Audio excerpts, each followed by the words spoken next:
What's up, people? What's up? What's up? What's up?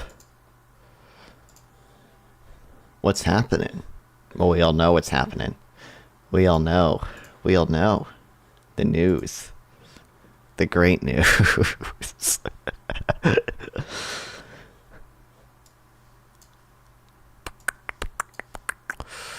Hold on, let me move all of the chats that I just all activated.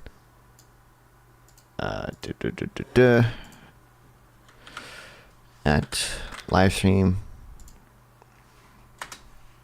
What's up, Cowabunga Tootsie Roll? Welcome back. Alright, what's up, people? I didn't stream yesterday because the new Fortnite season came out and I had to play that. I didn't even play that much of it. I played like 4 or 5 games. But now I can't play Fortnite because what just happened is too important, okay? Hunter Biden, it's freed. It's freed. We have broken him from his chains. Hunter Biden is now a free man.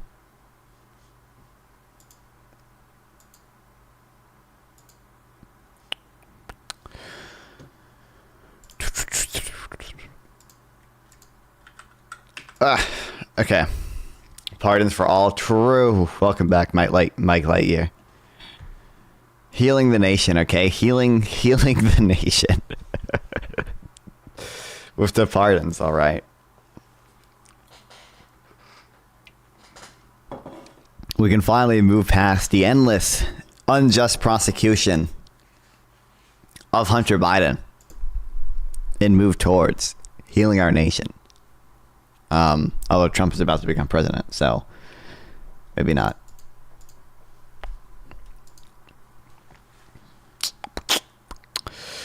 Moldova to Spain, France, Germany.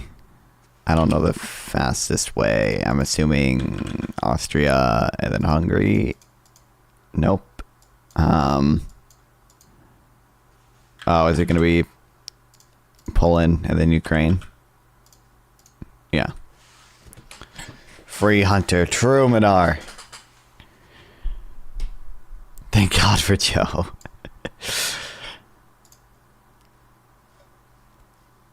Hunter is innocent. He is. Endless unjustified prosecution. Okay.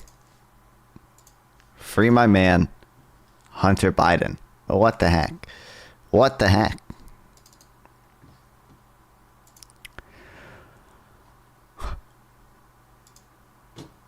I'm waiting for Isaac to join to give my unironic take. I don't know if Isaac is going to join or sample. I told him he could. I assumed he was going to, but he might not.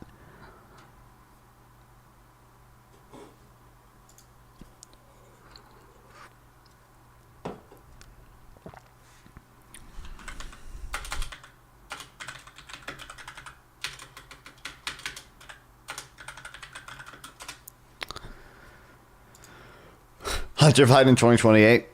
Yeah, he could. Listen, Americans might vote for him. They might do it, okay? They might do it. It's fucking America. Okay. So clearly I don't care.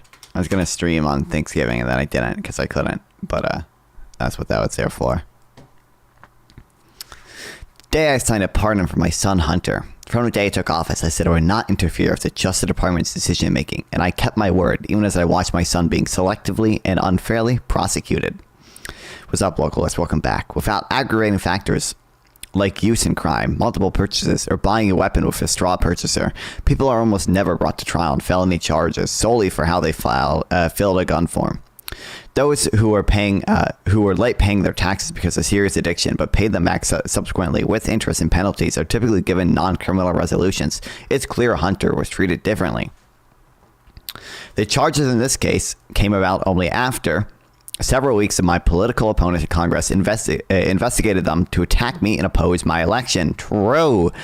That a carefully negotiated plea deal agreed to by the Department of Justice unraveled in the courtroom, with a number of my political opponents in Congress taking credit for bringing political pressure onto the process. BidenCrime.info. Is that the website that was seized by the fucking FBI?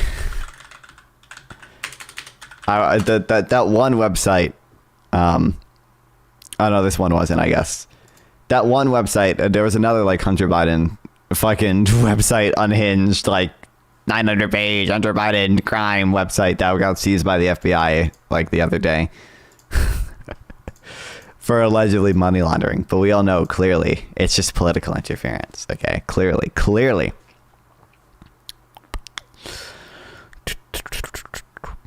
Had a plea deal held, it would have been a fair, reasonable resolution of Hunter Biden's case, of Hunter's cases.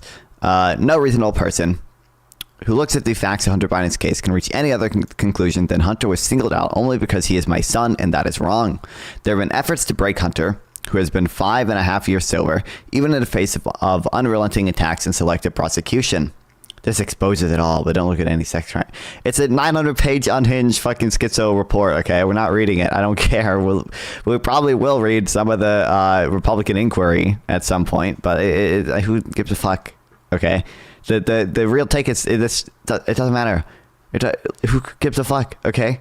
Obviously, like, yeah, Hunter Biden committed crimes. Obviously, it doesn't matter because they could never link Joe Biden to it. It doesn't matter at all. And Republicans investigated Hunter Biden for years for no good reason. They could never connect Joe Biden to anything. Okay, that's why Republicans failed to impeach him after years and years of trying to investigate him. It doesn't make sense. It's all linked in the document. You would think the House Republicans would have found that, but they didn't, because there's nothing good linking Joe Biden to any of this shit, okay? Jack Smith can't prosecute Trump anymore, so fuck it, pardon Hunter Biden, okay? I don't care. Like, if Jack Smith can't go after Trump, who's also a criminal, by the way, you don't care about that, but then who the fuck cares? Like, thank you, Anna, for the sub, I appreciate it, and Arc Anna. Who the fuck cares? I don't care, okay? It seems fair to me. Jack Smith can't prosecute Trump. Okay, Trump's gonna pardon all the J6ers. Okay, fuck it. Pardon Hunter Biden. I don't care. Who cares? In trying to break Hunter, they tried to break me, and there's no reason to believe it will stop here. Enough is enough. For my entire career, I followed a simple principle. Just tell the American people the truth. They'll be fair-minded. Here's the truth. I believe in a justice system. But as I've wrestled with this, I also believe raw politics has infected this process and led it to a miscarriage of justice. And once I made this decision this weekend, there was no sense in delaying it further. I hope Americans will understand why a father and president would come to this decision. Trump is president. He's not. No, he's not. He's president-elect now, which is why the cases were dismissed. Hunter Biden should be on the rice field. Executive grant of clemency, Joseph R. Biden Jr. To all whom these presidents shall come, greetings, be it known that this day I, President Biden, blah, blah, blah, pardon to Hunter Biden. Full unconditional pardon for those offenses against the United States, which he has committed or may have committed or taken part in during the period from January 1st, 2014 through December 1st, 2024. Included but not limited to all offenses charged or prosecuted, including any that have not resulted in convictions by Special Counsel David C. Weiss in docket number blah blah blah in the United States District Court of Delaware and docket number blah blah blah in the United States District Court for the Central District of California. In testimony whereof I hitherto sign my name and cause the pardon to be recorded with the Department of Justice. Dungeon City, Washington. This first day, December year. Wait, they actually say in the year of our Lord? They say that. I actually had no clue that was an actual, they actually fucking, thought it was just a meme. Full pardon. I'm aware of it, are you? Full pardon on everything ever? Yeah, and Jack Smith can't go after Trump, okay? Seems fair to me, okay? Trump's gonna pardon all the fucking J6 rioters, okay? So who gives a fuck? Yeah, pardon Hunter Biden. I don't care. Who gives a fuck? Republicans investigated this for years, and they couldn't find anything. conclude, or they couldn't find anything on, they could find stuff on Hunter Biden, obviously. That's why they convicted Hunter Biden. They couldn't find anything on Joe Biden. Who cares? Locals, you don't care about this at all. Trump pardoned 5 different people accused of obstructing justice on his behalf. 5 different people. Like Michael Flynn, Roger Stone, Paul Manafort, all these people who lied about the Mueller report on Trump's behalf. Like, who gives a fuck? No, I don't care. I don't care.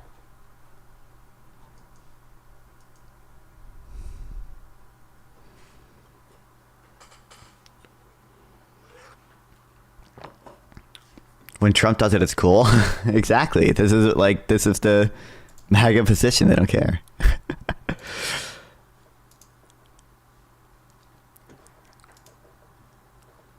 So even if we find anything, if Biden did something wrong, you can still go after him. It's a pardon for Hunter Biden. Like, we can't do it. Well, that's how a pardon works. Like, Donald Trump abuses. Manar, do you agree Donald Trump abuses pardon power way more than Biden has with this? And also, you're not upset at all about Jack Smith not being able to continue his prosecutions, right? Or like Trump repeatedly promising to pardon the January 6th rioters who are all criminals? Like, well, some of them have already been released by now. Like, how many J6 rioters still in prison? Show me something similar. Yeah, the Paul Manafort Trump pardon. This is way, to be clear, this is not similar. This is way worse. Trump pardon Paul Manafort. Not 10-year general pardons. I don't care. I don't know why the time span is irrelevant at all. It doesn't matter. This doesn't matter at all. This is infinitely worse. Giving a 10-year general pardon to your son is not nearly as bad as the fact that it is specific makes it worse, because he's specifically pardoning them for obstruction of justice on his behalf. President Trump issued dozens more pardons on Wednesday evening to many wealthy and well-connected convicts, including Paul. Here, let's just go to like Paul Manafort's. Actually, I'm sure Paul Manafort pardon. I'm sure Just Security has some article on it.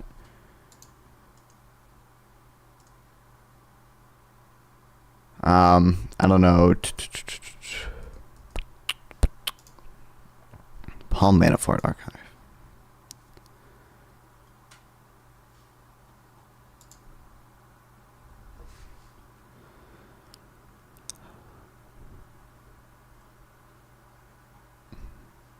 This isn't what I'm looking for.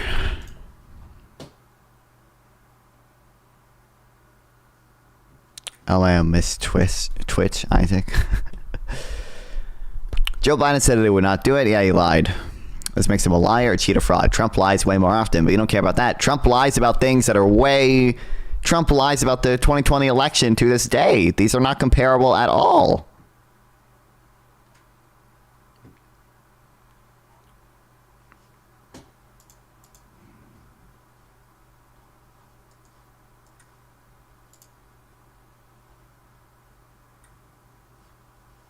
I don't know if they wrote articles specifically about Paul Manafort's pardon, but I mean, you can just look up Paul Manafort pardon. Paul Manafort, I believe, was literally convicted of violating. It's not the Fair Act, violating some act about foreign influence, and Trump just gave him a pardon. Manafort, who was sentenced to more than 7 years in prison after being convicted of banks and tax fraud in addition to other crimes, was released in May from a minimum security federal lockup. As a result of blatant prosecutor overreach, Mr. Manafort has endured years of unfair treatment as the most prominent victim of what has been revealed to be perhaps the greatest witch hunt in American history. I think Roger Stone lied to the special counsel Mueller investigation. Trump didn't lie about the election. Yes, he did. He still lies to this election to this day. He's president, which means whatever he says is, yeah, nice troll, dude. You're trolling because you literally have no defense for it at all. You have no defense for it. they're like you whenever like you're saying something dumb, you just start trolling. The case against Stone was brought by then Special Counsel Robert Mueller as part of his probe into Russia's interference in the 2016 election and possible ties between Moscow and the Trump campaign. Stone was indicted on charges of lying to Congress about sorry, not the Mueller investigation. But I think one of these people did lie to the Mueller, Special Counsel Mueller. What he and then candidate Trump knew about the Russian efforts to discredit Hillary Clinton in the 2016 presidential campaign, witness tampering and obstruction. The charges relate to his efforts during the 2016 presidential race to act as an intermediary between the Trump campaign and WikiLeaks. But days before, Stone, who was Trump's longtime friend and political confidant, was to report to prison in July, so Trump commuted to the 40-month prison sentence. Democrats were so outraged by Trump's July decision that it prompted House Speaker Nancy Pelosi to call for legislation that would limit the presidential pardon powers to prevent future leaders from granting clemency to individuals who acted to shield that president from prosecution. Pelosi called it an act of staggering corruption. House Intelligence Committee Chairman Adam Schiff of California called it a real body blow to the rule of law in this country. Like, there were literally 5 different people. Some of them were convicted. Some of them were just indicted on obstructing justice.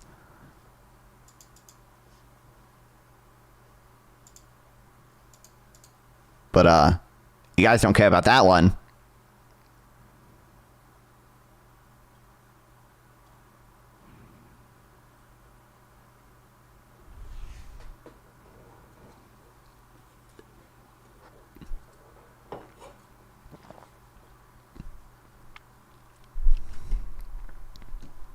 I don't know. It seems like fair is fair. Okay, you can't go. Jack Smith can't go after Trump. Okay, so you guys can't go after Hunter Biden. Seems fair to me. Who cares?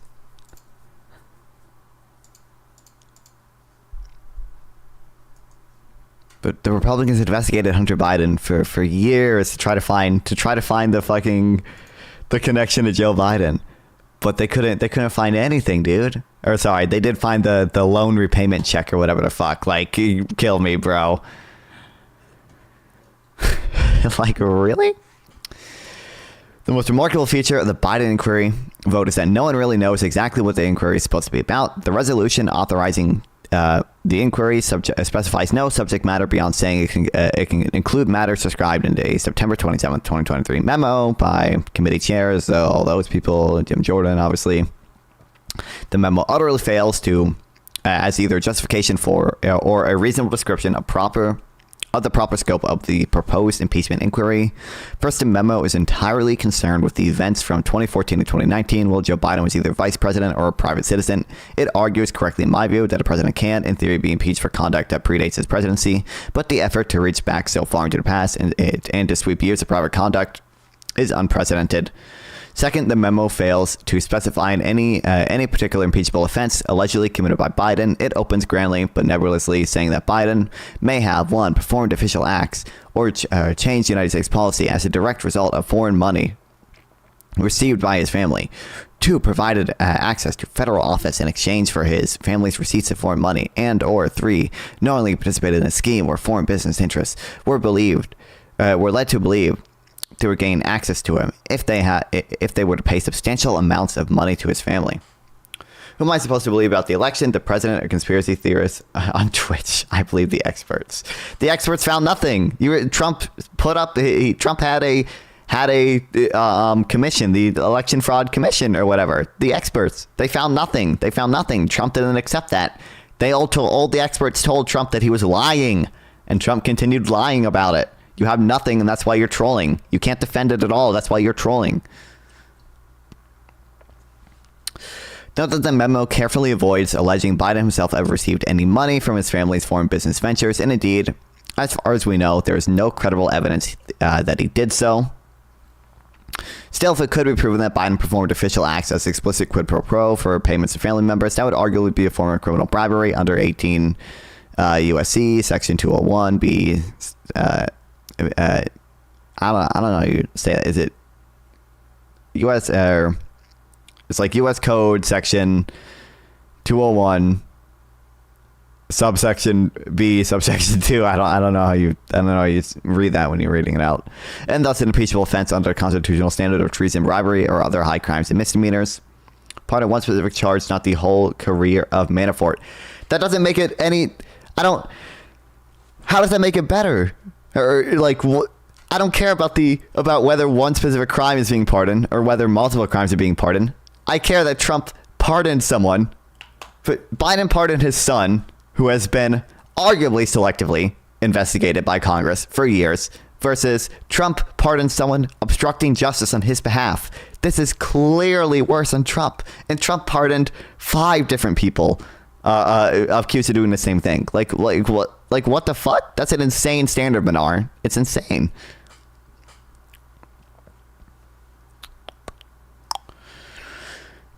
However strange it may seem, providing access or scheming to create impressions of access. Trump gets selectively prosecuted unconstitutionally. That's not true at all locally. Trump committed crimes. Trump did not. I don't know what you mean by selectively prosecuted. What case is selective prosecution? I don't know what you mean by unconstitutional either.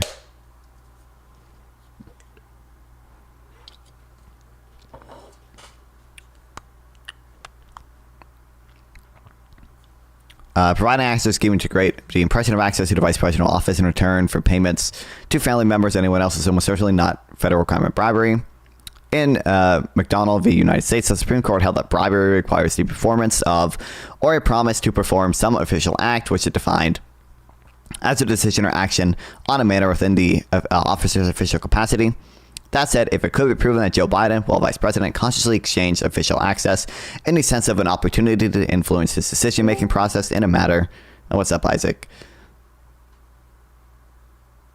Hello? Hello. Also, I did realize this.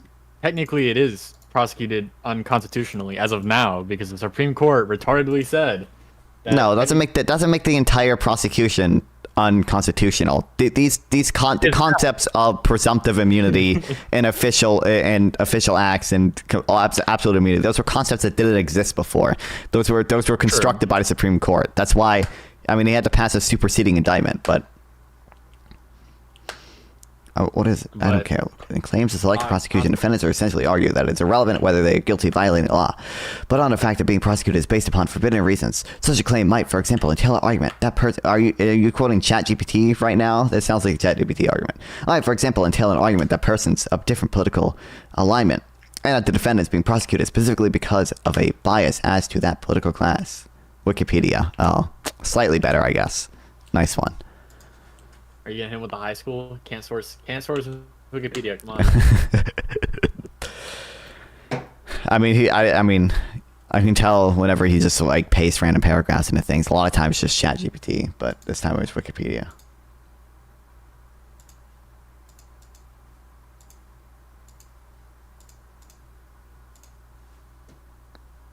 So what's your? I think I gotta wait. I think it's really cringe if I fight you now, because like when I fight you, it's gonna be like the cringe hand holding, like, do we think like a president, like our president, shouldn't we hold ourselves to a higher? It's gonna be all that. But if Republicans are gonna be here arguing on like the basis stuff, I gotta come back in like a few days when all that's passed. Like if Menard's about to come in here and be like, well, obviously Donald Trump it's the exact same. I don't want to be in that same boat, right? So I'll make a format and I'll look into make a good argument, because I just don't want to argue right now when Republicans are going to make the same argument and we're doing it for entirely different reasons. Yeah, I mean, I don't now run. To be clear, I like the reason I think it's bad. It's just because I mean, I deem this to you. It's divisive for basically no benefit. Like you know, half the country, all the Trump supporters are going to be wildly upset. And the other half of the country is gonna have to like fight against that, and there's gonna be a bunch of like cringe, divisive conversations. The reason I don't give a fuck is because Jack Smith can't continue his prosecutions. Okay, if Jack Smith can continue his prosecutions, then who gets a fuck? Pardon Hunter Biden. Okay, I don't care. Okay, your president committed crimes, and we can't prosecute him for that now. So like, just fucking pardon Hunter Biden. Who cares? Okay. And Trump pardoned people in way worse ways. Who gives a fuck? I don't care. But do you want the standard to be Donald Trump? What do you mean, do I want to stand? Donald Trump is going to pardon the J6 rioters anyway. Donald Trump already pardoned Donald Trump was going to abuse his pardon power no matter what. I don't know what you mean. I'm saying, do you want that? Should that be the standard then? Like, as long as it's better than Donald Trump, it's fine. Is that the standard we're holding Biden to? That's a standard that doesn't make me lose sleep at night. It's like that's a standard that makes me not really care.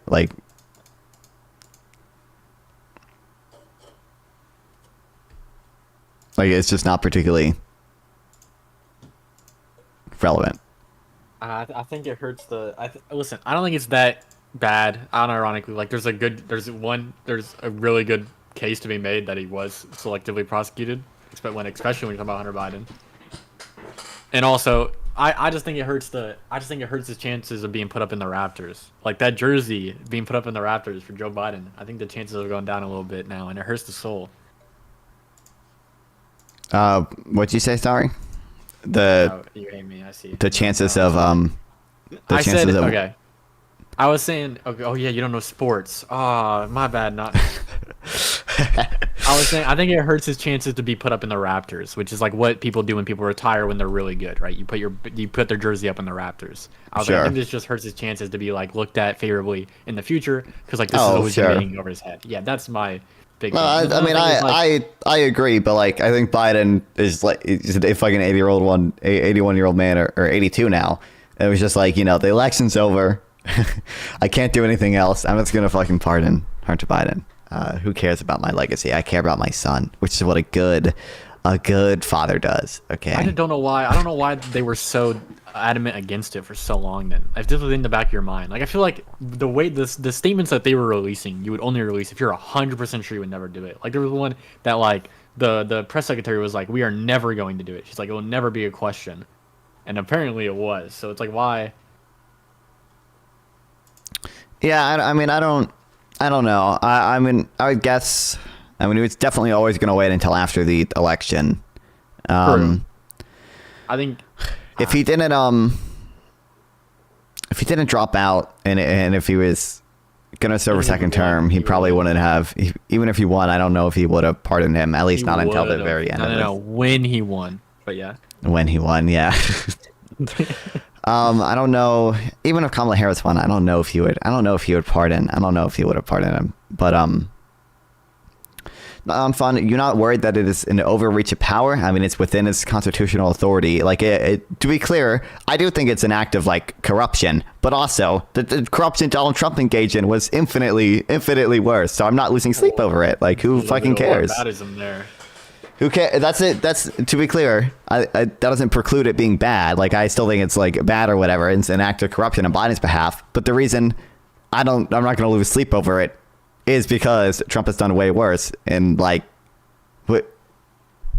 so who cares? So I don't care. So I'm not gonna lose sleep over it. I don't care. Wouldn't you question Trump pardoning his kids? He did. He pardoned his son-in-law, didn't he? Or no, I think he pardoned his father-in-law. Trump pardoned, and you're immediately going to justify this immediately because that's what all these cringe fucking MAGA dipshits do. But Trump pardoned father-in-law. I believe. Okay, it's all recent articles.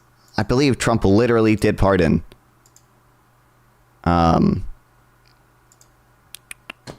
Justice is finally done. Yeah, thanks, Dylan Burns. It is finally done. Finally.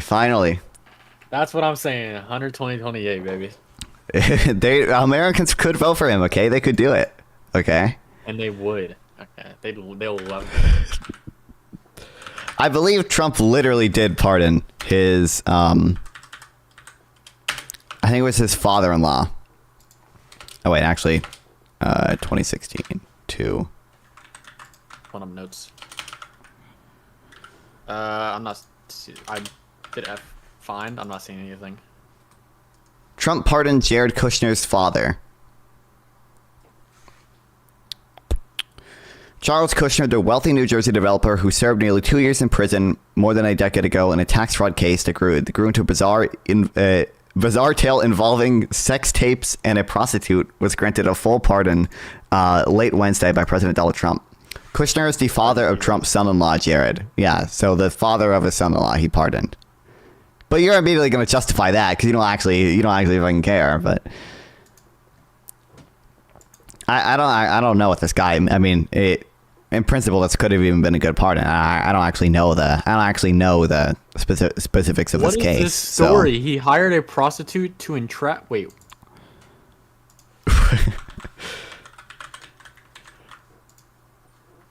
Sorry, he hired a prostitute to what? Entrap someone to.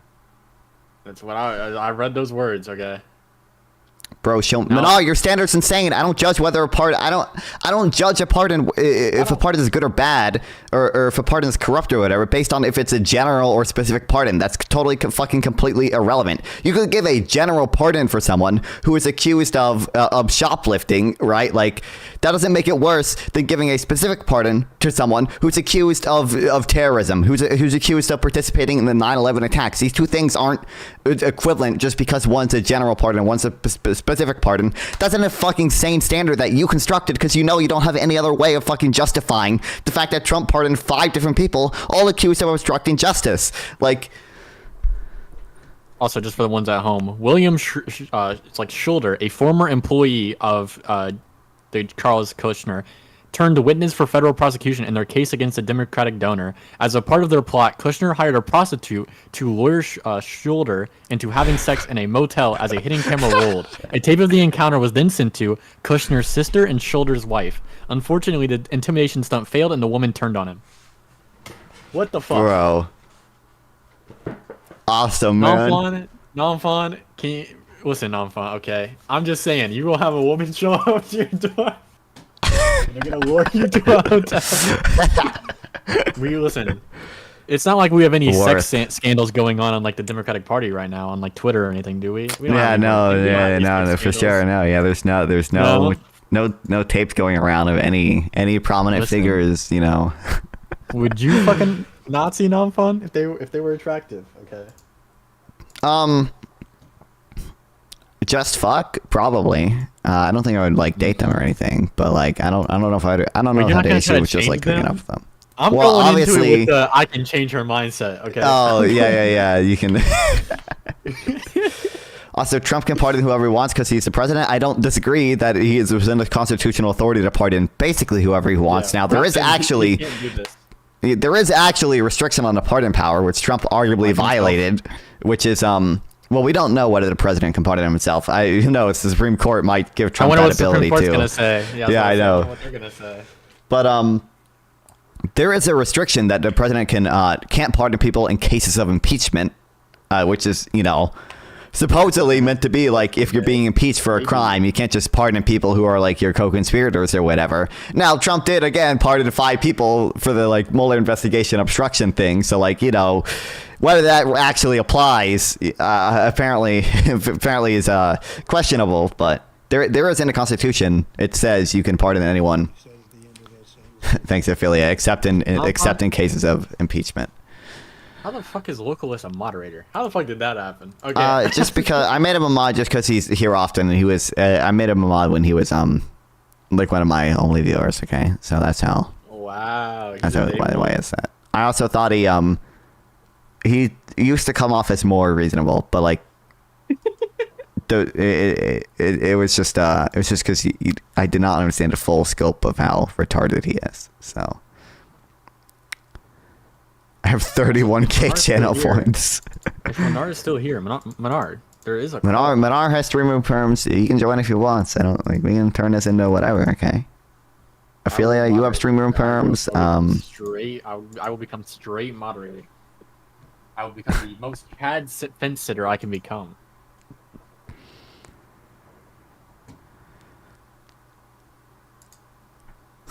Also, I don't even know. I don't know of any general pardons, but I don't actually. I'm almost certain they have existed before. I'm sure we can probably just look it up. Appreciate the work you do. I'm excited to see you talk to something other than tariffs. Conservatives have tariff derangement syndrome. True. Ahem. But yeah. Thanks, Isaac, for the sub. I appreciate it. Yeah, there we go. I was waiting there for a minute. I don't like how it doesn't show it unless I have to click the checkbox to send a message that shows it. Oh, yeah. So, here, I'm gonna give you a great YouTube intro if you want to turn this into like a 10-minute video. What the fuck is going on with you and that pentuple, dude? Bro, what the... He deserves to be called out because he has an unreasonable high level of conviction about his take on tariffs with a insane lack of knowledge on tariffs as well. He can't actually defend his positions. He doesn't know anything about economics, which is why I'm perfectly fine calling him out constantly for running away from debating with me, for muting me in our conversation, because he literally does not have the capability of engaging with me on any of these things. That's why he deserves to be called out publicly for his takes. Yeah.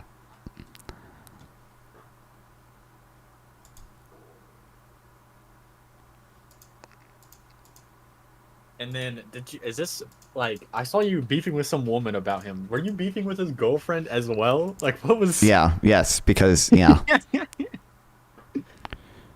because she started insulting me too. I'm like, it literally, any insult you throw at me just makes it look worse on you for running, okay? I'm gonna send you a link now. Fine, can you just pull this up on stream real quick? Maybe.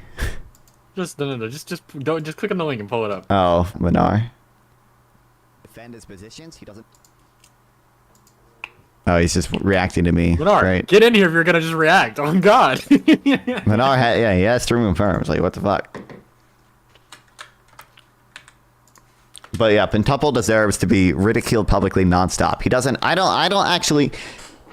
know if he can define what opportunity cost is, which is a very basic econ 101 thing. That's pretty intuitive too. It's literally just a cost of a foregone opportunity of the next best alternative for the resources that you use for any given purpose, But he deserves to be called out publicly because he can't defend his positions at all. But has a high level of conviction about them and just screams that I'm a kid from Google. It's okay. He's the why? No, I'm not gonna make that joke. I'm not trying to. Actually, I will. I'm gonna say he's the male lab loon. Okay. No conviction, but screaming at people. But everyone should call him out publicly, nonstop, okay? Because he's running. He is running. He got so unlucky that I was on that panel with him because he refused to debate me again after our first debate. And then once I was in a panel with him, he just muted me. It was isn't it a great chat? Isn't this great chat? Isn't it great that the kid from Google can't? Manar. That's hilarious. I know why he said you're a kid from Google, because Cox, the internet supplier. Oh, true. No, he said I'm a kid from Google just because I have infinitely more knowledge than him, and he doesn't like that. He's scared of it. Oh, because you're such a smarty. Yeah, you're looking up. Yeah, you actually. Compared to him, I am fucking economics PhD. Okay, he doesn't know anything.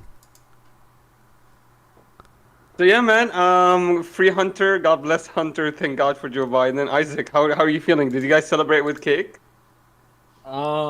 If you guys want, my sister just got married. I'll get you guys some cake. I saw a picture of you at the wedding. You're looking real dapper. I will say. Bro, did I pull off the black with the brown? Oh God, you had the button up. I saw it. Okay, I saw you. Bro, I did that on purpose, bro. I wanted to leave us, an impression. Alright, anyways. But I have mixed feelings about it. Yeah. But I think me and Non-Fun mostly agree. It's pretty it's a little bit of bad, but comparable to Trump, it's nothing. Yeah, but so the signal I'm hearing from you guys is, are you guys very angry that you're gonna call out the politicians, or? I mean, I'll say Joe Biden's your opinion. Yeah, Joe Biden's stupid. Joe Biden's stupid for doing it, but the reason I don't care is because Trump abuses pardon power way more, and also considering the fact that Jack Smith can't continue his prosecution against Trump, I don't fucking care if we can't continue, or if Republicans can continue the prosecution against Biden. Do you Oh, wait. still have the pardon? Nice Can you one, read bro. it out loud again? Or like that first part again? That was. I'm aware it's a crazy. general pardon, but this is an insane standard that you've concocted because it's the only possible way that you can I've defend never- this. It's just because I've never seen anything like it before in my life. I'm just trying to understand if this is actually. I actually try to look Yeah, it up if I'm it's US now. constitutional. It is constitutional. It's almost Yeah, it's unlimited constitutional, power. yep. Yeah, the president almost has unlimited power of pardon as long as it's a federal level and it's non-impeachment wise, which Hunter will never get impeached unless he runs for 2028. But yeah, so he has the power to pardon him. I'm just like, holy shit! I'm trying to understand if this happened before. I mean, I'm sure there have been cases of general pardons in the past. I mean, I don't know for sure. I'm sure we could try to look them up and find them, but it's not particularly relevant. Manar, I will hold you to an answer in this. Which do you think is worse? A president granting a general pardon to someone who was accused of shoplifting, or a president granting a specific pardon to someone who's accused of murdering 500 people in an anthrax attack? Which one of those is worse?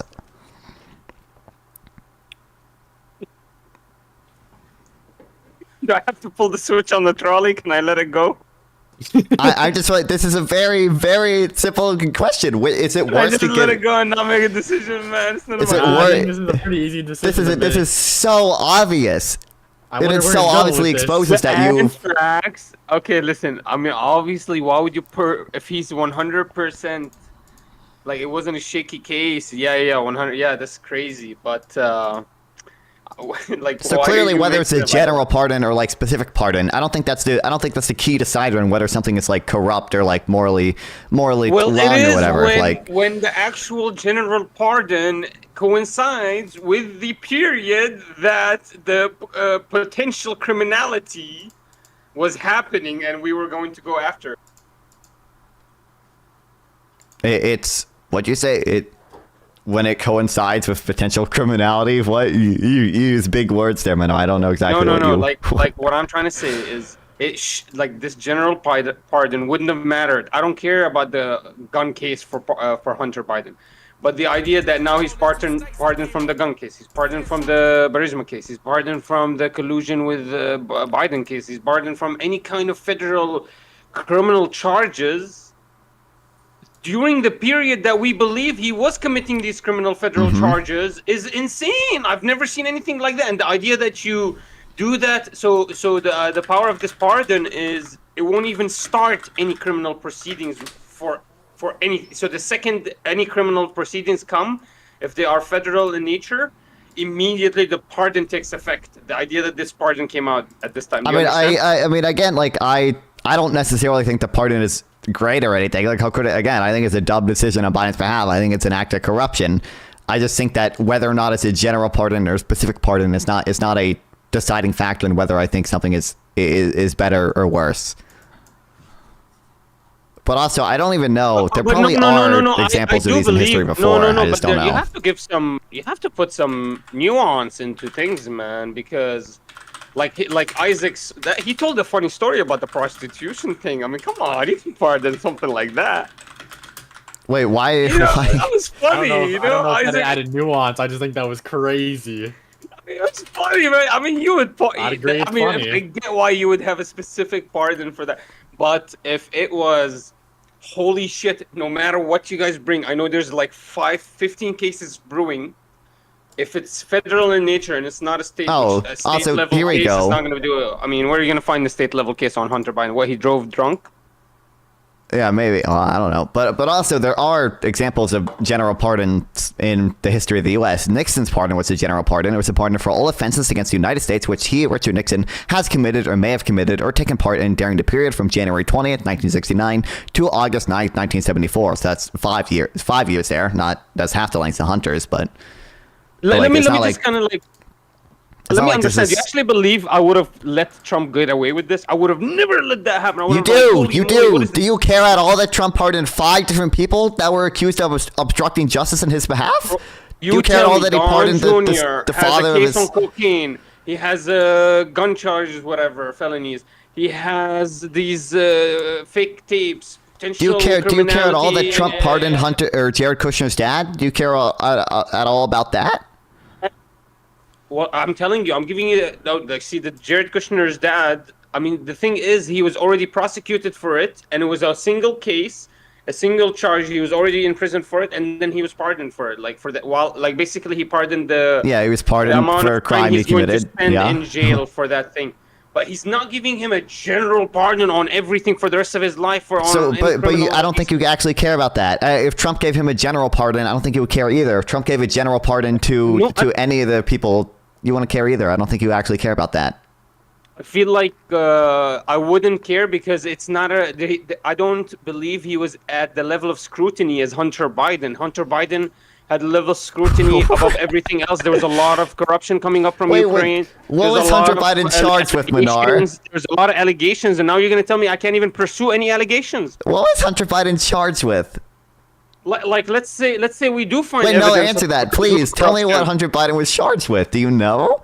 We know that the Burisma. He was not charged with anything involving Burisma. Nope. No. I know he was charged over gun charges or something. He didn't sign the gun papers or something.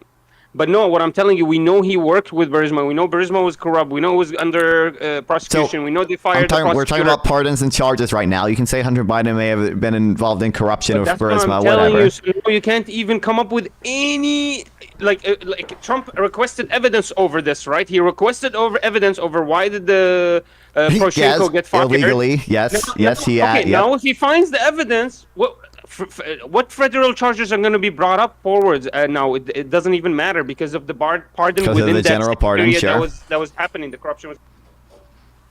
So it's almost like a blanket case. Okay, look, you can do whatever you want for 10 years, and then after become a priest. You know, like these girls, what they do? They go on a big body count spree, and then they become born again virgins. You remember Isaac?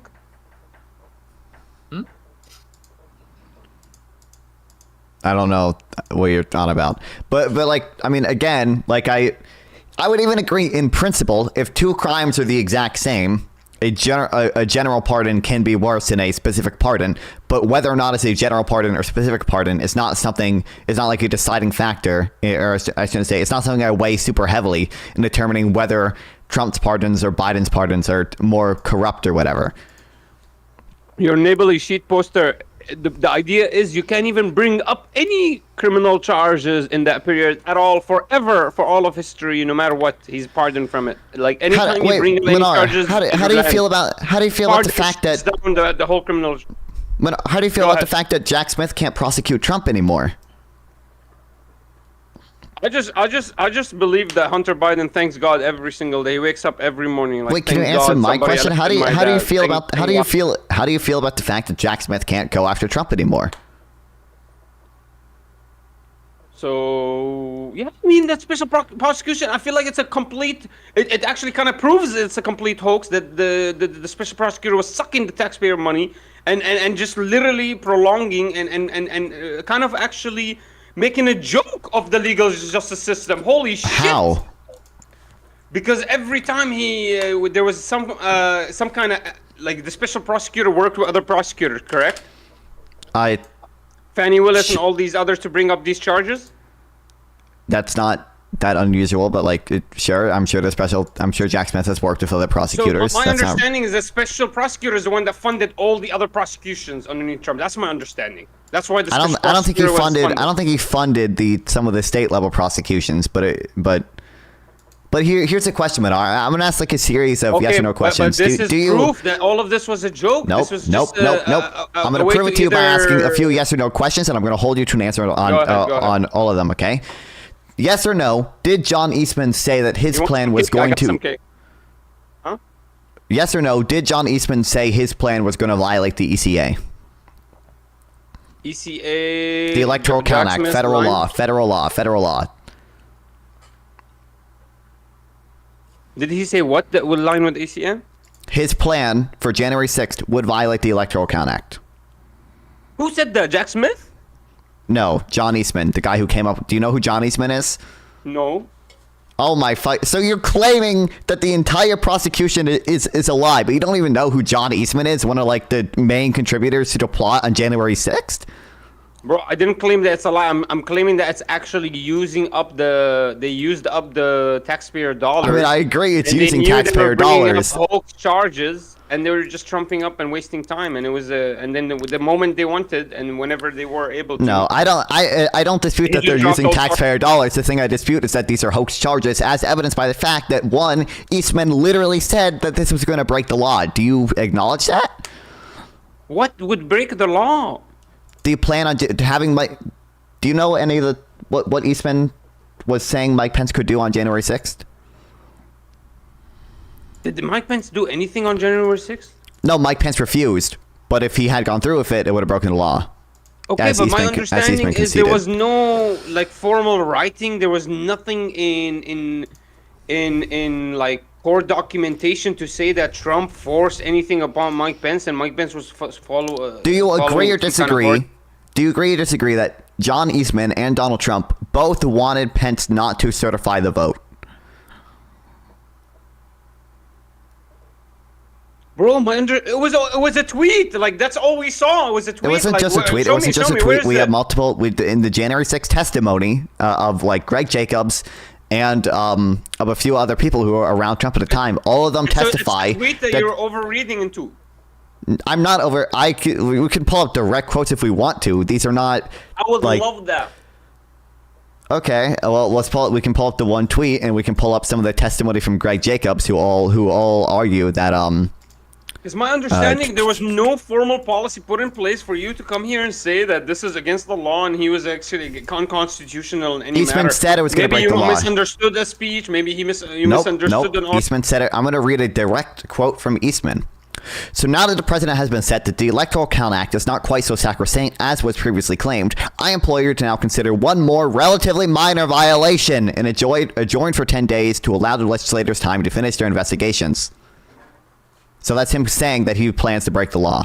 So wait for 10 days. That's one last violation. That would break the law. That's him saying waiting for 10. Mike Pence adjourning the session for 10 days would break the law.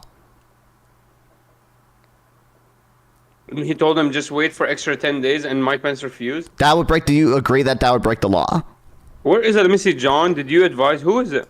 John Eastman. I can send you the link to literally the email where he's saying this. This is John Eastman. I appreciate damping down the rhetoric. I will respond in kind. What? Go ahead. Let me bring it down. I was trying to read it. What? This is John Eastman emailing Greg Jacobs, which is Pence's legal counsel, and it's him saying that Mike Pence should adjourn the session to certify the electoral vote for 10 days, so the state legislators could, in theory, certify Trump's alternate slate of electors. Alternate's a funny word. Alternate. We'll be nice. We'll say alternate.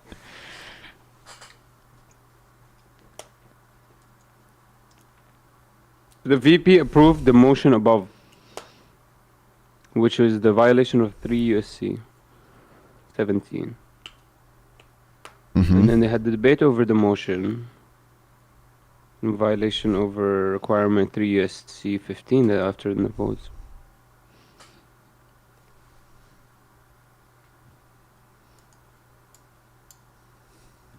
Priority to consider one more relatively minor violation and adjourn. So minor violation is what? This is a criminal charge? To adjourn for 10 days. It would break the Electoral Count Act. To allow the legislatures to finish their investigations. No. I know what you mean.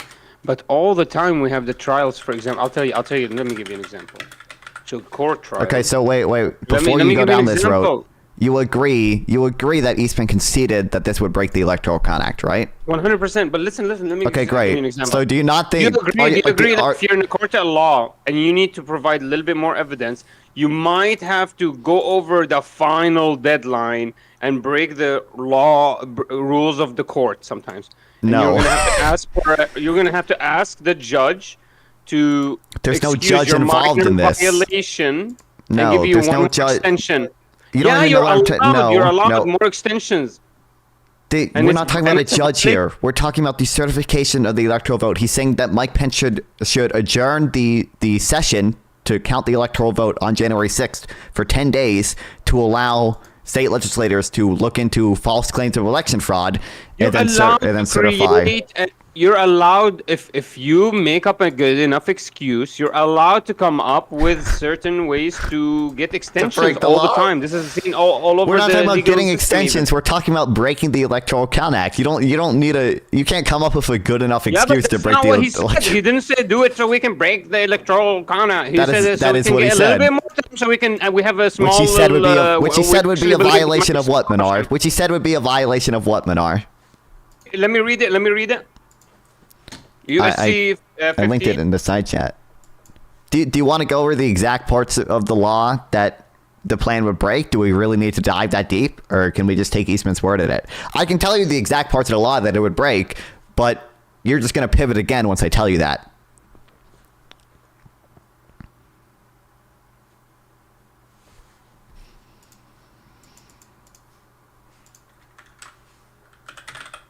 Wait a minute. Let me read into it because this is a long set of emails that apparently are one after the other. This is from Greg Jacobs' deposition for the January 6th Select Committee, by the way.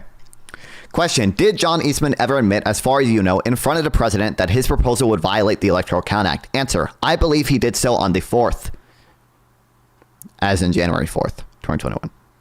And then Greg Jacobs' deposition on page 96.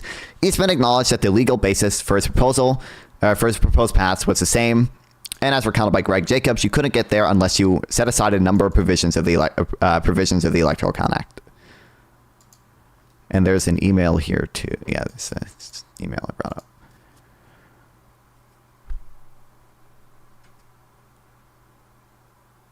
What are you even after? All of this, all of this led What to I'm no after- criminal charges.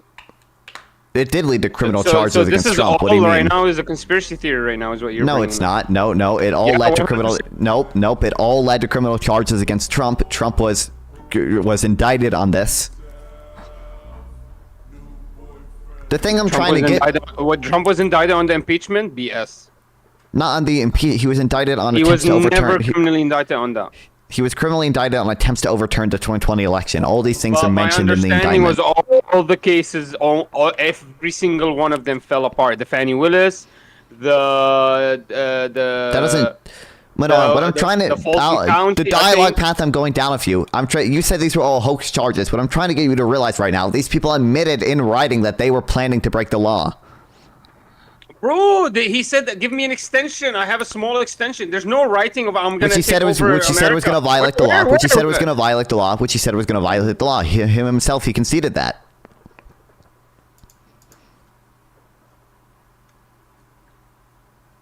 I acknowledge in the final proposal as to actual actions as taken by the vice president in violation of the ECA that was reiterated to last night was more I don't know modest. what you're. The legal thing What are is you not. even reading It right doesn't now? appear.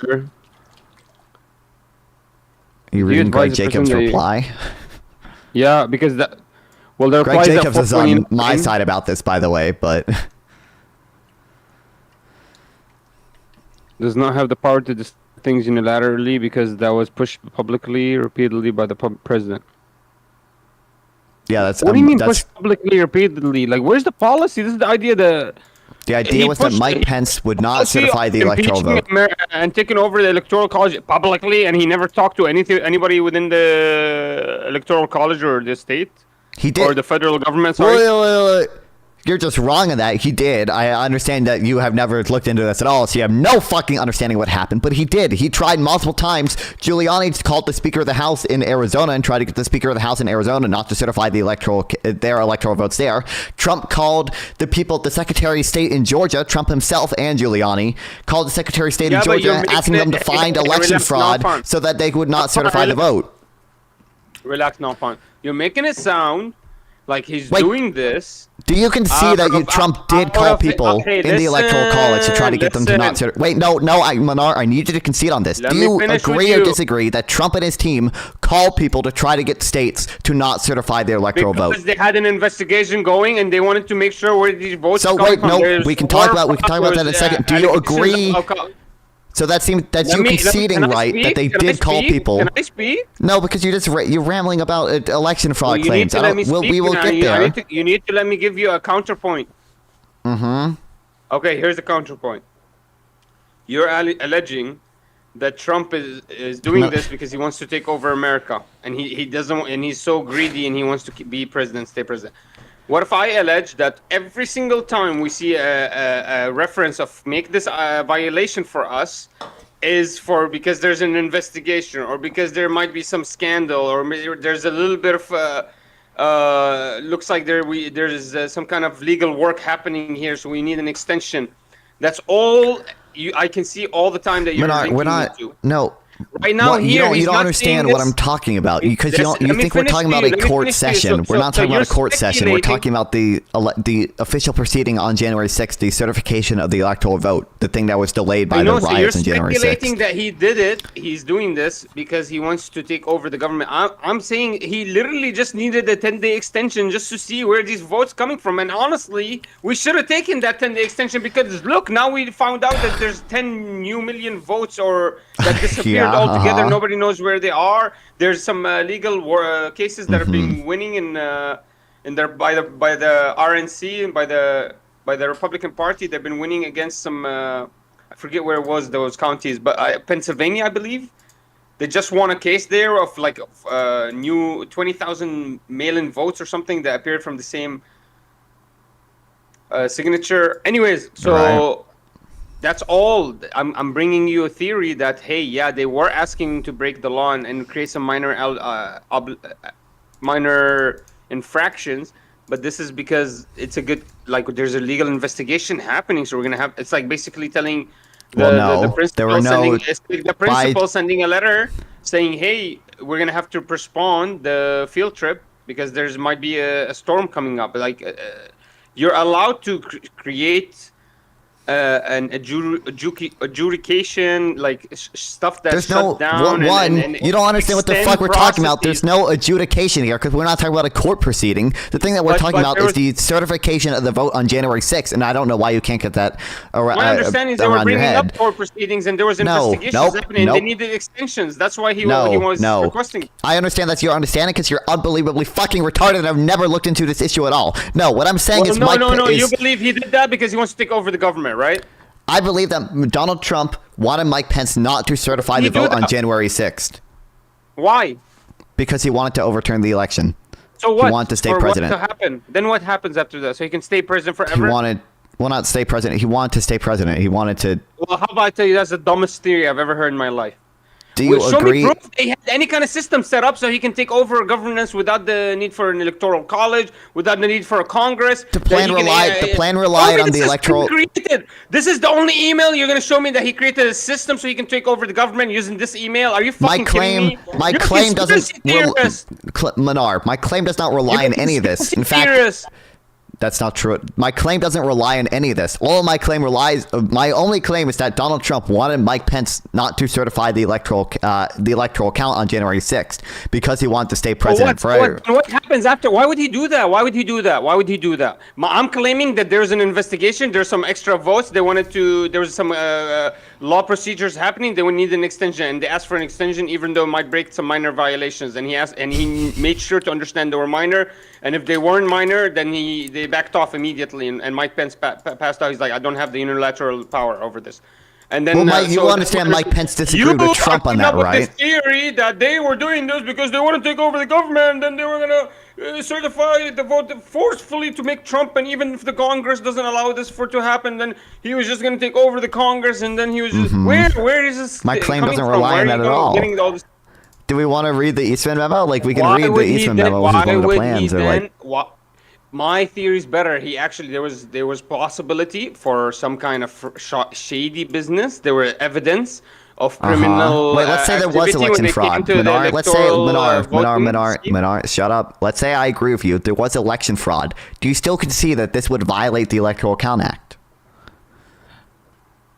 Sure, and you can do stuff like that. Okay, great. That's why you ask for a formal extension. That's why you ask for a formal extension. Nope, it was not a formal. It was not a formal extension. No, it's not a formal extension in writing. This was then John why are Eastman. You asking for formal? When do you ask for? How do you ask for a formal extension? Go ahead.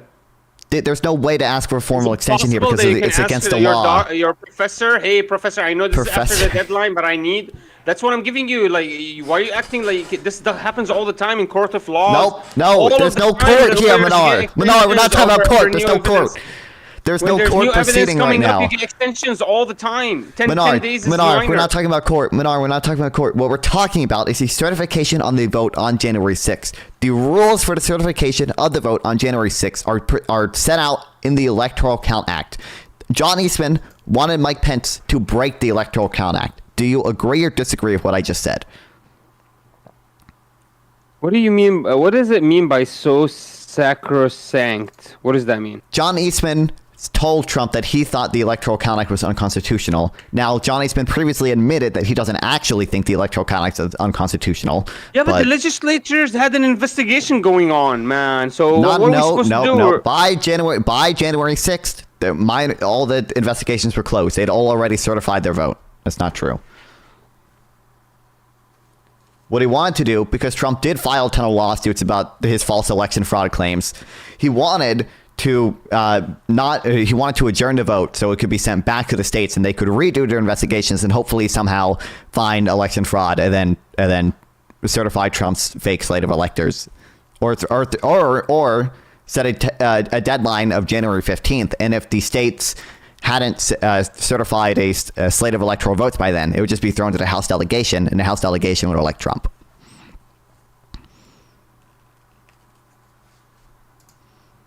Okay, where?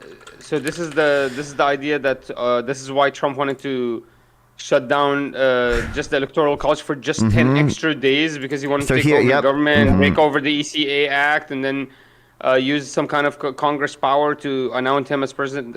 A load of BS. A complete It's not a load. It's written down here. Here we go. Okay, here's a memo from Jenna Ellis. In its formal request, the vice president should require a response from each state legislator no later than 7 p.m. EST on January 15, 2021. If any state legislator fails to provide a timely response, no electoral votes can be opened or counted from that state. The Constitution provides that if no candidate for candidate for president receives a majority of electoral votes, the Congress shall vote by state delegation. And the state delegation presumably would vote for Trump because it was majority Republican.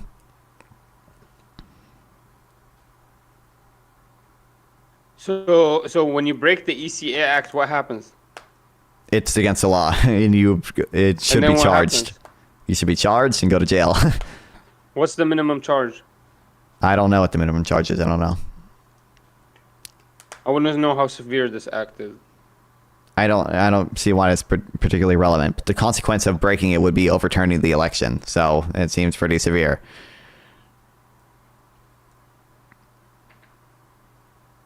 So you think you can't adjourn the session because the ECA says no adjournment, while the compelling evidence that the election was stolen continues to build and is already overwhelming the siege because you and your boss did not. What are you even reading right now? What was necessary to allow this to be aired in a public way so the American people can see for themselves? I have no clue what you're quoting. Right? What are you quoting? So this is all from the evidence that you shared. I'm reading. I don't know what specific thing you're quoting. That's what I'm asking. I don't know what. I believe that's Eastman. I don't even know what you're quoting. What are you quoting? Relax, bro. I'm just reading from the thing. Is it unconstitutional for the ECA to direct the members should be objections? At least in the first instance? Members can object. Members of Congress can object to the certification of the vote. It's not constitutional it's a violation of the ECA for the vice president to unilaterally not certify the vote or unilaterally not count slates of electors. Is this true that if the Vice President Pence implemented the plan, the PA legislature voted to rectify its electors? It wouldn't surprise me if John Eastman is lying there, but it could be true. But it's not particularly relevant. Why? Because it's still a violation of the ECA, and that would just mean they got closer in their attempts to overturning the election. The ECA? Who cares about the ECA if you're actually... The line of dialogue I'm going down with you is that these people literally wrote down that they're going to break the law. Listen, you're allowed to get an extension on something unconstitutional. If something unconstitutional is happening, you need to investigate. You're not going to be just forcefully shoving somebody. This is not breaking the law. You're not breaking the ECA. I'm sure in the ECA, I'm going to find you now, and I'm going to go into and read the ECA, and I'm sure I'm going to find a way that you can actually ask for adjournment or some kind of extension. Well, you can. To be clear, you can. There are minor details for investigative, for actual legislative issues when it's an official. Minar. There are procedures in the ECA to object to the certification of the vote. There are no procedures in the ECA that allow the vice president to unilaterally not certify the vote or unilaterally adjourn for 10 days and call a recess. Okay, that was what Trump. That is what Trump and Eastman wanted Pence to do. Which email here shows it? I know that this is a response. The email that I just sent where Eastman said that he wants them to adjourn for 10. But it's not the actual request. Request for what? There's no formal request here because it's illegal to do so. Who are you, like, what do you mean? Yeah, but all this is a response saying, no, I can't do a unilateral vote as a vice president. That's all it is. This is all you're showing. You're not showing the request, hey, you as a vice president, can you make sure you take over the government unilateral vote? That's all I need to show here. Menard, the only thing I want to show you here is that these people literally wrote down that they want to break the law. And it's insane to call these fake charges when they literally wrote down they want to break the law. That's my point here. Bro, listen to me. This has nothing. You're implicating the president into something that has none of his business, man. What are you talking about? This has... They're talking within each other's vicinity about some kind of question about some kind of legal matter when it comes to a just legislative issue about the electorals. Again, I quoted you from Greg Jacobs' deposition. And he's trying to understand in a legal manner if this is going to be something that works. That's all there is. Yeah, they're going to communicate. This is two lawyers talking to each other. Again, I already quoted to you Greg Jacobs' deposition. All the time are talking about the threshold of breaking the law. Yeah. What? All the time, lawyers talk about the threshold. They're always on that line, the threaded line of breaking the law. They're always getting. Lawyers are not always. All they do is lawyers are not always on the line of breaking the law. That's not true. But these are people. This is John Eastman literally saying. That theory. John Eastman is literally with the law theory. John Eastman is literally saying he wants to break the law. And Pence, Trump. No. He said there's a minor violation, and I'm sure the law. It's not going to be anything more than 10 days. But if we start getting some actual electoral, like it seems like there's, I mean, they're probably going to ask for another extension after the 10 days if Pennsylvania actually, you know what I mean, switched up the voting. Yeah, then they could have overturned the election. That just makes it worse for you. I don't know what you're talking about. I don't know what the relevant point is there. Shit, legally overturned legally because they found evidence of corruption. It would not be legal. It would not be legal. We broke the ECA Act, but we did find some evidence of production, and legally the legislature would not be legal. I don't know how you keep arguing it's legal when they literally said it was illegal. They literally said it was going to violate the law. The ECA Act. The electoral this is federal law. Do you dispute that's federal law, or like do you? But this is a really good memo from Greg Jacobs explaining exactly how it breaks the law. What'd you say? It's sorry? not taking over the government. I don't care if it's taking over the government right now. What I care is whether or not it breaks the law. Okay, they asked to break the law because there's evidence of the necessary need for an investigation. Yeah, they're allowed that. Okay, great. It's not their business that their investigation comes up with an actual true evidence, and it turns out that they have to actually overturn the Pennsylvania election electoral vote, and then possibly overturn the whole election since Pennsylvania is a fucking swing state. It's not their fault. But I'll tell you what, they are forced to investigate. They have to. Okay, great. So, if they literally wrote down that they want to violate the law, do you think it's fair to call these fake charges? Okay, listen. So, if you're gonna sit here and sue them for trying to break the ECA Act, I'm okay with that. Go ahead, sue them. Okay, great. That's what they're charged for. The ECA Act, we just asked for an extension. That's all they're going to allege. You're not going to be able to actually prove that they did anything. All you're proving is they talked about maybe we let's see if there's any legal theory around us. But you're not proving that they did any kind of breaking of the law anywhere. And then at the end, when you look at the precedent, when you look at the actual history, it turns out nothing happened. What do you mean when you look at the actual history? All it is just some bullshit. They were talking to each other. They didn't actually commit any actions. They couldn't actually... Well, I agree that Mike Pence didn't go through with the plan, but this is still criminal conspiracy, right? What a load of bullshit. What a load. You're a conspiracy theorist yourself. Uh-huh. I mean, this is like Oh, writing this down is not writing down conspiracy your plan to theory? break the Oh, this is law not is criminal conspiracy theory? conspiracy. It's Oh, criminal this is not conspiracy theory that you believe that Trump was going to overturn the government and use the legislature to take over all because Manar, we're what talking is about evidence of corruption? That's what. That's your whole alleging here is that Manar, you're so. all I'm butthurt. alleging here, Manar, we're talking about Hunter Biden right now. Remember we were on that. The thing I'm alleging here is that since Trump and his allies literally wrote down, we're gonna break the law, and now Jack Spence can't prosecute Donald Trump for it. I don't give a fuck that Hunter Biden can't be prosecuted for any potential crimes that he committed as well. That's what I'm saying here. All right, I'm glad that you explained it because I don't believe that those are the same level at all. The idea that they were conspiring with each other to get a small extension To break in the violation ECA, of which some breaks sort of specific act, ECA act, one specific law that they're breaking. Yeah, that potentially could have had serious consequences, but it's because they were actually smart and good at their job and they were able to witness the alleged, So just to be law-breaking clear, you actions. let Trump off the hook for that. Let Do me you also finish, let let me Trump off the finish. hook for all the Those are people that not he pardoned for equivalent the with one Mueller another. report? These situations are not equivalent with one another. Non-fawn. Yeah, because you just let Trump off the This hook is and you not don't a actually. general. If he pardoned, let's say I let him. Let's say he pardons John Eastman. Okay. I'm actually okay with him pardoning John Eastman completely. And only on but it would be only on this ECA violation that he Okay, requested this 10-day violation. It wouldn't be a general pardon for 10 years from 2016 all the way to 2026 and call it a day and walk out and say, hey, I know this is corruption, but fuck it. I mean, everybody does Again, it. we ran through this. Is not similar. They're not equivalent to one another. This is an insane standard that you Absolutely concocted not. because this is the only way that you can defend it.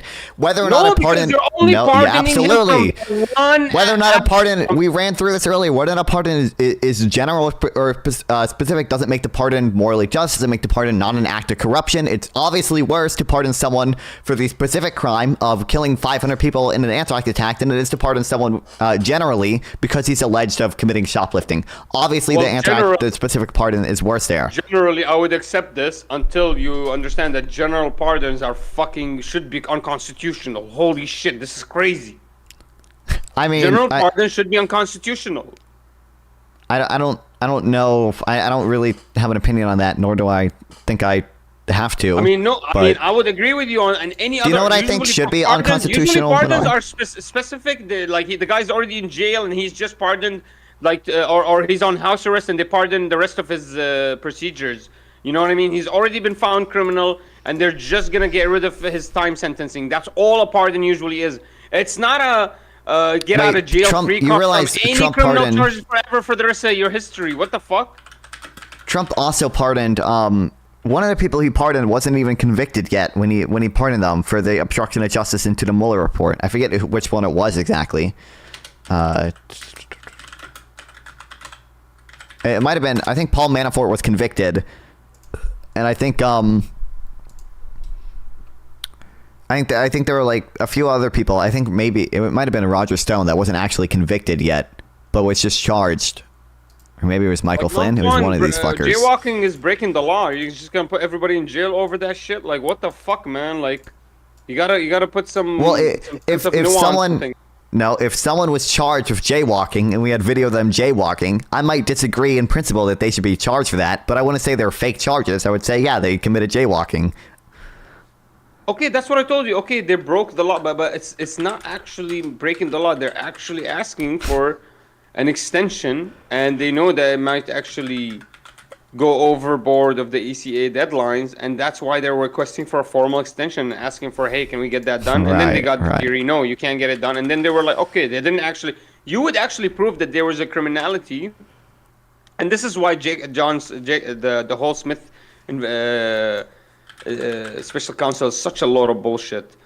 This is why I'm saying it's a load of bullshit. Because you could have asked for example, an extension on, hey, is this a criminality judgment? You know what I mean? Like, hey, is what he actually did in the ECA No. Like this is what I'm trying to say, Nanfan, is the whole Smith investigation was like this. Basically conspiracy theories based on, hey, these guys are communicating with each other, talking about law theory, and based on it, even though they didn't act, like I would agree with the John Smith investigation if they actually acted upon this. They were like, hey, look, 10-year is actually a break of law. Still, let's fuck it. Let's go ahead and adjourn this for 10 years. Let's go ahead and allow the Pennsylvania electoral votes to switch up. Let's go ahead and take over the government. That would be the Smith special counsel coming into work and actually activating and doing great work. But the idea that the special counsel, there was nothing to like that. The moment they understood that this legal theory is actually illegal and it's not gonna that they can't even ask for an extension on this, is gonna break the law, and this minor violation is not gonna be something that get kind of ask for a pardon away from. And there might be some kind of criminality charges coming from it, then they just let it go. That's the actual proof of what happened. But you're coming up with this conspiracy theory, acting like, oh no, it's Smith. The Smith special counsel is coming up with this fucking conspiracy theory, and you're following along with them, saying that all of this was basically them trying to come up with a conspiracy to break in the law. Everybody writes up about law theory all the time. They're communicating with each other. It's a bunch of lawyers communicating with each other. They're always talking about the threshold of when the law is going to be broken. Should I be doing this? If I do this, is that going to be hurt? Is it possible I can ask for an extension there? I know I've broken the deadline here, but I need a little bit more time. Is this possible? This is normal talk all the time. The idea that this is legal term now, you know what I mean, legal definition of conspiracy, conspiring together, even though there was no crime. They didn't actually shut down the ECA. They didn't actually break the ECA. Nobody actually forced Mike Pence to create this unilateral vote. They didn't go from another avenue, which they could have, from the legislative avenue. Instead, no actual criminality happened, and still the Smith investigation is going on. What is this bullshit? This is why it's a bullshit case. Right. So it seems like you just disagree with the notion of criminal conspiracy. I don't understand. My brother, there was no actual they didn't actually break the law in the end. So why is there I understand because Pence because it's criminal conspiracy. I understand they didn't break the law because Pence wouldn't. It's just conspiracy. Yeah, you're forcing upon. I'm telling you, you're a conspiracy theorist. That's what I've been telling you. You're coming up with this theory that there might be a conspiracy. That's what I'm calling. No, it's not a theory. They wrote it down. It's criminal conspiracy. It's legal. It's legal. Criminal theories. conspiracy. Criminal conspiracy is not legal. Legal theory. It's legal. It's legal talk. Legal theory. It's criminal conspiracy is not lawyers legal. Speaking with one another. Legal. Criminal theory, conspiracy yes. is not legal. And also, at bare minimum, some of them were. Speaking lawyer talk is legal theory. It's not conspiracy. It's not criminal theory. It's not. It's criminal conspiracy. Conspired. And also, at bare minimum, some of them were involved in the fake electors thing, and it's illegal to send fake elector slates to NARA, which they tried to do. If the crime happened, you would. People already. Right. I mean, like, we can pull up the certificates of the fake electors. Do you want to see that? Do you want to see the video of the Wisconsin? The only proof you have is that they understood that it was illegal and they couldn't do it, and then they backed off immediately. That's all proof you have. We have the documents themselves. We have the envelopes they were mailed in. We have the video. We have the videos of them signing them. We have the this is lawyer talking to one another. This isn't right now I'm talking about an action that they actually did, which was sign and transmit fake electoral votes. Who? The fake electors. Sidney Powell and a bunch of other people in Georgia, and Kenneth Chesebro in Wisconsin, and a bunch of other people in Wisconsin. We can pull up some of their names, like. And those electoral votes came up as what? Later after this is basically what they were relying on. Well, initially they wanted to get a state to certify their fake electors. That never ended up happening. So next they basically said, well, this is basically a quote from John Eastman. I can pull up the exact quote, but John Eastman said, well, despite the fact that they aren't certified, we can still use them to create enough confusion to not certify the election. So Kenneth Chesebro said, what we could have Pence do is say Pence has 2 slates of electoral votes from the 7 swing states, and therefore he shouldn't count any of them. He should just send it back to the states to determine which ones to certify. And And then John Eastman said, actually, that wouldn't work either. We should just have Pence not certify the vote at all. Who's John Eastman, by the way? He's a lawyer for Trump. He's a... Okay, okay. And every time I read John Eastman, he's actually rectifying and fixing Jacob's legal theory. So it seems like Jacob is the one kind of enticing all these conspiracy, and then John is actually... Craig Jacobs is Pence's legal counsel who explained to Mike Pence why Mike Pence couldn't follow through with the plan. The opposite. It seems like John is actually coming up with all this legal theory. Yes, and then Jacob exactly. is helping him. He's explaining why it's wrong. So who's Jacob? Another lawyer? Greg Jacobs is Mike Pence's legal counsel. Perfect, exactly. So that's what I'm saying. This is all my claim.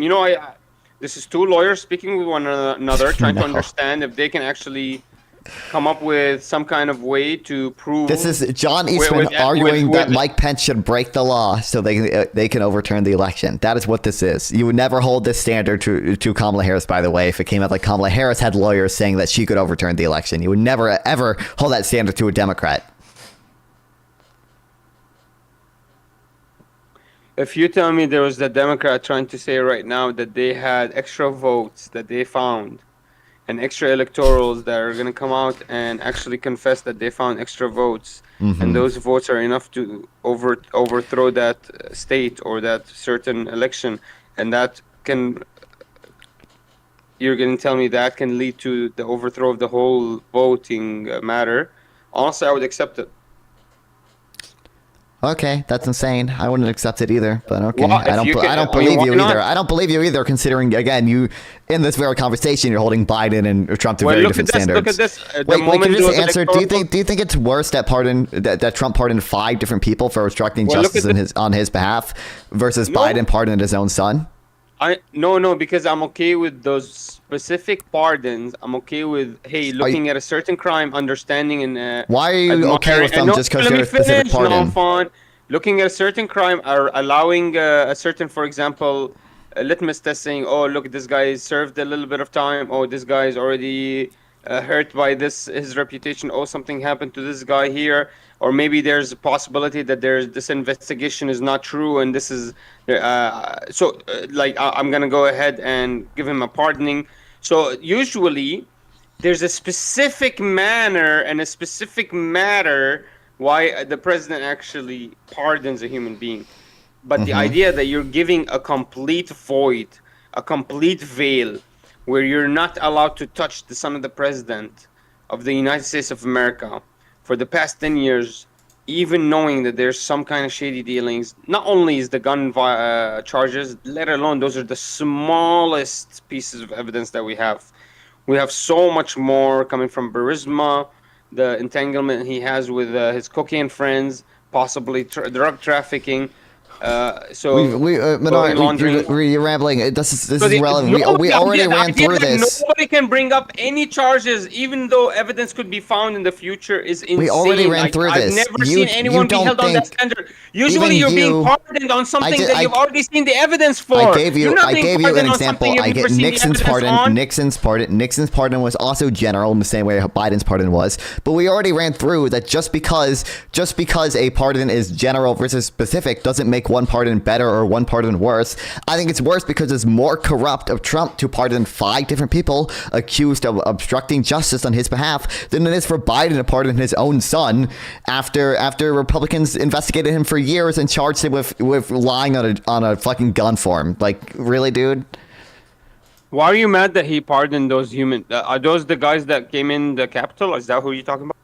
No, or like Trump can't pardon them. Trump can't pardon the J6ers until he actually gets in office.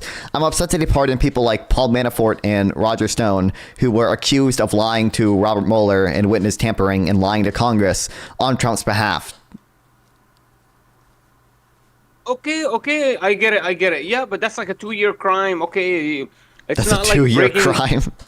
Okay, it's not like money laundering on a white scheme. It's not interfering with other governmental orders. But Biden was not. Hunter Biden was not charged with any of that. Yeah, the Biden's interfering with the Ukrainian government orders. They were not charged with that. The Republicans found nothing. Oh, so firing the Poroshenko, the Attorney General of the whole Ukrainian state? Hunter Biden and Joe Biden weren't charged with that because the Republicans investigated it and the Republicans found nothing. Or I was going to say found nothing. They found nothing implicating Joe Biden. It doesn't matter what you tell me. The fact check you showed me was BS. There were no sources. And we have it from Biden's own mouth. He said he gave a call, and for the second day, $1 billion that doesn't constitute was a never going to crime. show up. Anyways, man, I don't know, Nalfan. I don't know why you need to take a chill pill. What's happening to you is you got so mad. Okay. You got so mad you lost to Trump. Mm-hmm. And now you're just like going like full psycho addicto, like crazy. Yeah, like I wouldn't be surprised if you're drinking lean right now. I mean, I drink caffeine. I don't drink lean, but I don't like what do you mean I'm going full psycho? All I'm saying is I don't really care that much about Biden pardoning Hunter Biden because Trump abuses pardon power way worse. That's why I'm not losing sleep over it, even though I do think it's probably bad. But brother, you have to agree with me. This is an insane pardon. Like usually people are pardoned for something they've already committed crimes for. You're not pardoned for everything. I don't think it's that, no. President pardoning his son after he's been investigated by Republicans nonstop for years and accused of two relatively minor crimes. That's not an insane pardon. If you told me, listen, this is why I told you free Biden, because I thought the pardon was over the gun charges. I thought the pardon was over some kind of the cocaine charges. I thought he was gonna write pardon for this specific. I literally thought and when I heard of that Joe Biden was pardoning Hunter, I thought it was gonna say Joe Biden pardoned Hunter for his as an addict, and I knew he was gonna mention something about his addiction in the pardoning, but I thought it was gonna be for his gun violence or gun possession case or some kind of felony charges or something of some sort that I haven't heard about. The idea that he gave him a complete general pardon is insane to me. I couldn't even expect it. I never even thought about it for 10 years and all the 10 years that we actually suspected there was some kind of corruption. How many years have Republicans investigated Hunter Biden and found nothing? I don't think it's that insane to give him a general pardon when Republicans will never stop investigating him. We weren't allowed to be asked for evidence from the Ukrainian government. Yeah, you weren't allowed to withhold aid to try to interfere in the 2020 election. Tough break, dude. So Trump, when he comes and he was going to get some evidence, now Joe Biden completely pardoned Hunter Biden, and now no charges could ever be brought forward. Do you not see how crazy this is? I mean, again, I don't think the pardon is necessarily good. I just don't think it's that crazy that a president would pardon his own son after Republicans investigated him for years and years and years and years and years and years and years. I told you, I wouldn't have even thought about it as corruption. You called it corruption and scummy. I wouldn't have even thought about it. I would have been like, hey, this is Big Daddy. He's helping me. Big Daddy saving my day. I would have been like, hell yeah, you don't think that's corrupt? You don't think a president pardoning their son is corrupt? Yeah, I'm like, Big Daddy, you're supposed to take care of me, baby. What the hell? Of course, you're the big president. You're going to at least give me cake. Bring me some cake home. Bring me some Tutti Fruttis. What the hell? You got all that money, Daddy. You're working all day. Bring me some Tutti Fruttis with you. But the idea that he's completely... I couldn't believe it. No, I'm fun. You have to agree with me. This is unprecedented. Nope, I already gave you an example. Nixon's pardon was also general. To who pardoned Nixon generally? Gerald Ford. Do you know who Gerald Ford is? Do you know what Nixon did? 10-year clemency? 10-year clemency? 5 years. Okay, so this is even worse than fucking Nixon. Holy shit! By the way, Nixon. You said it was unprecedented, and I gave you another example of a general pardon. The only one you gave us is a 5-year. Does it need to be exactly 10 years? This is insane. This is it again. It's an insane standard that you would never hold if this happened on your side. It's never happened before. Never happened before. I gave you an example. It did happen before. Someone gave Nixon a general pardon for 5 years. Gerald Ford did. Exactly, it's never happened before. I knew you were never going to be able to get 10 years. This is crazy. I mean, I agree. How specific does it need to be? No one named Hunter Biden has been pardoned before for 10 years. You would just move the. I am a serious person. But you're just gonna move the How do you sleep at night? goalpost You sleep wherever. Generally, yeah. Let's get some likes on the non-fun page. Come on, boys. We got a So lot real, of people so watching on true. YouTube. Let's get some like for non-fun because I'm about to clap them cheeks. Listen here, non-fun. Mm-hmm. So you're gonna act like you're a Democrat and you care about America and you care about the prosperity of America. Yep. And then you're gonna see Joe Biden, the disgusting, slimy president. My president. Lost My president. your election. He lost My your president. election. He lost you your party's power. You're not mad at him? For that, I kind of am mad at him. Yeah, I would say. Yeah, right. I We're think he mad, should've- right? We're fucking as liberals. We're mad at Joe. Fuck you, Joe. Anyways, so Joe ruined it for us, right? He ruined the stability of our nation's ability to smoke weed every day. But non-fun. How can you call yourself a liberal that cares about democracy and allow Joe Biden to pardon his son, who potentially how many times have I said again? I think it's an act of corruption, and I think it's not a good pardon. It's very divisive for you're no acting reason. like I am crazy for mentioning. Because you are crazy because you hold insane double standards that you would never hold if this was on the other side. Like, Bro, and not only do you have these double standards, you have these double standards despite not knowing the facts of the case. You don't know any of the facts of what happened on January 6th. You don't even know who John Eastman is. You're right. I don't know every single fact, but You don't know. Stop. No. You don't not know every single fact. You don't know who literally the main contributor to the January 6th plot was John Eastman. You don't know anything. You don't know anything. Well, honestly, I wasn't looking at the January 6th Pennsylvania electoral. I was looking at the Georgia mostly. Those cases over there the most, and those all faltered. John Eastman is probably indicted in Arizona too, in Georgia too. Yeah, John Eastman is indicted in Georgia too. So if you know a lot about the Georgia case, you should know about John Eastman. But you don't actually have it read. The only thing you've read about the Georgia Rico case is that the prosecutors slept with each other, and therefore it's all corrupt and everything's all fake. But I mean, why would she fuck the dude if she was fucking she ruined the whole fucking taxpayer investigation. She's so stupid. Yeah, I agree. Yep, she knew she was gonna fucking do that if she fucked him. Yep, I agree. She's so retarded. Like the idea that these fuckers are like, I don't even understand this. Like she might have had a case and then she ruined it. It's crazy. I don't know what to tell you. But to be honest, that's why I keep telling me every time I look at any of these cases, looks like fraud. Looks like there's honestly that was fraud. That Georgia Fannie Willis bullshit is fraud. The other one is lack of evidence. The other one is conspiracy to enact a crime that never was enacted. What a load of fucking bullshit, man. Do you agree that it is illegal to plan a crime?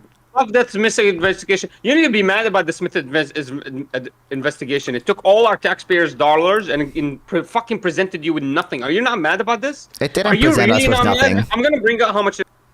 Wait, it didn't present us with nothing. It presented us with a lot of evidence. We're gonna get when Jack Smith is gonna release a 800-page report on the January 6th stuff, and I'm gonna read all of it. Like it doesn't present us with nothing at all.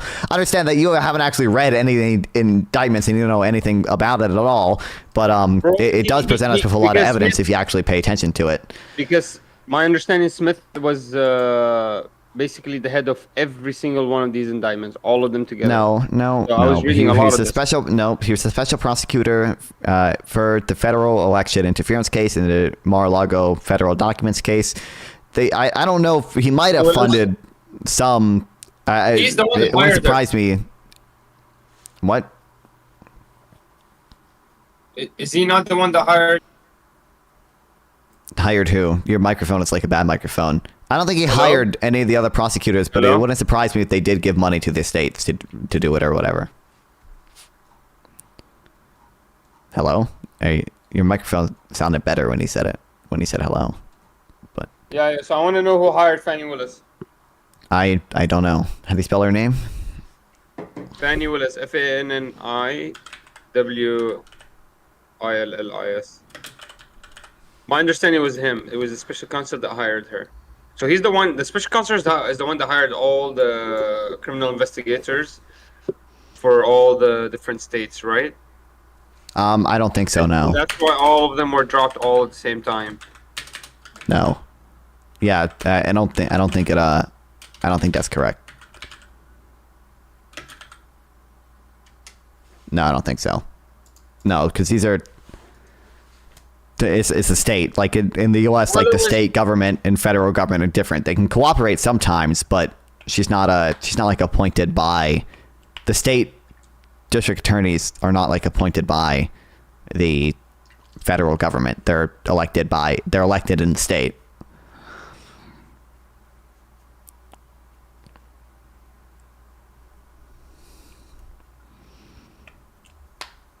Okay, so Jack Smith only had 2 criminal cases Yeah. against Trump.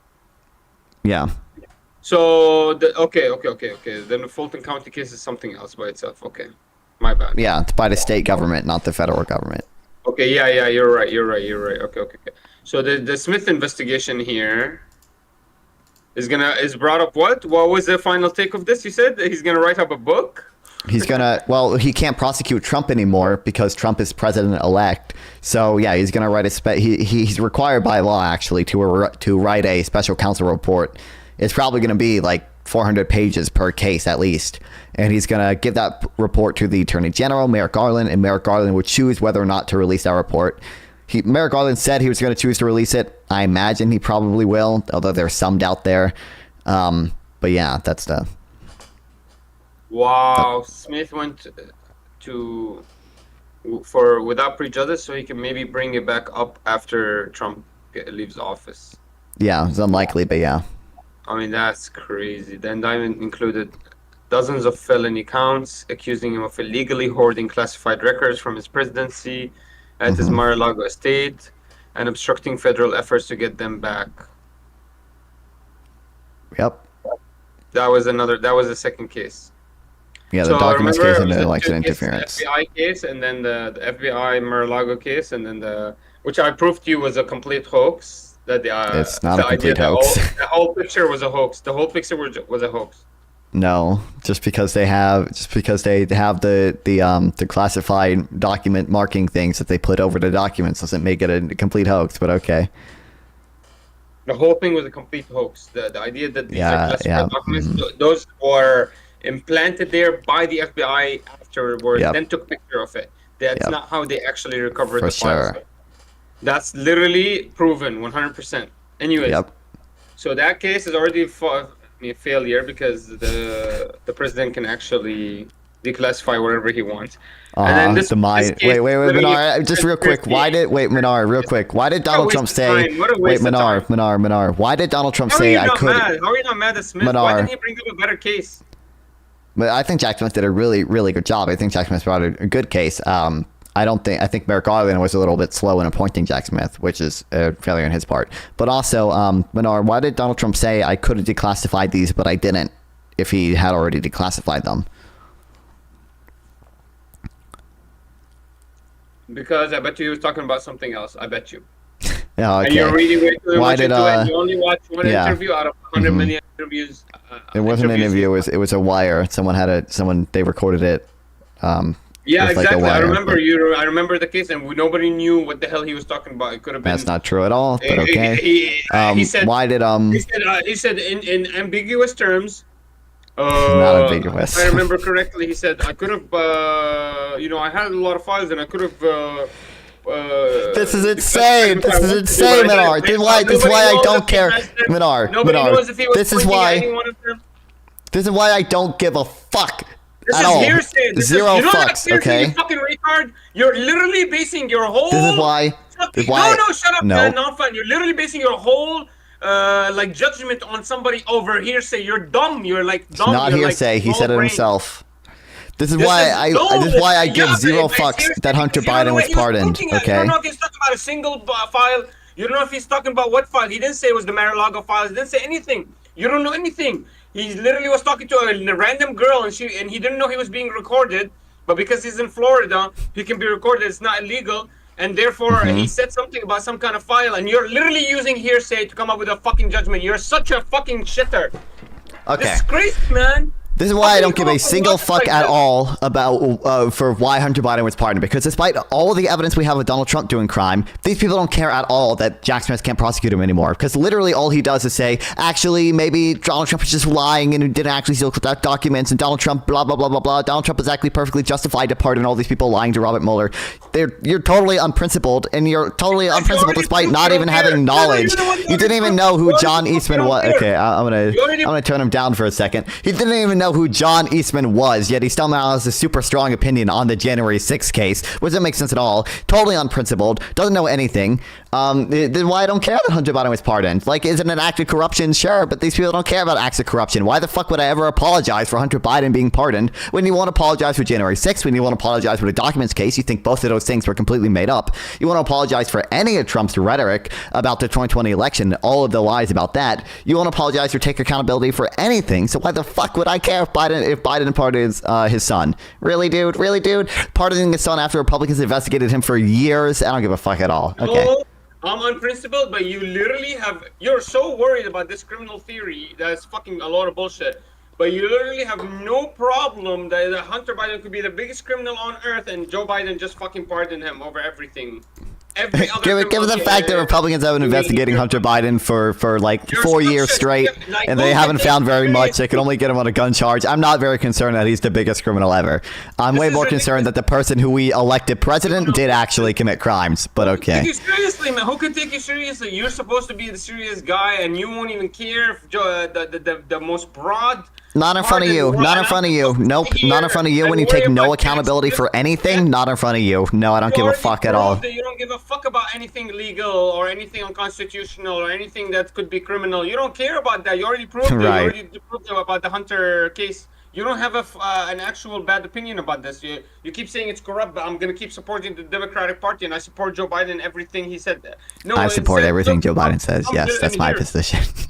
Yeah, exactly. So I'm supposed to be the unprincipled one when you literally have no care about any kind of criminal charges that could be brought up, that could be actual, effective of a foreign government, some kind of foreign diplomacy. This is insane, man. This is absolutely insane. Maybe he murdered somebody. Now federally we can't even sue him. And you're not worried about that. I'm supposed to worry about Jack Smith, though? Fuck that. Fuck you. Yeah, in front of you? I don't care at all because you refuse to take any accountability for anything Trump has ever done. So I'm not going to sit here and apologize for Biden doing 1/100th of what Trump has done when you won't even admit that Trump did anything wrong. You cannot be serious, bro. You cannot be a serious person. I'm 100% serious. Anyways, you already claimed that you don't care about criminal law. Anyways, you don't care about anything. Did I say that? I don't think I claimed that ever. Murder and he was pardoned. You don't care about nobody. You're going to come here and tell me Jared Kushner's dad hired a prostitute. I mean, I don't know the specifics of that case, but your position. The reason I brought that up is you said, don't you think it's weird? Don't you think it's bad that Biden pardoned his son or his family? And I was like, well, Trump did the same thing. He pardoned his son-in-law's father. So, like, clearly in principle, you don't care about that. I want to know, where do you get your moral compass from? This is totally tangential, but like. Yeah, because honestly, why are we even talking about it? Now I remember, man. You don't even care about criminal law. Like, you don't care about criminal theory. I don't care about criminal law when it comes to morality, but I care about criminal law when it comes to some other things. Your president has a son that broke the law and he got pardoned. You don't give a fuck. Not in front of you.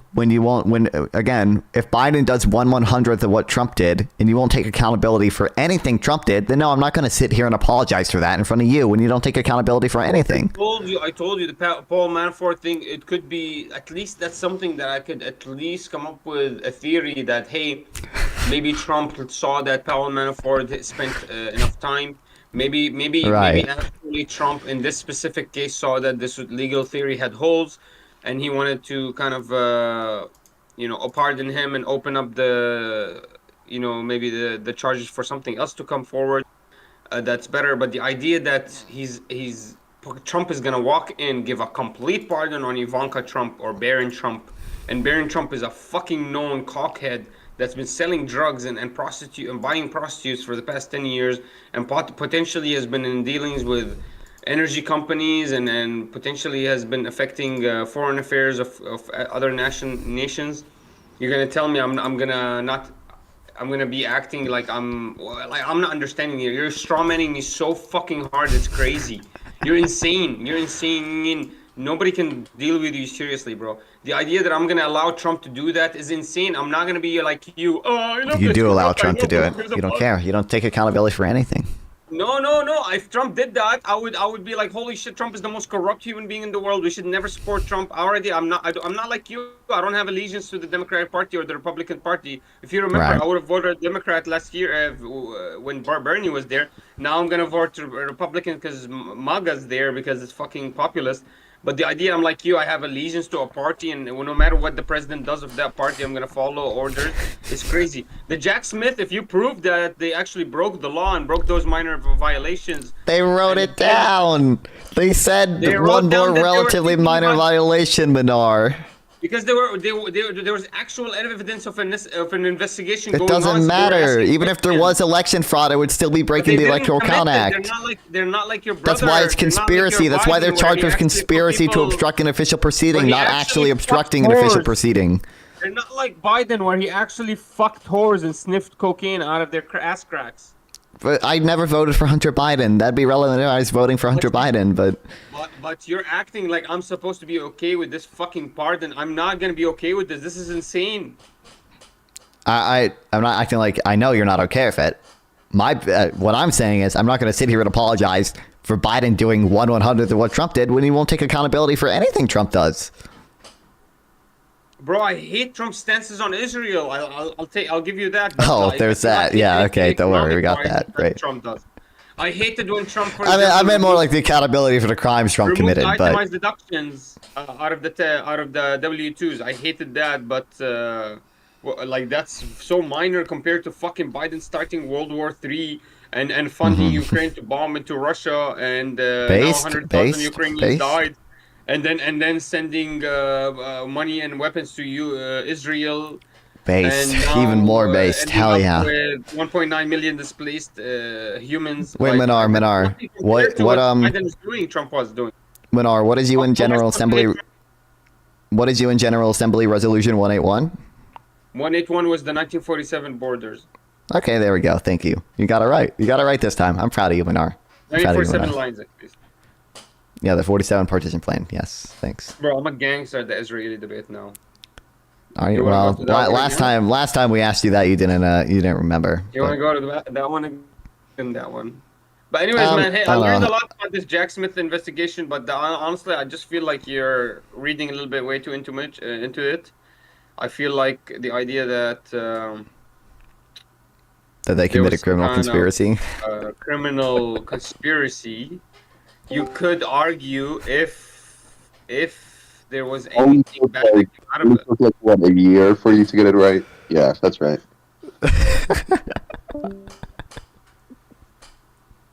Who?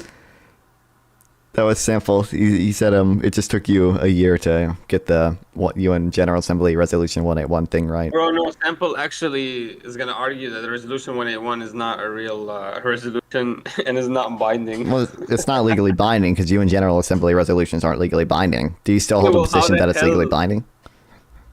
Well, but that was the resolution that was quoted in the independence. Just because Israel quotes it in How its is it not Declaration of legal? Independence does not make it legally binding. Well, why would the independence of a country in their independence statement write up and quote Resolution 181 twice?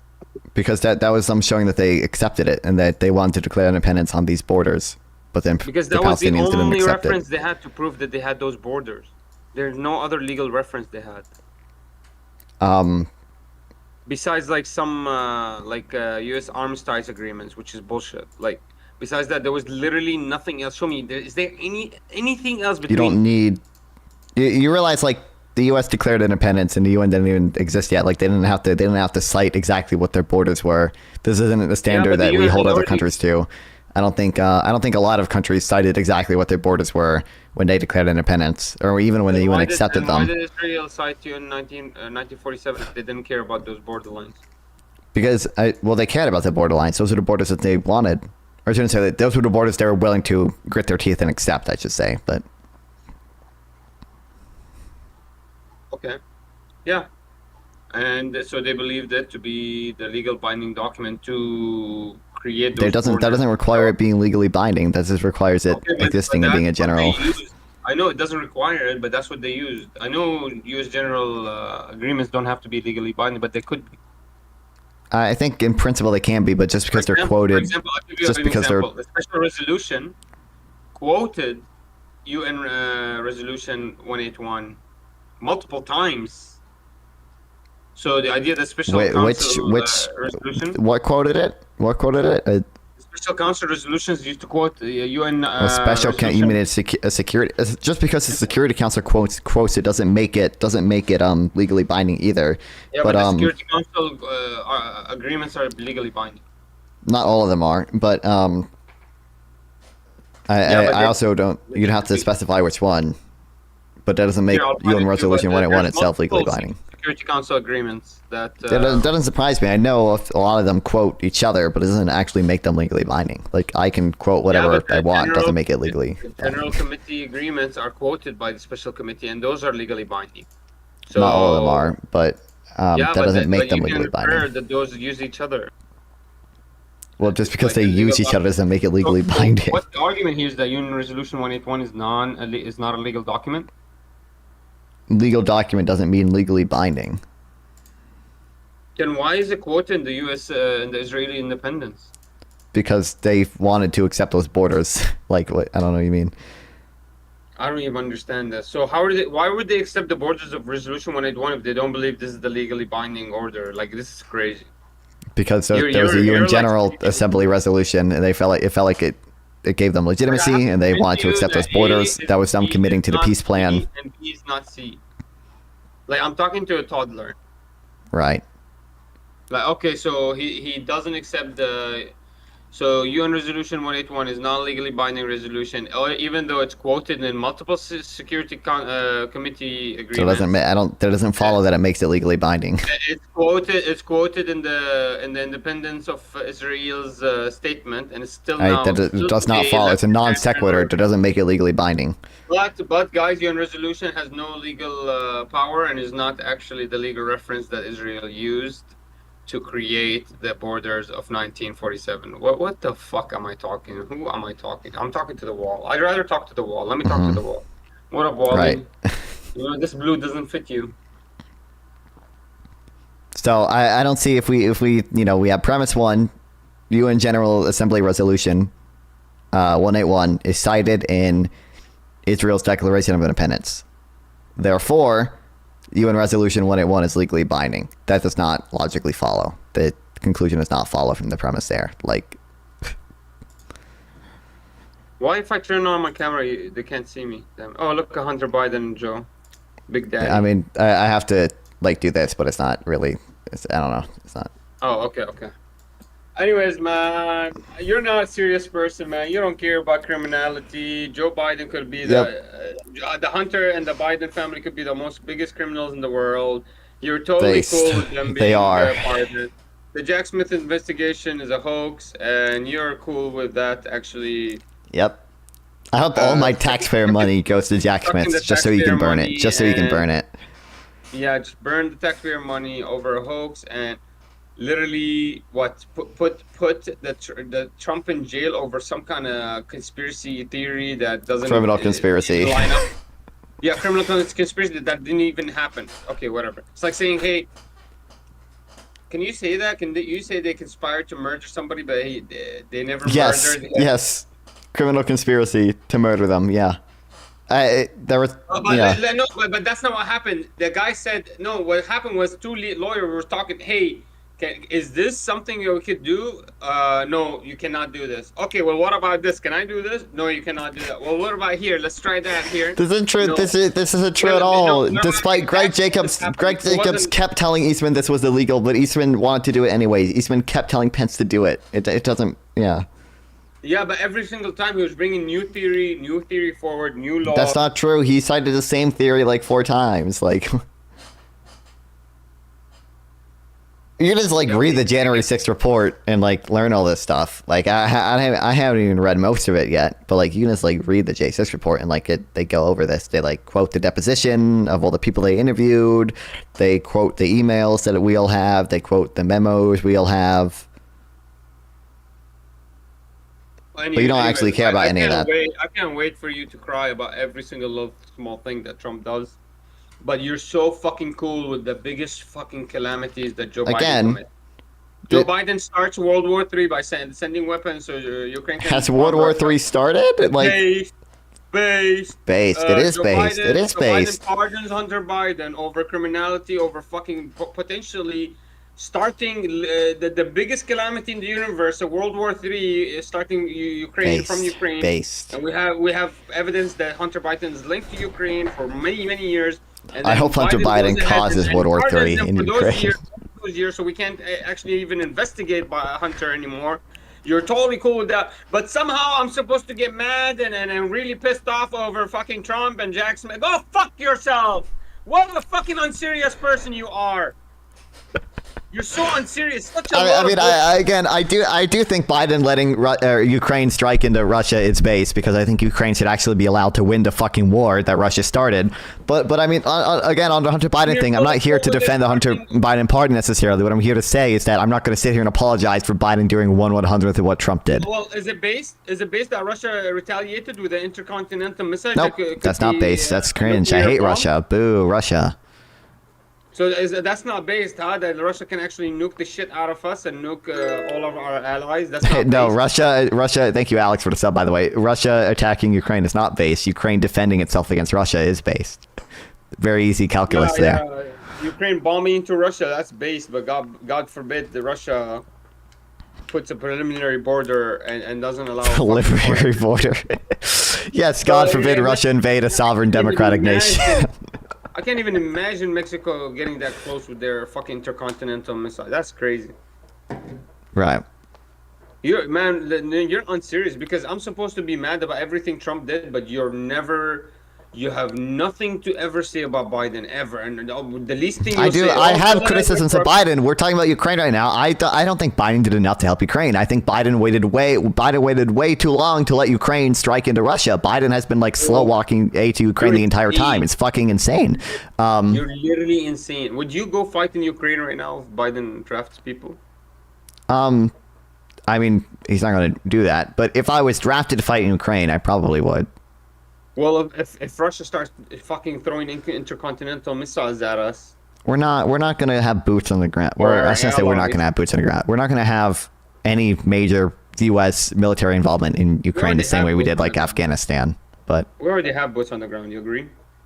We might have like some special forces like covertly there, but we're not in the same way in Afghanistan and Iraq and these other. At least know that the would-be assassin of Trump was on the ground there, at least, and that's an American citizen. That's an American citizen just going to Ukraine is not the same thing as the U.S. actually having boots on the ground there. But okay.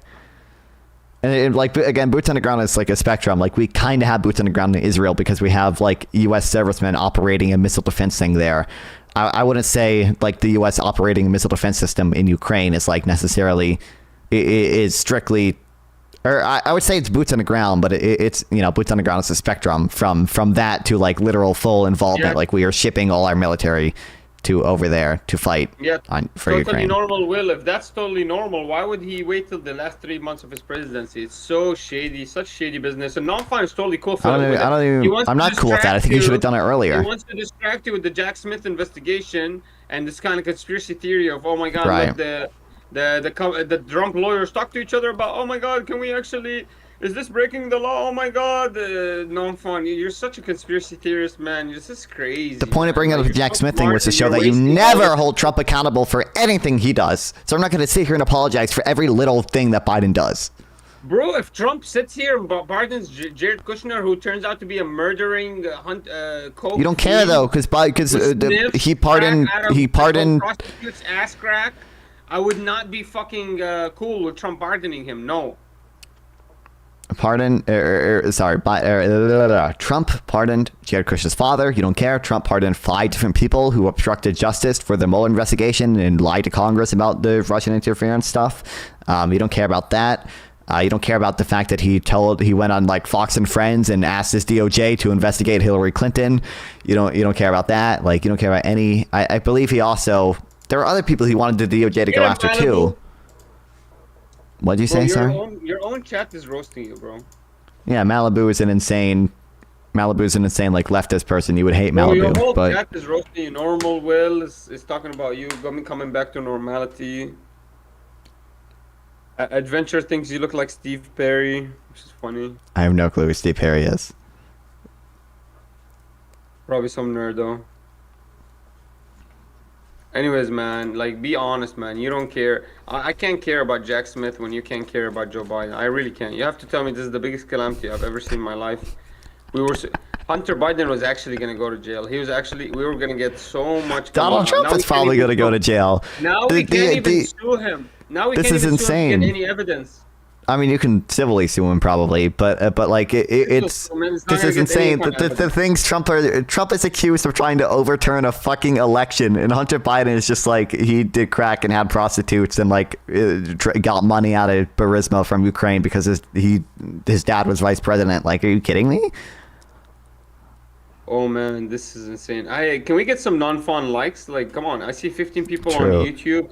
Can we get some like, you don't care? Do you even know? Do you even know that like Trump was accused of getting wait, Menard? Do you know that Trump was accused of getting a $10 million payment from Egypt?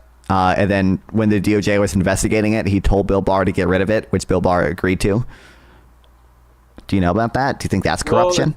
Well, Adventure thinks Russia lost the Ukrainian war. What a loser. I mean, imagine thinking that. That's crazy.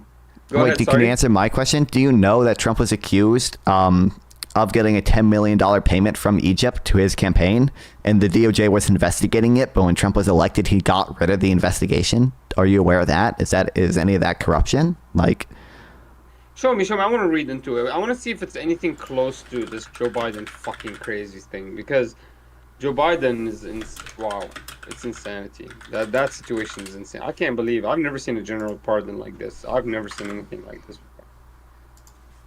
I want to see. I quoted the thing at you before. Nixon's pardon was a general pardon. I understand it was only 5 years and not 10 years, so what a big difference. But literally, I don't think there's anywhere you wouldn't move the goalpost. If it was a 10-year pardon, you would just say this is different because it's his son, or like this is different because of the crimes committed.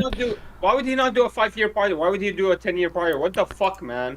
Because Republicans have been investigating Hunter Biden nonstop for years, and House Republicans are insane and will try to indict Hunter Biden and anything they can get their hands on because Marjorie Taylor Greene farms Facebook likes off of it. Listen, keep talking. I'm gonna run upstairs to get some water. Right.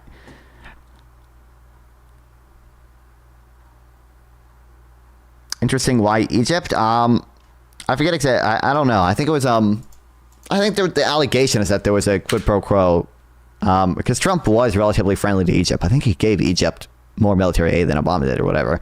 But Bill Barr, Trump, Egypt payment. The allegation is that like Egypt gave the Trump campaign $10 million. The DOJ was investigating it, and Trump told Bill Barr to get rid of it, and then he did. I forget what the exact allegation is for the quid pro quo, but. Okay, so listen, this is the deal now, fine. I want you to give away your allegiance to the Democratic Party right now. Give away. I mean, I'm not like super committed to the Democratic Party. I think the Democrats have like the better policies right now, so that's why I vote for them. But like, I don't really. The gays? There are plenty of the gays. What policy are you talking about that's better than the fucking MAGA? Basically everything. I think the movement right now. Shouldn't you be supporting them? I mean, there are populists in the Democratic Party as well, but are you I'm not. What? Sorry. Tomfoolery thinks the populists are actually Bad. Stupid? I agree. Yes, correct. Oh my god, what the fuck? I swear y'all are all getting paid from the same people. Listen, why? Most of the populist policy is just stupid. Like, I don't know what to tell you. Like, I think Bro, I've never seen anybody come up with this conclusion in my life. Like, I need to understand how you guys what's a populist policy? Like, a wealth tax is a populist policy. I think that's relatively stupid. Tariffs are a populist policy. I think that's pretty stupid. Like, a lot of the populist policy is just not particularly good. I think it comes from just like a misunderstanding of like. Slutsky's saying that it's only conspiracy once they agree to do something, not when they discuss doing it. They did agree to doing it, or well, the lawyers did. Pence didn't. Pence didn't go through with it. If Pence went through with it, that would actually be committing the crime. But also, you have no clue what the legal definition for criminal conspiracy is. Don't pretend like you know that. Shut the fuck up, bitch. Of course not. I'm not a genius, but like you. But like, come on, man. I'll give you a filet-o-fish sandwich with half the cheese on it. Wow, nice one. Not fun. Give say I condemn you, the Democratic Party. I condemn you. I mean, I don't. I think the Democratic Party is pretty good right now for the most part. I think there's some crazies in it, but. Me? Bro, how do you even know about? Okay. Let's get serious now. I really want to get away from this meta talk about bullshit like Jack Smith, and I want to get to the serious. Yeah, the meta talk. Yeah. Yeah, because really this is bullshit talk. Like, this is not gonna win you an election. Like, Jack Smith is not gonna give you a fucking election, bro. Let's talk about how it's gonna win you an election, okay? Mm-hmm. So you as a Democrat, you want the gays to win, okay? The gays to win, yes. Let's write it down. Let's write it start a new notion.so and write gays TW and listen up here. I believe if you want to win the gays over again, what you want is you want a Democratic Party that's a Malibu, I do think the Democrats do need to play in the populism war. That's somebody that's... We've had this conversation before. I do think the Democrats should... I'm not interested in talking about this again. I don't care. What? I'm not. It's not interested in talking about. We're talking to you about what the Democratic strategy should be. We've already talked about this before. You're I don't just really. interested in them keeping losing, right? And talking about Jack Smith's bullshit investigation. That's what you're interested in. I was more interested in talking about the Hunter Biden stuff, and we kind of ran through that. I'm not really interested in saying like, well, I think Democrats should play in a more populist rhetoric, but don't actually do populist like. So you don't care about Democrats winning elections. You actually don't. I do care. I care about Democrats winning elections. By the way, he's making you cry. Your heart.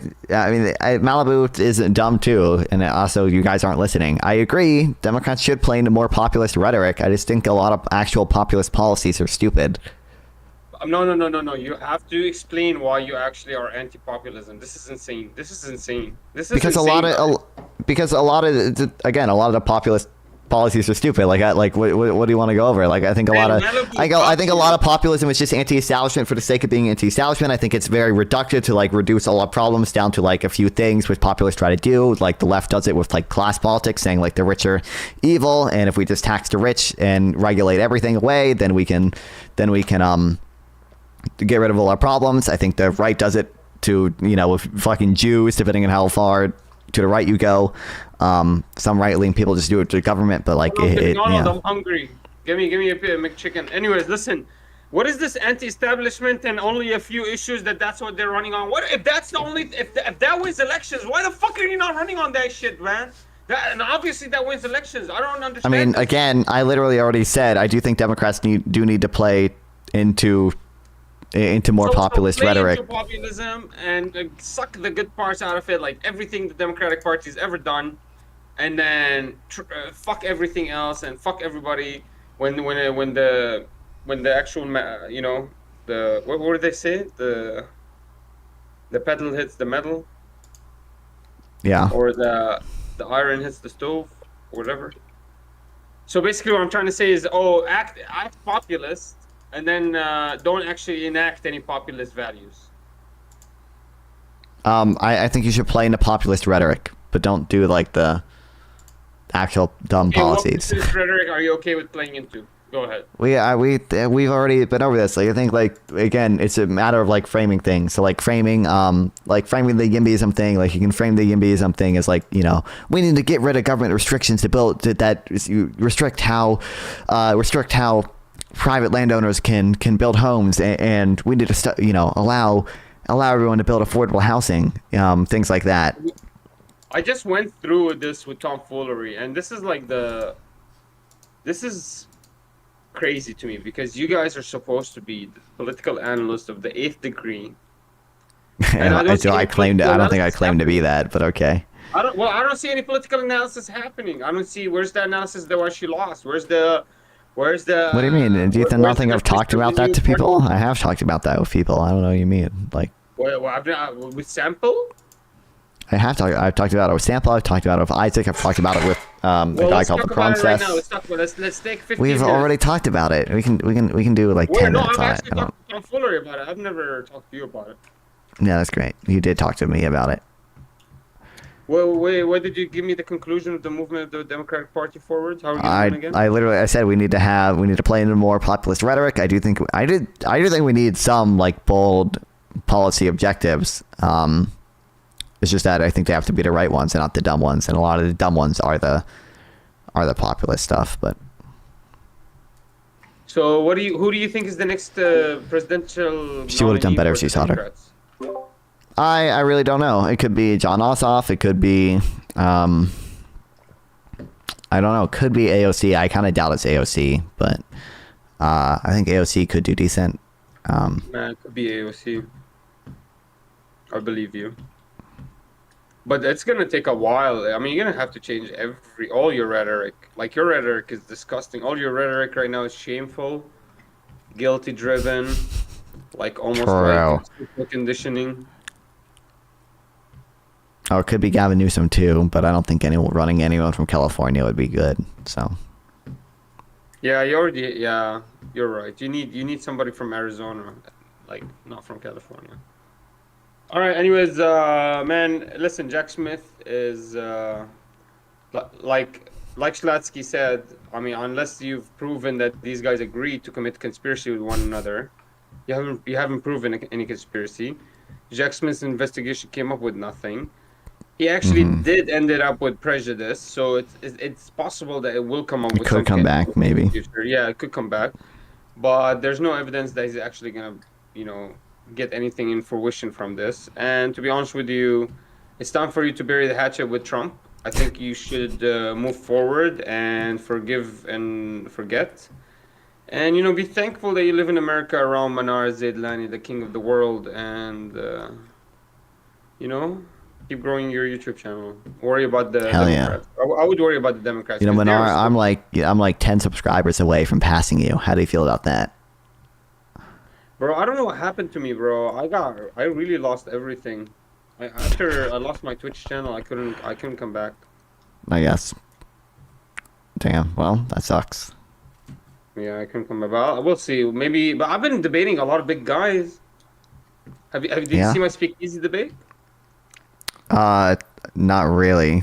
I clicked on it, and you guys were like talking about like random like philosophy stuff that like I'm not that like interested in. So I debated with Speakeasy about polygamy. That was fucking fire. Yeah, I'm not interested in that. So that was awesome. And then, but yeah, man, I'm not strictly politics. Hell no, I'm everything.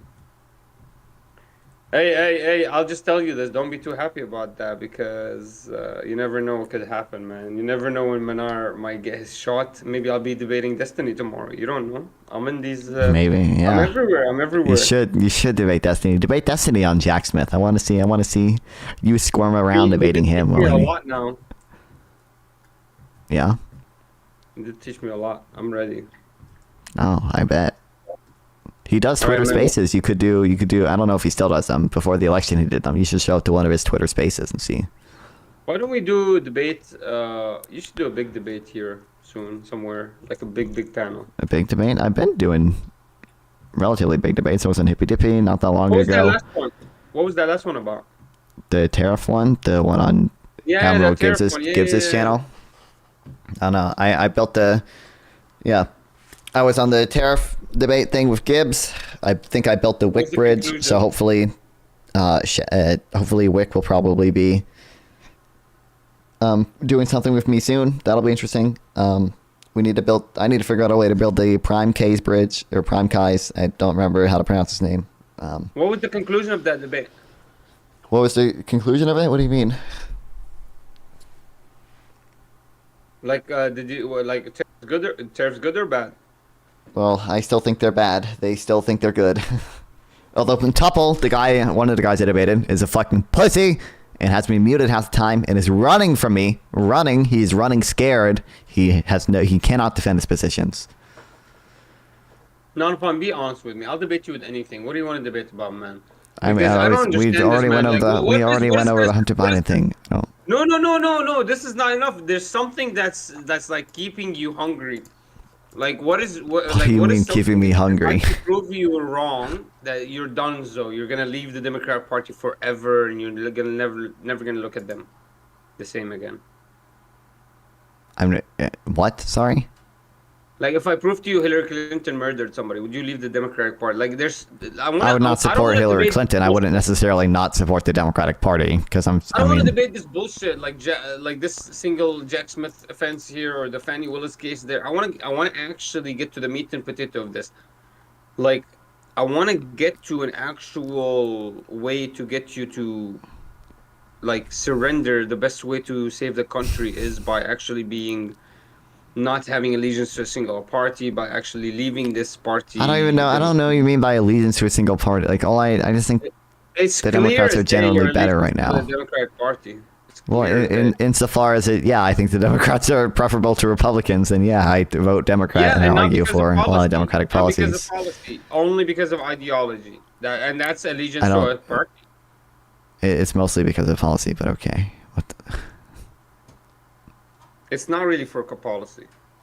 Okay. No, you don't actually like the Democrats because of their policy. How do you mean? They support abortion. I like they support LGBTQ rights for the most part. I like their economic policy better in terms of like a minimum wage, in terms of not having tariffs and everything, in terms of... Yeah, but the Republicans are not taking away abortion. The Republicans do not actually remove the rights from LGBTQ. They allow them to exist in your country. This is a complete straw man. The idea that there were a lot of Republicans who voted against the marriage equality. These laws is ridiculous. I'll prove it to you with the case of Katie Cox. How is there abortion ban in America? Look at Katie Cox. She didn't even have any medical necessity. I don't think most Republicans are in support of protecting these things at a federal level, whereas I typically am. I'm getting mad at you. I'm so mad at you because you have no actual argument. Because how many Republicans voted against the American Marriage Equality Act? America is the lenient country in the world when it comes to these laws. Man, I want to see. That doesn't change anything. That changes nothing. Again. Can I see Bashar al-Assad's picture again? What picture? I don't know what you're talking about. What? And he has a cute one. Anyways, how many Republicans voted against the Marriage Equality Act? Do you know? It was like half the Republicans voted against it. Okay, because it's like it's a big social change they're conservative. Conservatives are always against change. Well, I mean, exactly. That's what I'm saying. It's like I'm generally pro like this. For random politicians to make the laws and not allow this conservative and for example, more moral traditional. Well, we could have this argument or whatever, but you said I don't actually vote on policy, and now I'm laying out this is a policy difference. And now you're just saying the policy's bad. You can say the policy's bad, but this is a... Okay, now I understand. What was the policy difference that they voted what? The Marriage Equality Act. So that's why you're not a conservative, because you... See, this is why that's not the only reason. Literally, I told you that. I told you it's all because of the gays. But stop it's not all because... A lot of it is welfare expansion too. Republicans don't like a lot of welfare that I like. Well, my understanding is Republicans are the ones that want to lower taxes. The Republicans are the ones that want to remove... the government from and deregulate and open up more businesses and more basically fruition for the market, flourishing. I mean, you're not entirely wrong, except for the tariffs that Trump is proposing, which is an insane tax. But Yeah, but the Democrats want to fucking sanction Russia and create an inflationary Yeah, that's not a maybe calamity that's on not the US nearly. economy, and that's totally cool. But God forbid we fucking Yeah, because Russia started Russia started a war in Ukraine, and Trump is the war. The only way Trump to is deal with it is tariffing. by sanctioning our.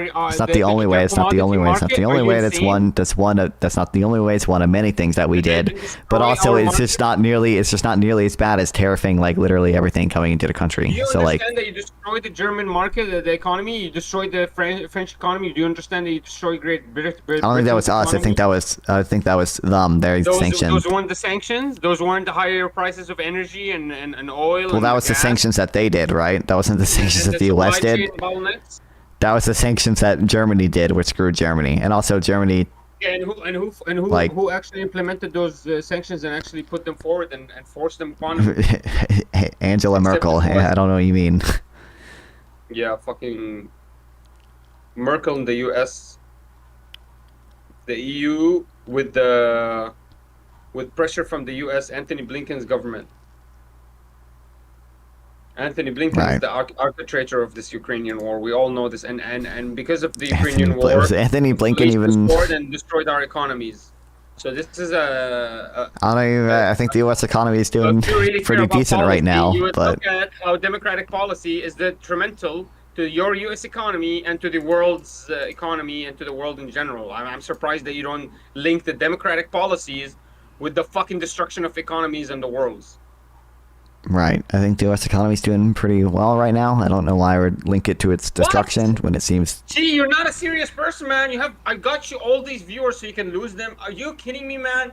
Like, you gotta be populist, bro. You're so not populist, and like you're happy with the 1080 right now, bro. But be careful. The 1080. Like, what? You're not. I like. Oh. Like I would be very careful because you are not attractive. You're not attractive, man. You're not attractive. You need to be attractive to your viewers, man. You need to give them something that you need to prove to them that you might be fighting for them, man. I mean, I think I am fighting for. Obviously, I think I am fighting for them. I just think I think we disagree on how to fight for them. Like, I want people's lives to be better. I want poor people to do well. I think the Democrats generally like have better policies on these things than Republicans do. No, they don't. The Democrats have the policies of. Well, I understand we disagree. I understand we disagree on that, but to claim that I'm not voting on policy when I am like voting a lot on policy, it's just that we disagree on what the policy should be.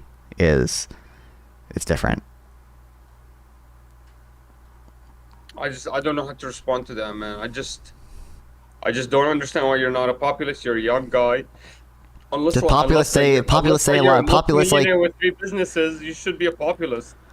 They say a lot of dumb things, and I think their solutions are dumb. Like they'll say like 80% of Americans are working paycheck to. Yeah, Bernie like the other day was saying like 80% of Americans are working paycheck to paycheck. That's not true. And then his solution is a wealth tax, which I think is a bad tax. So like, I'm not going to side with it. Like. I think the stat is 60% of Americans cannot afford a $500 emergency fund or something like that. No. That's what he means. You're quoting a Federal Reserve survey. I know more about this claim than you do. You're quoting a Federal Reserve survey. I think it's like 63% or it's 40-something% of Americans can't afford a $400 emergency expense. They can't cover it with cash, but there were other options on that survey that don't even necessarily like show like financial hardship necessarily. Like some people just said that they'd have to put it on a credit card. Other people were in a bad situation and they said like they would have to like get a payday loan, which it does show they're in a bad situation. But even like for those people, I think Democrats have better policies than that because like they want to give like welfare to people and like Republicans don't tend to like that. So. All right, what's the worst policy you think Trump is going to enact? That I think he is actually going to enact?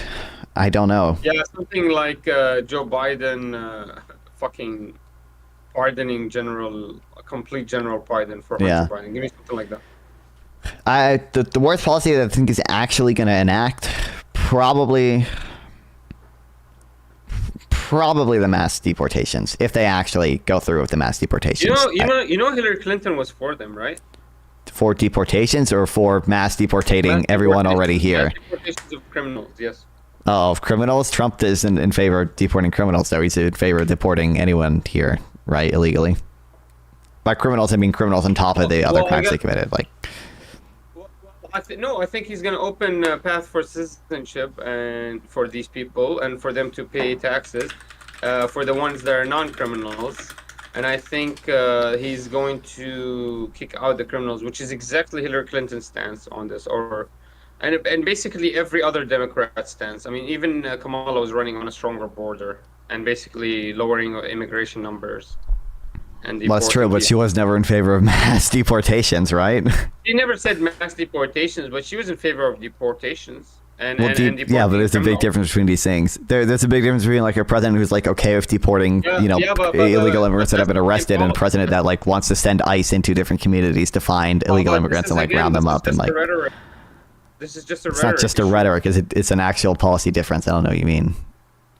No, this is a rhetoric issue because they might have the same policy, and it seems like they have the same policy. Like, for example, when Hillary Clinton was talking about it, and when Bill Clinton was talking about it, remember when Bill Clinton was trying to be a surrogate for Kamala? He was talking about how these illegals are killing our Americans. We need to stop them from coming over the border. I didn't follow what Bill Clinton said, but okay. Yeah, but none of them ever argued in favor of mass deportations. Showed that they had the same stance as MAGA on the border. No, they tightened up their rhetoric on the border because that was a losing issue for Democrats, but they never argued in favor of mass deportations. That's just not true. Bro, mass deportation of criminals, it wasn't? Mass deportations doesn't mean... When you say mass deportations of criminals, what does that mean? Basically, my understanding was Kamala was actually running on, I will strengthen the border, I will deport the criminals that come here illegally, and I will make sure that they don't come. So you understand, there's a difference. Let me finish. They went so far that Joe Biden signed in June 2024 Proclamation 10773. Do you know about it? That strengthened the border? Yeah, I know. The illegal executive order, I'm aware, yeah. Yeah, and so they waited all this time till now, and that's because they actually wanted to show... They're effective. Well, that's because Biden doesn't have the legal authority to do that, and the executive order is going to get overturned. But I know. You're gonna make but you understand, it's the difference between the policy difference is between deporting people who come up to the border. They come to the border, right? And you turn them around. So that's quote unquote deporting them, even if they are in the U.S. for like a little bit or whatever, versus like sending ICE into a bunch of different communities like Trump did during his first term and like trying to find illegal immigrants and deport them all and get rid of like temporary protective status for like the Haitian immigrants that he doesn't like and trying to deport them all. Like these are very clearly like a different a difference in policy. Bro, I'm getting mad at your YouTube because I've asked them 4 times to like your videos and there's like at least 100 people that went through and not a single extra like. I'm getting mad. So true. Why wouldn't they like? Yeah, y'all better like the video. I'm done giving you content for free. This is crazy, guys. This is crazy. All right, now, fun man. Listen, man. The Democratic Party is gonna end up with taking you to hell. They're gonna make you share your wife, and I'm so like worried about you. Okay. Good to know. Don't believe them when they tell you they want to have a taste. Right. And that it's okay.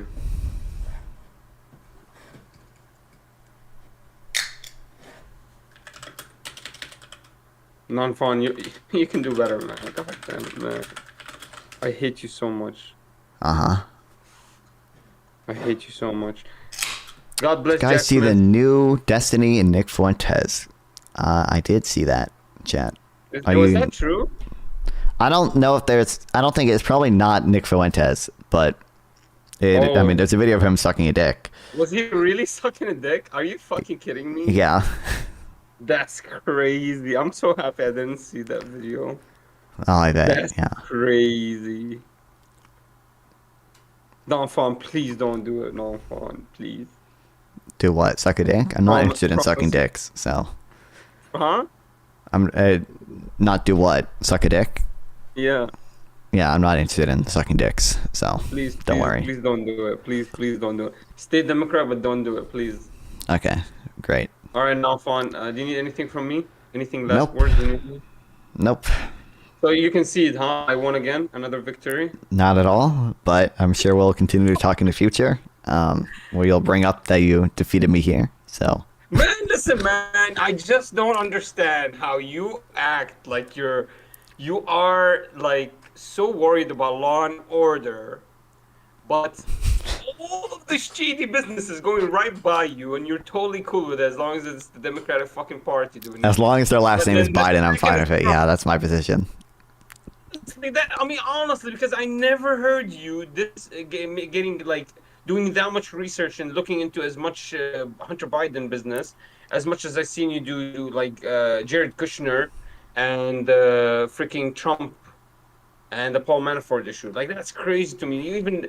You did so much more research on the Jack Smith issue than anything Joe Biden ever did in his life. I haven't even done that much reading on the Jack Smith thing, but okay.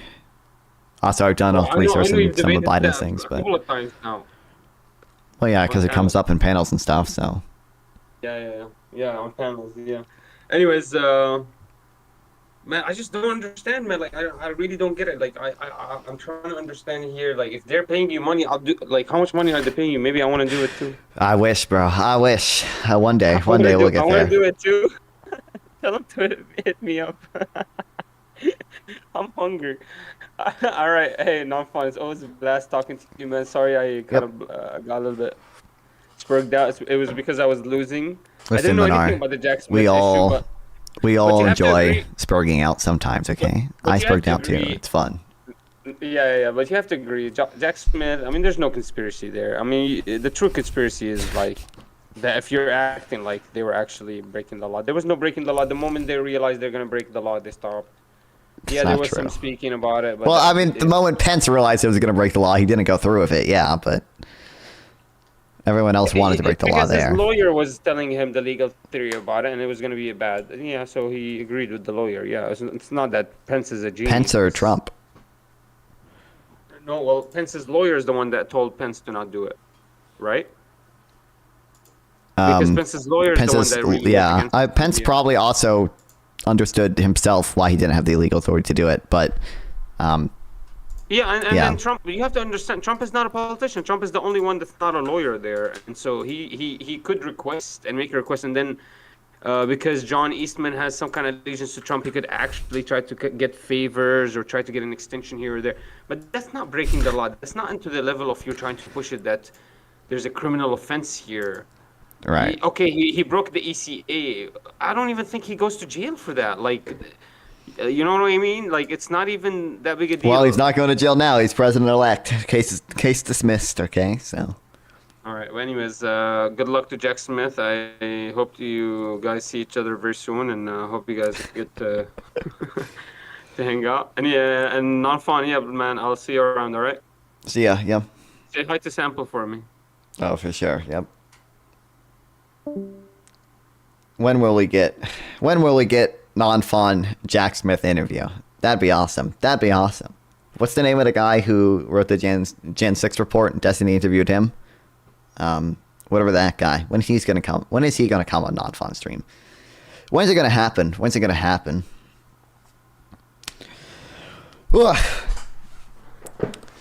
Elbow nose is sample text. What? John Eastman could still go to jail. Probably the case was dismissed, right? So even it's possible, but unlikely because it was dismissed. What's the term? It was dismissed without whatever. So they can still, in theory, bring the case back later, but it doesn't. I don't think it's I don't think that's particularly likely, and yeah, I guess I mean, again, here's the reason why I think the Hunter Biden pardon is somewhat bad is because it's divisive for the benefit of like one person. Like AT Ukraine is divisive, but like that's a like overwhelming good thing in my opinion. Versus like the Hunter Biden pardon, like it helps Hunter Biden, and like it's divisive for no reason. Half the country's upset about it, and the other half of the country is gonna have to argue with people who are upset about it. But again, I don't give a fuck when Trump abused his power of the pardon way more, and they don't take any accountability for that. And Trump, Jack Smith can't prosecute Trump for everything Donald Trump did about January 6th, and they don't take any accountability for that. So that's why I don't care. I'm not losing sleep over it. Yeah. The only issue is he said he wouldn't do it, and then he did. Yeah, I mean, it makes sense to... oh, fuck, I just spilled. I'm a dumbass. I don't think he would have done it if he was still running. He at least probably would have waited until the end of his second term. But I don't know. I guess he obviously lied about that. So not ideal. But also, no one takes accountability for any of Trump's lies about much more important thing, the 2020 election. He still lies to this day about the 2020 election. Like, which lie is more severe? Like the lie about like you're not going to pardon your son, or like the lie that the election was stolen from you? Like one lie like tears at the very like fabric of like democratic society, where like no one believes the results of any elections anymore. One lie is like has had such more severe consequences than the other. So it's like, if you're not going to take any accountability for Trump doing that, then like we're not going to sit here and apologize for Biden doing 1/100th of that. Like, are you kidding me? I guess because Trump is bad, that neutralizes it. True. Ugh. I forget. We'll read more of these just security things. I know Trump tried to. I'm pretty sure Trump literally went on Fox and Friends and said that he wanted them to investigate Hillary Clinton, and also privately told people to investigate Hillary Clinton. But I'm not aware of the specifics of it. And there were other people as well who he tried to get prosecuted, but I don't remember. Or I was going to say I don't remember. I haven't even read into it that much before.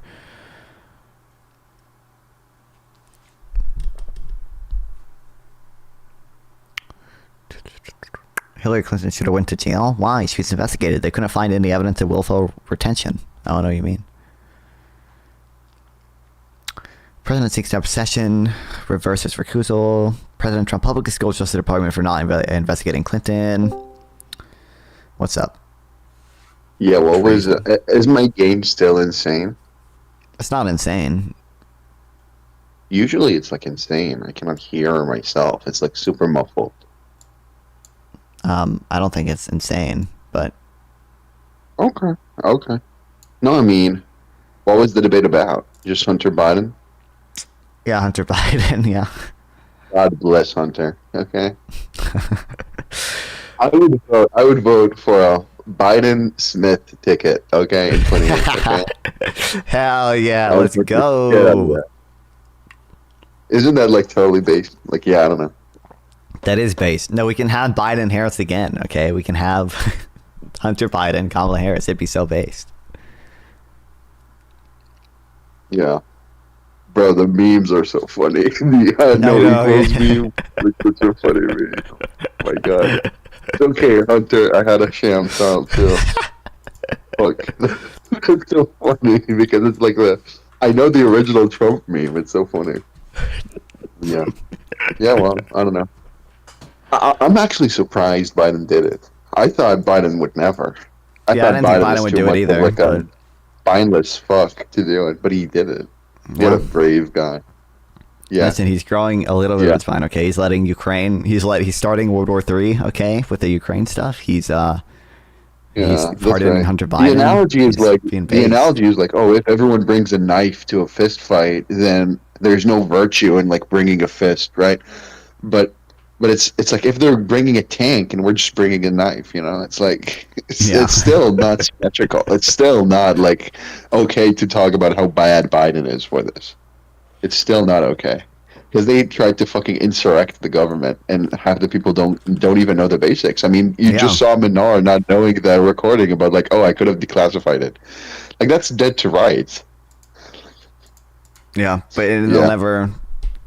He'll almost certainly never get prosecuted, but they don't care about that. So yeah, it's also they don't care, right? Like yeah.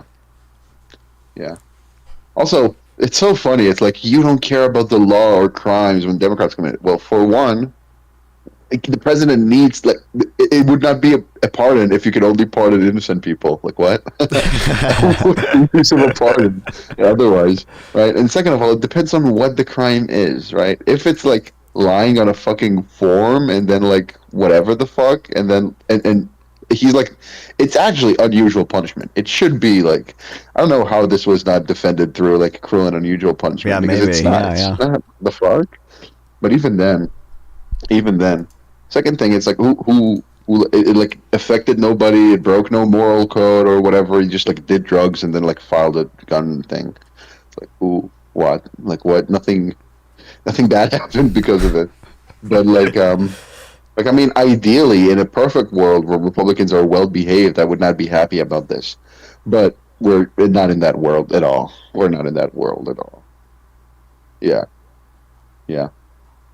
Well, I don't know. You said you think. Did I ask you this? Like, what do you think is the worst policy you can commit that has the highest likelihood of Yeah, we were talking happening?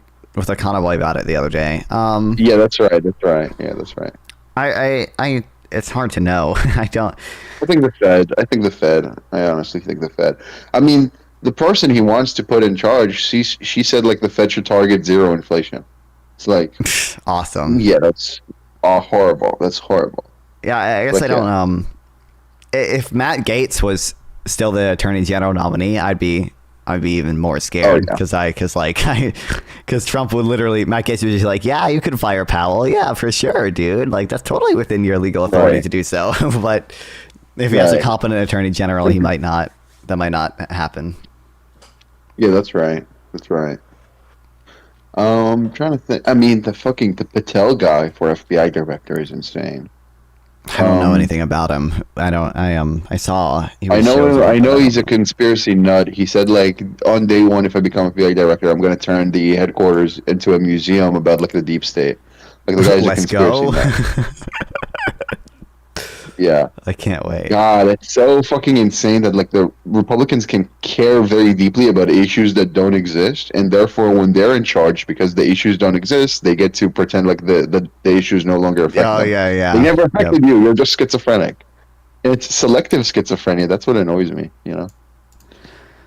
Yeah. Like yeah. I don't know. Imagine you could only like hallucinate when it's like beneficial to you. That's like a superpower. That's not a mental illness. Like yeah. I don't know. Oh my god. But yeah, how would you reply to someone saying like, you know, the stock market is not a good indicator of the economy, and also like, you know, GDP, like how it's just so annoying to talk to economically illiterate people, where it's like, Yeah. oh, you talk about average wages, you should adjust them for inflation and look at median. It's like, I'm already doing that. It's like, yeah, I don't know. Oh my god. I don't know. But yeah, I don't know. A lot of things on my mind, But yeah. Are you I forget, are you in college or like are you Yeah, getting a degree? in- Gonna get a degree? I'm in college for my like associate's degree at a like community college. So Right. Okay.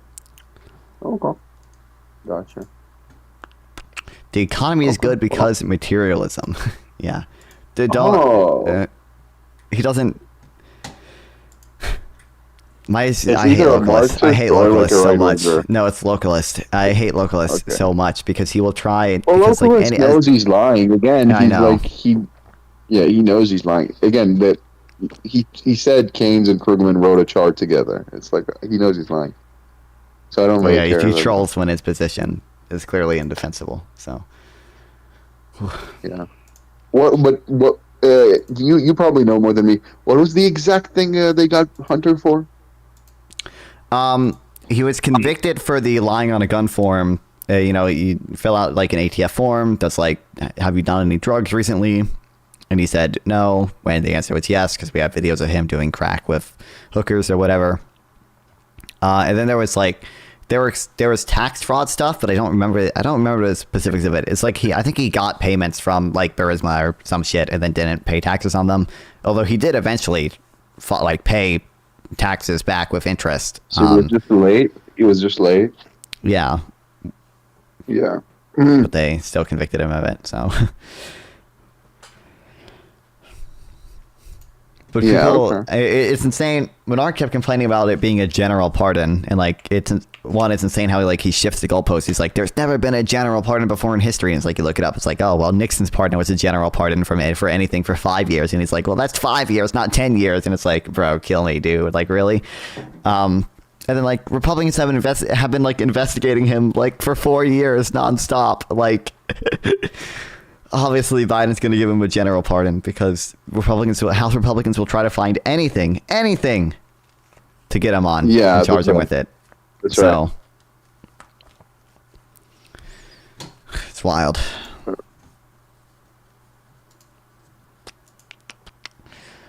And they don't care. Yeah, they don't care. Minogue didn't even know that Trump pardoned Jared Kushner's dad. Yeah, no one cares. He doesn't care. I didn't know that. I feel bad about not knowing that. But then, like, how would you talk to people who are like, yeah, that's bad that Trump did that, but, well, it's also bad when Biden does that. How do you talk to people like that? It's like the false symmetry. It's crazy. I know. It's like I don't want to open YouTube tomorrow and see peers like having on like a bajillion Republicans. I can't wait for the peers to oh my God. I pray to God he invites Destiny on and not like some cucked. Finkelstein thing. You should watch the Norman Finkelstein floor debate. What are you going Pierce again for? What? Just debating some Gaza is no more. Gaza is no more. I say that Gaza has been destroyed. I do a good Finkelstein impression, I think. You do, yeah. Who is this other girl? She's like a crazy, like, pro-settler, pro-Israel person. Oh, let's go. Yeah. Although she had better talking points in that debate, I feel. But yeah. God, I hate Norm. I hate Norm. You know what Norm I do like? The new Norm. Oh, yeah, my favorite fucking Russia-funded show, bro. I love it. Let's go. Let's go. That's right. Let's go. It's like, it's Russian-funded brain rot, like schizophrenia. It's crazy. It's so big. It's beautiful. It's awesome. It is. It's a piece of art. It's like I watch it and I don't know what's going on, but yeah. Which one's better, Talking Talk Tour or Talking Talk Tour? I haven't watched much of the Talking Talk Tour. I've seen one reel of them, so I can't really. They're pretty critical. They're pretty critical of the Talking Talk Tour people. Yeah. I don't know if I like that. Have you even watched a single original episode of Talk Tour, or do you only watch the? No, I don't fucking watch that shit. Why? Why would I do that to myself? Bro, Mark Cuban was on it. What? I'm gonna watch that now. That's crazy. No way, Mark Cuban was on Talk Tour. He was, crazy, bro. Dog. It's awesome. I hope they talk about the Democratic Party in it. Yeah, that's based. Well, send me any Hunter Biden memes you find, but I gotta go now. Hell yeah. Okay. Yeah.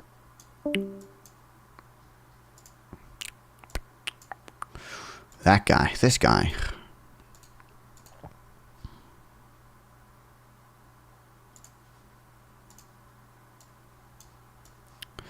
Okay, we'll check this out. It's relatively short. It's like 47 minutes. Wait. What do you think about this? Is it not, like, ultimately super disappointing? Check this out. Oh, accountable Biden. I mean, here's the... I feel like I do think it's kind of dumb, but it's just not at all comparable to anything Trump does. So I'm not going to like sit here and apologize for it in front of people who don't take any accountability for things Trump did. I'm just surprised Biden did it. I'm glad Democrats have a spine to do things like that. Because it's not. I would not want that in a good democracy. But I would not want that if both sides were playing equal. Right? It's like one side literally tried to insurrect the government, and now they have immunity for it. Yeah. I don't care. I couldn't tell you how much I don't care about Biden doing that. It's like, yeah. Yeah, I don't know. Yeah. Yeah. Well, that's about it. Well, I'm sure I it'll don't be know. So a great. Do you watch Yeah. the live and learn stuff? No. I'm sure Too they'll. many podcasts, bro. I'm sure they'll have a great debate about it. But I might watch it if it's good content.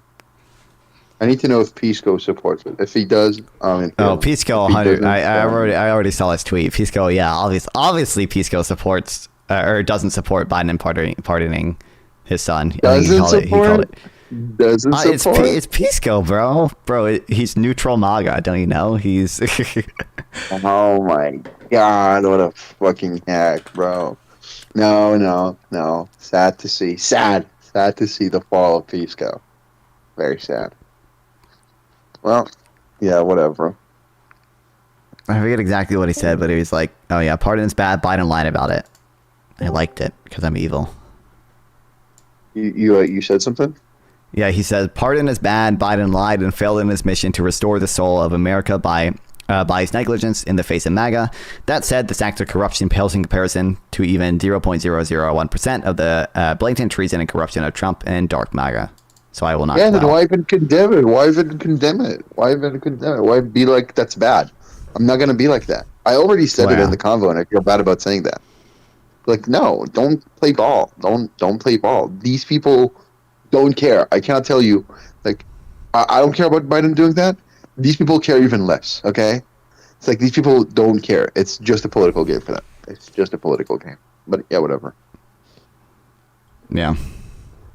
Yeah, I'm going to go now. The elector doesn't realize the partner covers far more than a gun conviction, including tax fraud, taxes or theft, but constitutional or whatever. Okay. I'm sure there'll be great WIC panels about it, some great live and learn content about it.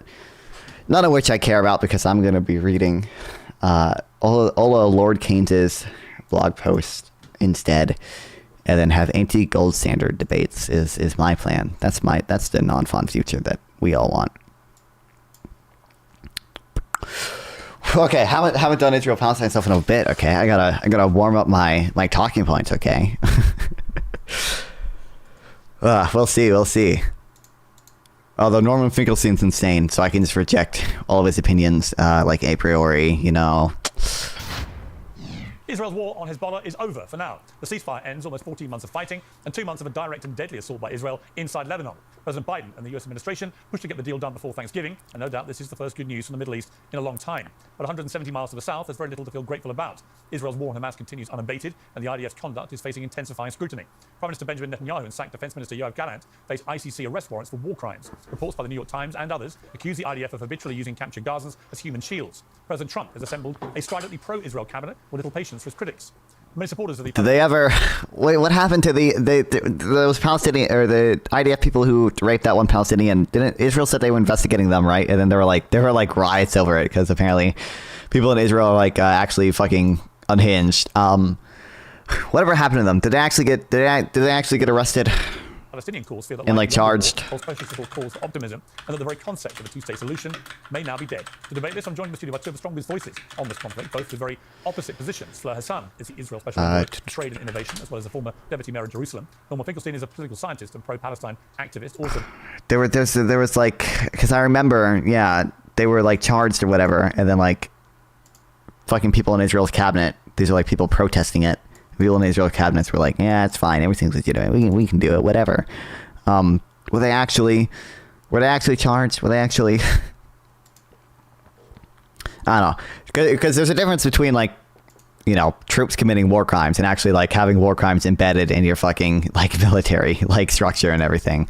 Hamas like intentionally commits war crimes. Israel may have individual troops commit war crime, but as a matter of policy, typically they don't commit war crimes, is my understanding, unless you're Norman Finkelstein, who I'm sure is about to explain why that's not true. Gaza's grave diggers, an inquiry into corruption in high places. Well, welcome to both of you. I've never met either of you. I've interviewed you both several times, but it's great to meet you both in person. And I appreciate you prepared to do this. A lot of people in this war period have not wanted to debate with people, especially on the other side. So I appreciate that. Norman, you've got a new book out, and I'll come to that in more detail as we go on. But just talking about where we are right now. We've got this ceasefire between Israel and Hezbollah. There is no ceasefire yet with Hamas. But where do you think this war now is? Well, with all due respect, I have to disagree with your characterization of where it began and where it now is. Oh, great start. In my opinion, speaking on the basis of what Israeli leaders themselves said after October 7th, this isn't a war against Hamas. This is a war against Gaza. In fact, it's not a war at all. It's a genocide. And in the course of that genocide, we could say, as of now, the best estimates are there are about 42 million tons of rubble in Gaza. It would take about 10 to 15 years to clear out the rubble. I have no confidence that these figures are accurate at all. Like there's that whole controversy over before people have been quoting like, oh, 70% of Gaza is destroyed or whatever, and they're using like satellite data that's there's satellite and radar data from like private companies or whatever that aren't as accurate as the UN satellite numbers, and they're using like whatever new methodology. I have a notion page on it. Whatever new methodology that like hasn't been tested before, and if you actually look at like the UN satellite data, which are much higher quality and are like under manual review and not just using like an algorithm, it was a much lower number. But I have no clue. It's impossible for me to know what he's citing. But since it's normal Finkelstein, I'm assuming he's citing the dumb numbers.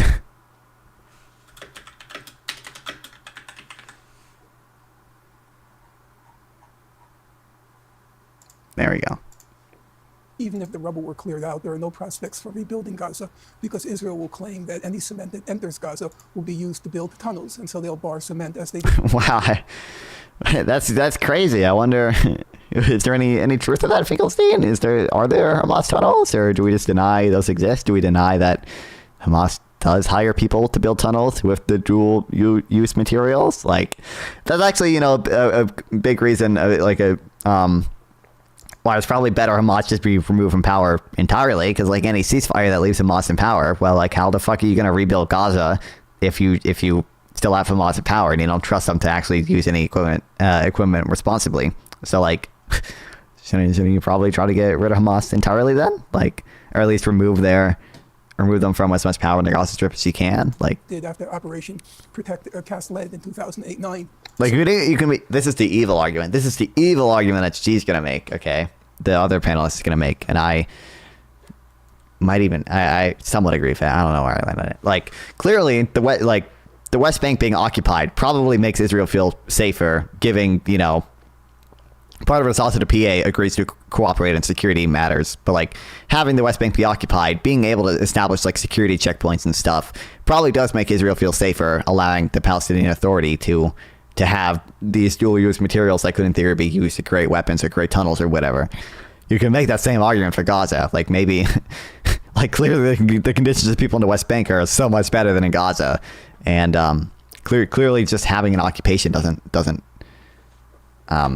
preclude the ability of like life being absolutely horrible. It's like maybe it's just let Israel occupy Gaza so they can actually have like supervision over how materials are being used in the Gaza Strip. There's an argument you can make for that. Where we are now, I would say Gaza is no more. Gaza has been pulverized, it's been obliterated, and that was the Israeli goal from October 7th. As you recall for sure, the statements that immediately came out after October 7th spoke about Amalek, spoke about there not being any civilians in Gaza. The intention was to once and for all liquidate, solve the Gaza question. And in my opinion, they have succeeded in that regard. And the prospects for the people of Gaza, my guess is, and it's pure speculation here, by hook or by crook, they're going to find a way to leave because there is nothing that remains. The estimate is about 60 to 70% of Gaza's infrastructure has been destroyed. The hospitals were targeted, the universities were targeted. I think he could be using the UN numbers now because like when I looked at this stuff, it was like a few months ago by now. But like, I think the number like 60% of residential homes have been destroyed is accurate. Although it's hard to, like residential homes can be lawful military targets. There are reasons to target residential homes, like if they have a military purpose or use because Hamas is operating out of them, or even if they militarily, their location makes it such that they are a lawful military target. Like let's say in a hypothetical that you would need to destroy a home in order to move a tank past it. That would make it a lawful military target. So arguably even like the homes Israel blows up because it's trying to build a extended buffer zone are like lawful military things. I think clearly Israel has a legitimate interest in trying to build a buffer zone with Gaza after the October 7th attacks. So like even the residential homes there that they blow up, even if they're not used by Hamas, could be lawful military targets. That's how international law works, at least. Obviously, homes were targeted, so there is nothing left. And that was the intention. The Gaza Hamas aspect was pretty much a sideshow. Coach Larry So here. for Welcome to the stream, Coach example, Larry. you look at the statistics from the Israeli government, less than one Israeli soldier has been killed each day in Gaza. Okay, but That's not a war. When you say it's a sideshow, I'm going to come to Fleur for. I mean, like, this is how many U.S. soldiers died in Afghanistan? It had to be less than one day in total, right? Didn't we lose like 2,000 soldiers to Afghanistan in like 20 years while we were there? Like, for like a Western country, this is like fighting an insurgent group. This is relatively common, right? Are we debating about your title? We were earlier. We're watching this right now. I'm sure we'll get back to a little bit of it later on. But Response to that. Say it's a sideshow. You imply that Israel were going to do this anyway, but they hadn't done this. And everything that they have done, they would say, was a direct response to what was a monstrous act of terrorism. I mean, 1,200 people were killed. Nearly 7,000 people were wounded. It's one of the worst attacks of modern times. You know, and as you know, we've debated this many times, but I have always supported Israel's right to defend itself. In fact, I've always believed they had a duty to, given the scale of what happened with 3,000 people coming over a border and just murdering anyone to get their hands on. It's, to me, always been a case of what is a proportionate response? What is acceptable? I personally feel it has gone way too far. And for the reasons that you state, I'll come to you, Fleur, is that there's nothing left there now. I don't know what people expect to happen. Fleur, oh, damn, she's got an actual notepad. Damn. Then you can get into the rest of what Norman said. But Gaza's just been flattened. I mean, it is, I know people who've been there who just say it is an utter devastation. What happens after this war? I mean, I need to I haven't looked into it since for like a few months or whatever. I need to read the proportionality ad bellum shit.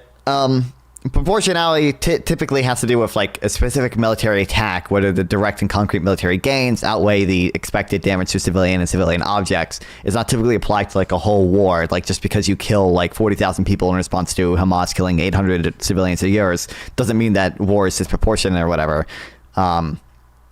Like you would look at it like an individual level, like did this individual attack kill too many civilians and harm too many civilian objects in relation to the number of militants it killed and, you know, military infrastructure it got rid of. Another low moment for Biden. I just don't care that much about it. It's like I'm not going to apologize for it when Trump pardoned way worse people. So I mean, assuming that it ends sooner rather than later, we've seen Israel now end the war with Hezbollah, certainly for the next 60 days. But what happens? Gaza's done, isn't it? But what happens to these people? Well, I know. I actually think they have an incredible opportunity because in 2005, when Israel left Gaza, in order to give the Palestinian leadership a chance to create maybe the pilot of a Palestinian state. Singapore, say it. Singapore, the Mediterranean. They could have turned it into Dubai or Singapore, but instead. There we go. We got it. The talking point. They all say it. I hate these pants. God damn it. When Hamas got in a brutal coup in 2006, what happened is they turned Gaza essentially into a military base. They filled it out with tunnels, 800 kilometers of tunnels. They built under hospitals. They built those tunnels. They built booby traps. They didn't build tunnels under hospitals. They built hospitals on top of tunnels. There's like 30 hospitals in Gaza. I don't know if that one is true. I don't know which came first, the tunnels or the hospitals, but in the whole of Israel, there's but that's 20 years ago, all right? Well, no, they've spent 20 years turning the whole of Gaza into one booby trap for this Armageddon moment. But that's not an answer to my question. The answer is what happens now? Wait, what happens to 1.9 million people who've been sent to refugee? If you don't care why I have it in your title, because we were talking about it earlier. We spent like the first full hour of the stream talking about it. Like, also both can be wrong, but like if one is 1/100th as bad as the other one, then I'm not going to sit here and apologize for it when people on the right take no accountability for what their guy did. Now I want to debate about it when it's brought up because I'm going over this right now. So like, I'm sure we would like talk about it after this. But like, I usually divide the stream into segments when like I upload it to YouTube, so it makes more sense to only be talking about one thing at a time and not go on tangents like this. So that's now been attacked as well. What happens to these people? A lot of their homes are just gone. To be clear, the refugee camps, there are safe spaces where Hamas also infiltrate, and that's true. They do operate out of them. Accurate. It has been reported, and they put their people in. Where is their safe? What happens now? Okay, if you ask me where the light is, on that one point you just said though, where are they supposed to go to be safe? Right now, where do Gazans go? Mr. Finkelstein. Safe zones require two sides to set up. I mean, first of all, she might mention this. There is the humanitarian area. Now, Israel does still strike inside that humanitarian area occasionally because Hamas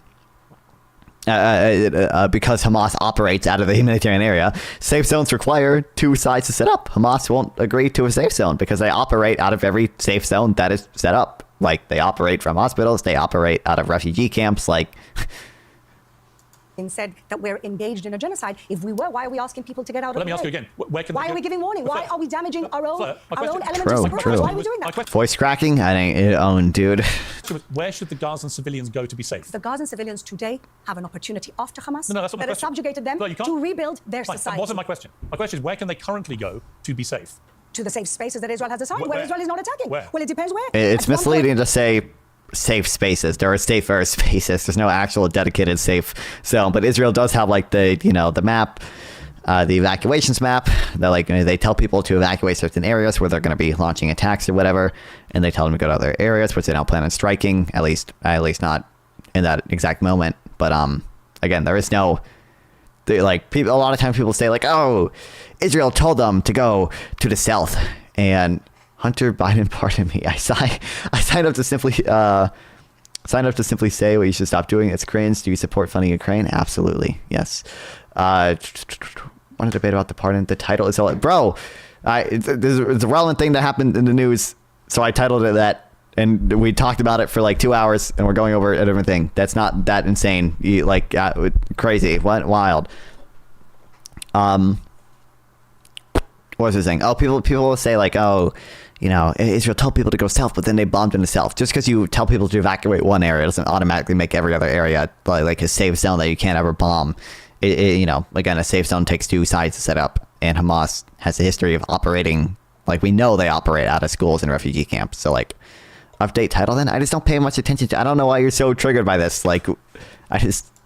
They moved them from Rafah. They said it couldn't be done. You can't move 1 million people. We did with absolutely almost zero casualties. And so it can be done. You can move a population out of the way. Hamas is actually putting them in the I don't know what she means by absolutely almost zero casualties. There might not have been many casualties fighting. There might not have actually been many casualties in the evacuation itself, but I'm sure a lot of people did die when they bombed Rafah or whatever. It doesn't necessarily mean it's automatically bad or disproportionate.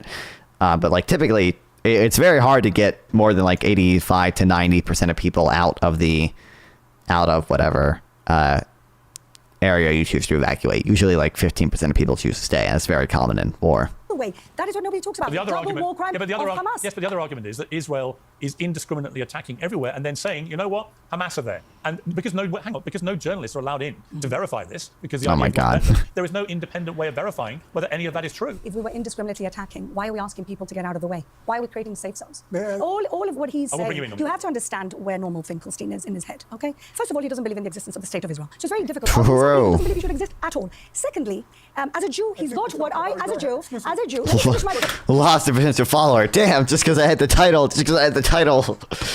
I didn't change the title in time. Like, what the, like, okay, damn, fuck. Rats.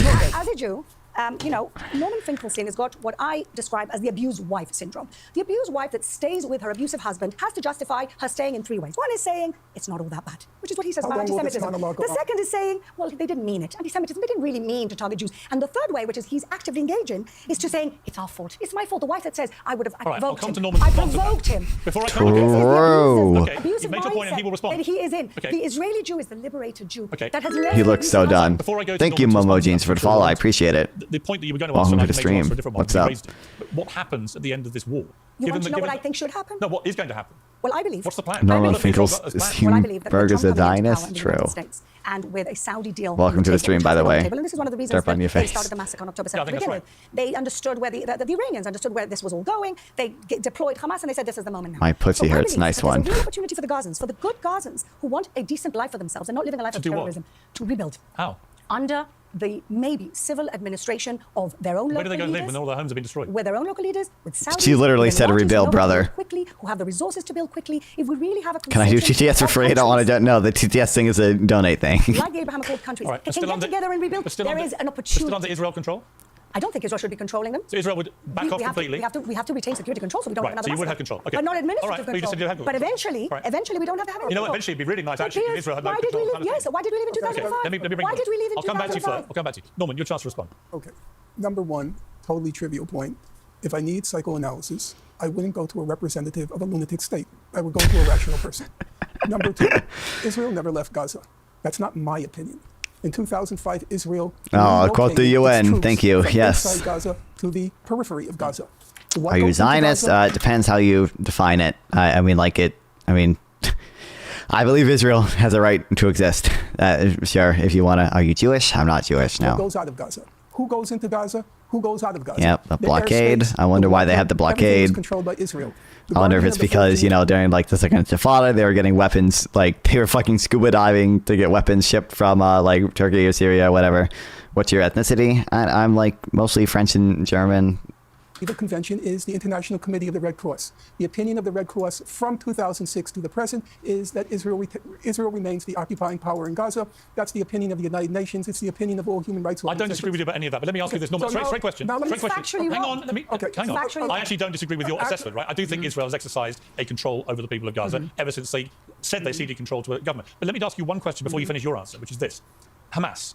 There can be no doubt that Hamas was given billions of dollars, a lot of it encouraged by Netanyahu, given billions of dollars, which they did, in fact, squander, which they did Would you rather have a drink with Hemrich Heiler or Netanyahu for sure? to the Yeah. detriment of their people, which they did Like the Kanye West, Netanyahu. That was so. Remember when he did that? That was awesome, chat. tunnels, right? And which they did in the end when they invaded Israel, October the 7th. They knew absolutely what would happen, and therefore, in that moment, they sentenced to death tens of thousands of their own people. Would you quibble with that? And don't forget, their leaders are billionaires. Their leaders are billionaires. True. I will actually, with all due respect, because I respect the facts, I'll quibble with everything you said. Number one, the money that went into Gaza, mostly from European countries and other international organizations, they monitored where the money went very carefully. They weren't about to endow Hamas. There's no evidence. How does Hamas build the tunnels? It's I'll not tell true. you. How do they function? They don't have one. I mean, Hamas. I don't know if Hamas ever used like the whatever European aid money to build tunnels, but Hamas did. I mean, Hamas paid millions of dollars to build those tunnels. Like, this is like people in Gaza work to build these tunnels for money paid to them by Hamas. Penny of I'll come to you. accountability. Not one I'll penny of come to you to accountability. respond. Okay, allow me. I will challenge both of you, but don't shout over each other. No one penny of accountability. He's living in an alternate The universe. European governments and many of the international economic organizations, the International Monetary Fund, the World Bank, UNCTAD, UN Conference for Trade and Development, they all put out on probably a quarterly basis very precise reports on Gaza. None, and I've read all the reports over 10 or 20 years now. I still started, 17 David. years. None of the reports have claimed that the catastrophe, the economic catastrophe in Gaza, has been caused by Hamas. None. Now, if you claim that you have more expertise in the subject than the IMF and the World Bank and UNCTAD, I have more expertise than IMF and World Bank. Thank you well, very can much. believe Correct. that. I personally don't believe that. Saying Hamas is a tunneling corporation that pays people wages to create tunnels. I mean, that is one part of what Hamas do. It does. Yeah, Hamas does, in fact, pay people to build tunnels. The claim of A lot of unemployed people in Gaza. Like, these international respected organizations is the main source, the root cause of the catastrophe in Gaza prior to October 7th. The root cause has been the medieval blockade that Israel imposed on it, and which Human Rights Watch, just in November 2024, a month ago, Human Rights Watch described as, quote, a crime against humanity. Okay, but how did that's the but no, problem. but no, The problem is how did okay, Hamas afford I will to give build you, all these tunnels? Piers, I never quarrel with facts. I mean, there is like the reason like people oppose like, even giving Israel like defensive weapons or whatever is because there's a substitution effect. So like if we're giving Hamas money to like provide water to the people or whatever, like in theory there's a substitution effect to not have they don't have to provide that, which means they have more money to build tunnels and use weapons or whatever. That's the justification usually. I think it's usually pretty dumb, but I'll give you an honest answer. How do they afford? He's going to tell you there's no tunnels in the minute. Well, I think the amount of tunnels has been vastly exaggerated, but I'll admit I can't prove that. Right. I've talked to civil engineers in Gaza about the possibility Israel claims 450 miles of tunnels. I find that totally incredible. There are billions of dollars worth of tunnels. You accept that? I don't know. I'm not a civil engineer. He wants I don't to know. remain What I, empowered. what I Kelly. do know, I'm perfectly willing to discuss. What I don't know, I'm not a civil engineer. I can't answer. What I can say is Why you can't. We have no indication as to how many tunnels there are in Gaza just because you're not a civil engineer. Is that really a qualification that you have to be able to comment on how many tunnels are located in Gaza? let's get back to the question of what's happened in Gaza. You said Israel is in a war with Hamas. Yes. So has the other guest in this room. Yeah. My name's The guest- Fleur. What is your name? Fleur. Fleur. So has Fleur. Let me ask you a simple question, okay? If you're at war with Gaza, why are you shooting children in the skull and in the chest? The New York Kill Times me. published an article on that, came under a lot of flack. I don't remember. I didn't look super far into it. I'm pretty sure. I was told if you reversed image search one of them that it would come up with the. It was from before the Israel shit, before the Gaza war broke out. It was found on a Reddit page in 2021. I don't know. I tried to reverse image search it and I could not find that, so I don't think that's true. But also I haven't. I'd have to read into the criticism more. New York Times, Gaza, children. I don't know. I never heard a good response to why it just doesn't appear to be reasonable damage done to a skull or whatever from the type of gun that they're claiming that they used. But maybe there's a good response to that. I really don't know. Where shot. How many employees do the payroll? What's their HR like to do bi-week? What's the point of all this? Are you denying that Hamas pays people to build tunnels? Is it this? Yeah, this one. Because they published that.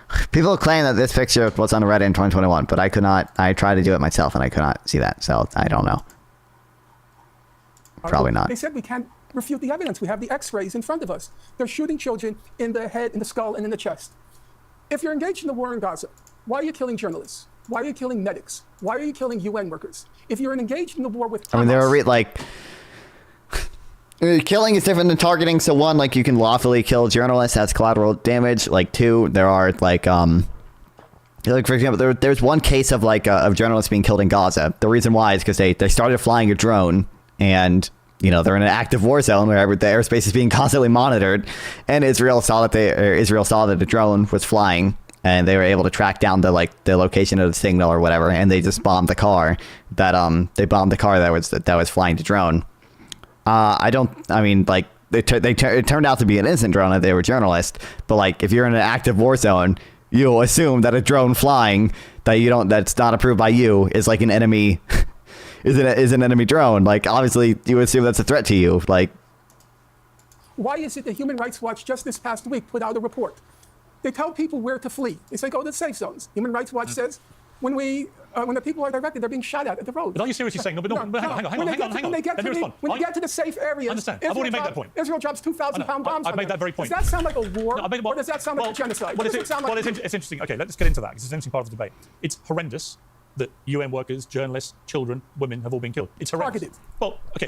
Targeted. Now he's saying targeted, but the word targeted. They say it's collateral damage as they've gone after terrorists. When you shoot here's my question, Norman. Here's my question. Skull, that's not collateral damage. Norman, can you tell me any war where innocent people have not been killed in large numbers? I'm not talking about innocent people. This is not. He's talking about Hamas terrorists. This is not collateral damage.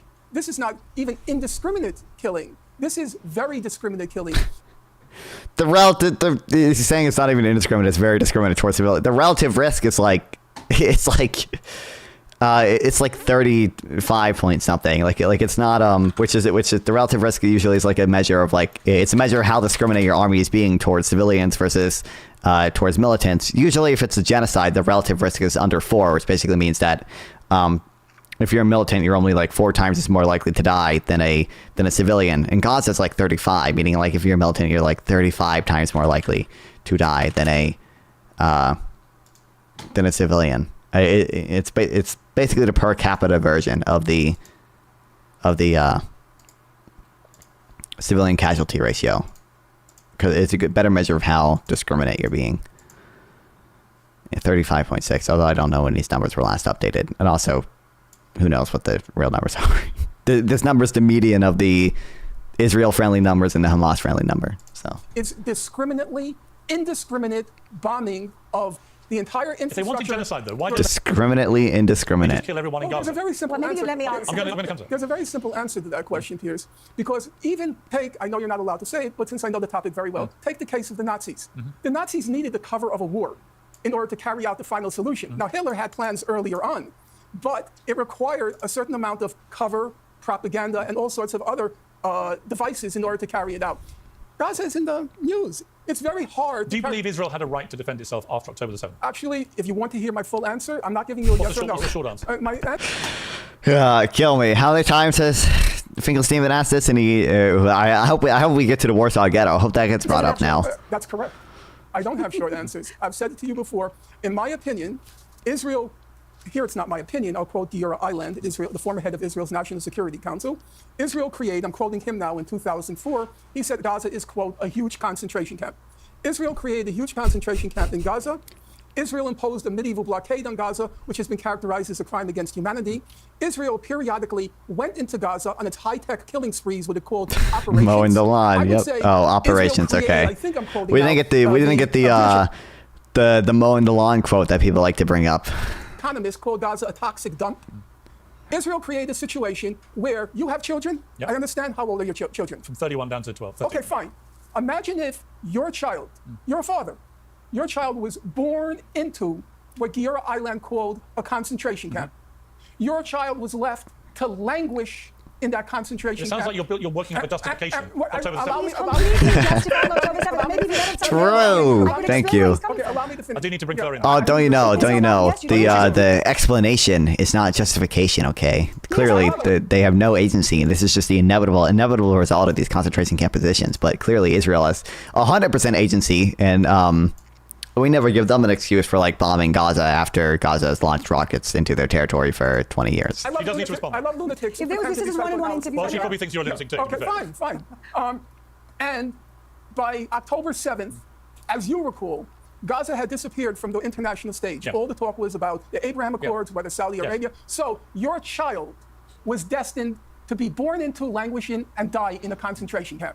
Israel created those conditions. So was it justified? So what my view is Israel forfeited its right of self-defense based on its criminal abuse of the population of Gaza. Why does he have a crumpled up piece of paper in his hand? So just to extrapolate that, it was just. I'm very clear. There's no need for extrapolation. Israel forfeited its right to self-defense. Does that mean then that what happened was justified?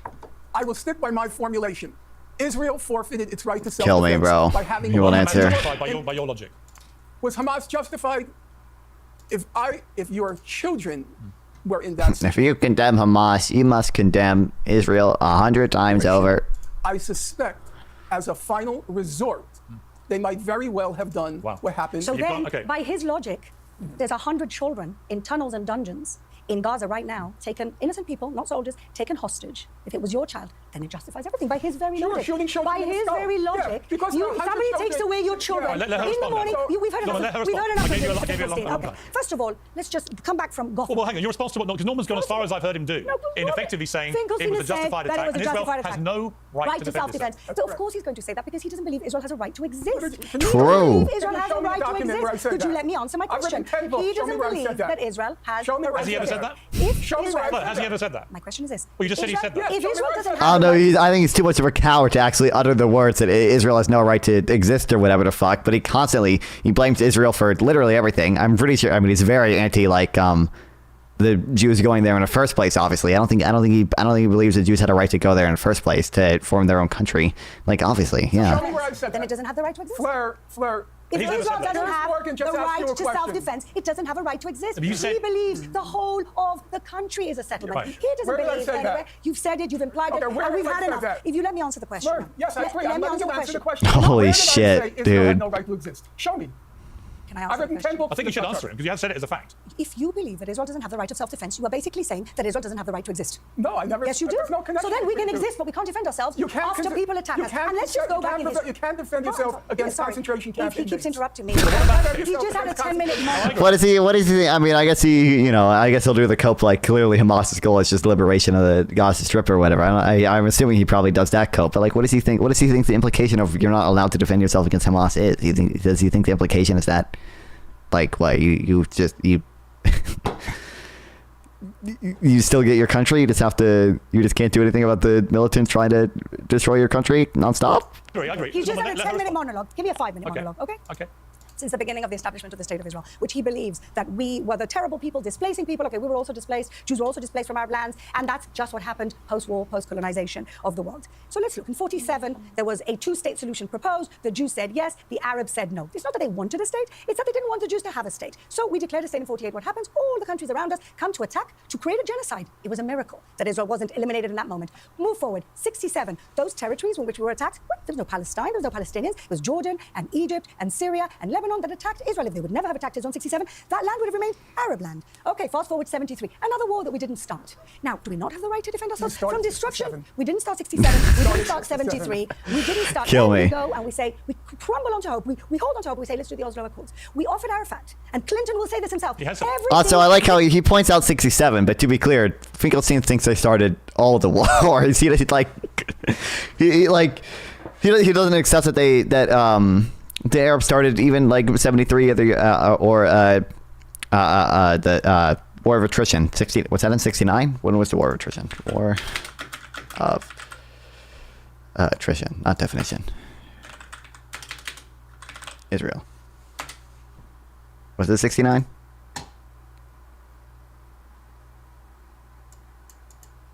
Fighting between Israel 67 to 1970. Okay. I don't think he accepts any of this. Like, They said they wanted 97% of. or what's the wait, what war? I thought it was the War of Attrition, but this is the.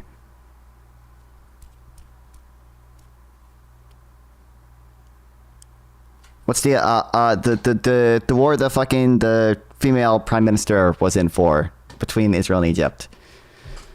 What was that one? What the fuck? Was it not? Was it the war? Was it? I feel like it's the War of Attrition. I might just be.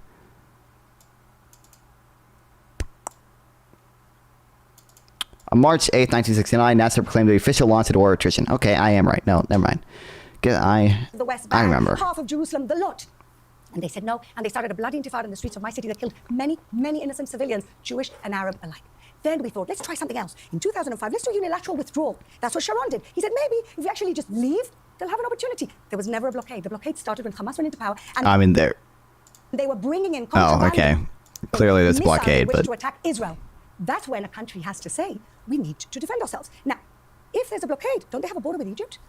Why don't you say a word about Egypt? There's no blockade when it's three wars. The fourth war. It's Egypt. What happened to Egypt? Didn't they have tunnels going in and out of Egypt? In fact, it was Egypt that had a much harsher border than Israel. We had 20,000 people coming into work. Let me ask you a question. So what concentration camp has? Tell me something. What true. It has the is it Gisha that has all the entrances and exits by Palestinians, like 40,000 a year or something. Like what concentration camp has fucking 40,000 people a year entering and leaving? Like, really?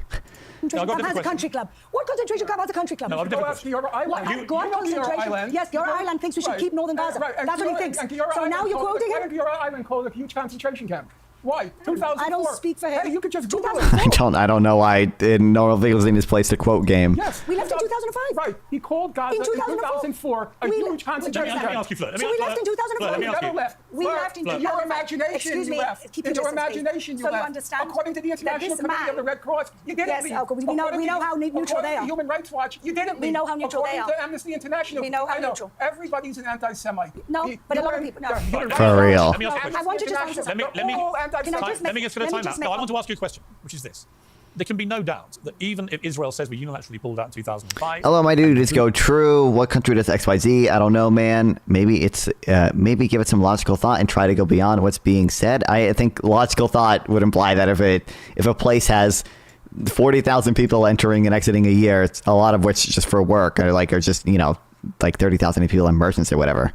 Or this is monthly. Sorry. The monthly. My bad. Not yearly. Monthly is like... That doesn't seem very concentration camp. Like the fact that Gaza pre-October 7th seemed to have, basically, it depends on what data you use. I don't think we have very good data. Seem to have like semi-comparable living standards to like other Arab nations. Like doesn't seem very like concentration camp of it. Like troops and so on to the border, whatever. There's no doubt that Israel continued to exercise a form of occupying control. And we saw that very clearly after October the 7th, when Israel was, at the flick of a switch, able to turn off the supplies of water, of electricity. Why didn't they develop food. their own water? No, but here's my question for you, Flo. Why didn't they use the money to develop their own electricity? Here's my question I'm for you. pretty sure on the water thing, from what I remember, most of the water in the Gaza Strip comes from Gaza internally. I think it's like 90%. Why? I don't remember electricity shit. I don't remember, man. Wait, given that Israel had that power, you can dispute the word occupation, but they had a control over the people of Gaza, the Palestinians, which I don't think they should have had. I don't think they...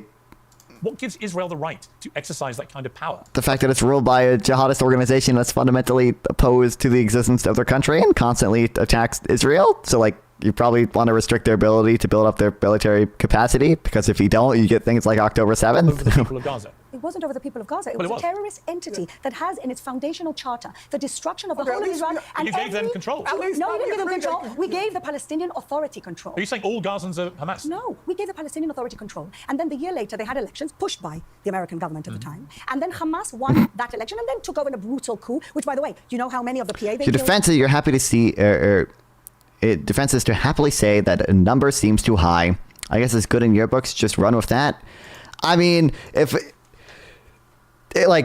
we're defining I don't think it's reasonable to say it's a concentration camp if we have a lot of good numbers coming from it. Like, yeah, it's at some point, you preclude it being a concentration camp if the numbers in it, like, let's say life expectancy was let's say the Human Development Index of it was literally the highest in the world, and people were allowed to enter and exit whenever they want.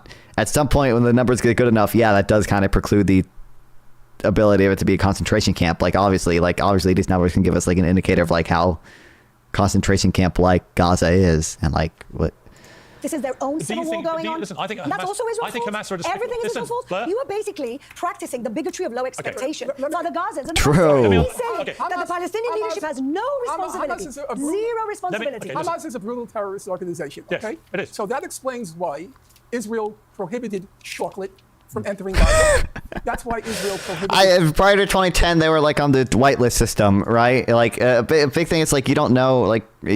It's not like they want to like intentionally, or I'm sure some people did. A lot of them probably don't want to intentionally like punish their children at Gaza by not giving them chocolate. It's that they don't know. It's that they don't know, if the suppliers are smuggling stuff in. Like that's why, cookies were banned. Prior to 2010, they were on like a whitelist system. So like everything not on the whitelist was banned. Like that's why like, cookies were supposedly banned or whatever.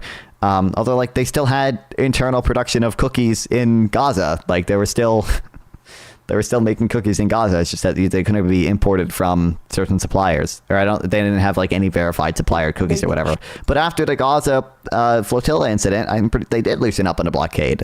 So I agree with you. That's why He's twisting the reality. Actually, that is the reality. It's not. Israel was doing that. It's not. They were restricting building materials that they knew that were. It wasn't all they were restricting. Let me ask you. Listen, I want to bring things forward. We finally agree on more than we disagree on. Listen, you'd be surprised. Honestly, I have a lot of sympathy for the plight of the Palestinians, and I have sympathy for Israel for what happened. The implication is not that the 900K is unaffected. Like, it's that like if we're defining something as a concentration camp, the ability of, to be clear, it's not just upper class people, but the ability of people to leave is like kind of a important thing. Like most of the Jews couldn't leave the concentration camps. In fact, I'm not aware of any concentration camp where 10% of the population had or not 10%, like 1% of the population had the ability to leave whenever. Like, or I shouldn't say whenever, because I do think you need a permit. Like, yeah. I have a lot of sympathy for the Palestinians because they've always had terrible leadership. Fine. You know what I think? Palestinians should be entitled to the exact same human rights as you. They should be entitled to their own self-determination. Yeah, but why didn't they do that? Why didn't they take one of the pieces? I agree. Why did they not self-determine? I agree. Do you know why? I agree. Prisons don't allow prisoners to leave until they're done with their sentence. What do you mean? Are they still inmates when they not like what? I mean, like, you can get a permit to leave for like certain instances if you're a non-violent criminal or whatever. It's my understanding. But like, criminals aren't allowed to like just leave and like go work a job outside the prison usually. In fact, I'm not aware of any prison in America that does that regularly. Never taken responsibility. Yes, but the whole world has taken all responsibility away from the leadership. My view is a bigger view, which is that right behind all this is Iran. Absolutely. That Iran's tentacles have been fueling Hamas, Hezbollah, and the Houthis, and that is the core problem in the region. In Norman Finkelstein's world, Islamism is not a problem. Political Islam is not a problem. Let Norman respond now. In his world, that's not a problem. It's a very simple answer.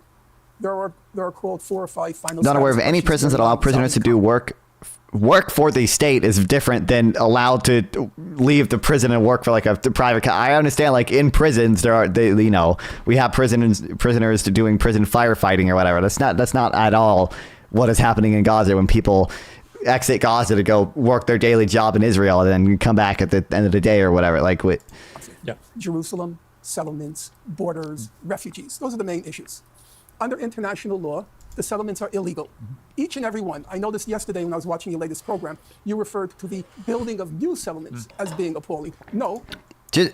Prisons aren't concentration camps. Like obviously prisoners aren't free. Prisons also aren't concentration camps. These are different things. I'm not disputing that people in Gaza lack freedom or lack a lot of freedoms. I'm not disputing that point. I just don't think it's fair to call it a concentration camp. Like, under international law, confirmed in the July decision of the International Court of Justice, all the settlements are illegal.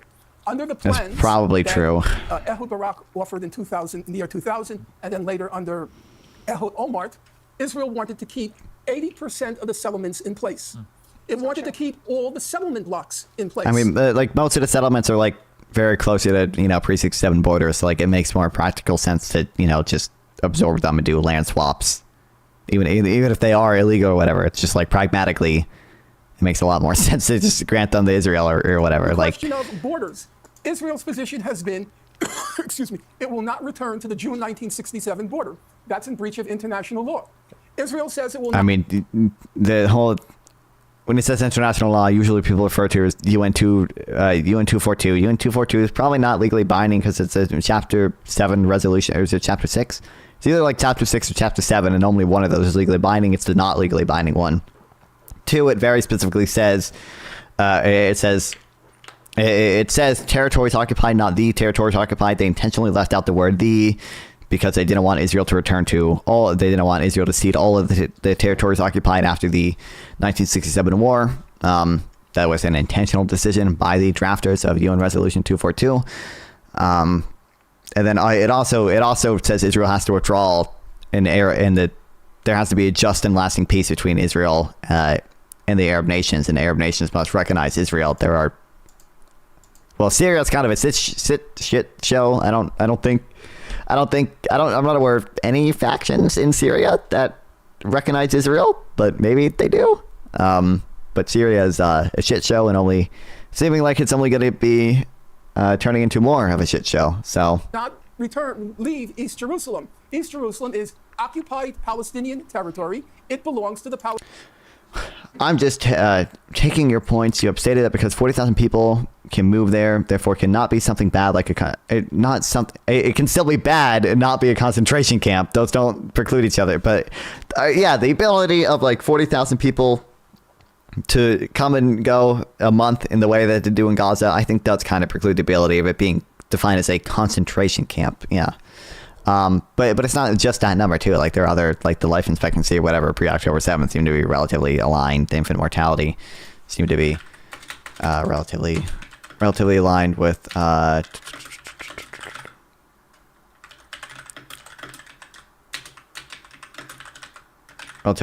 other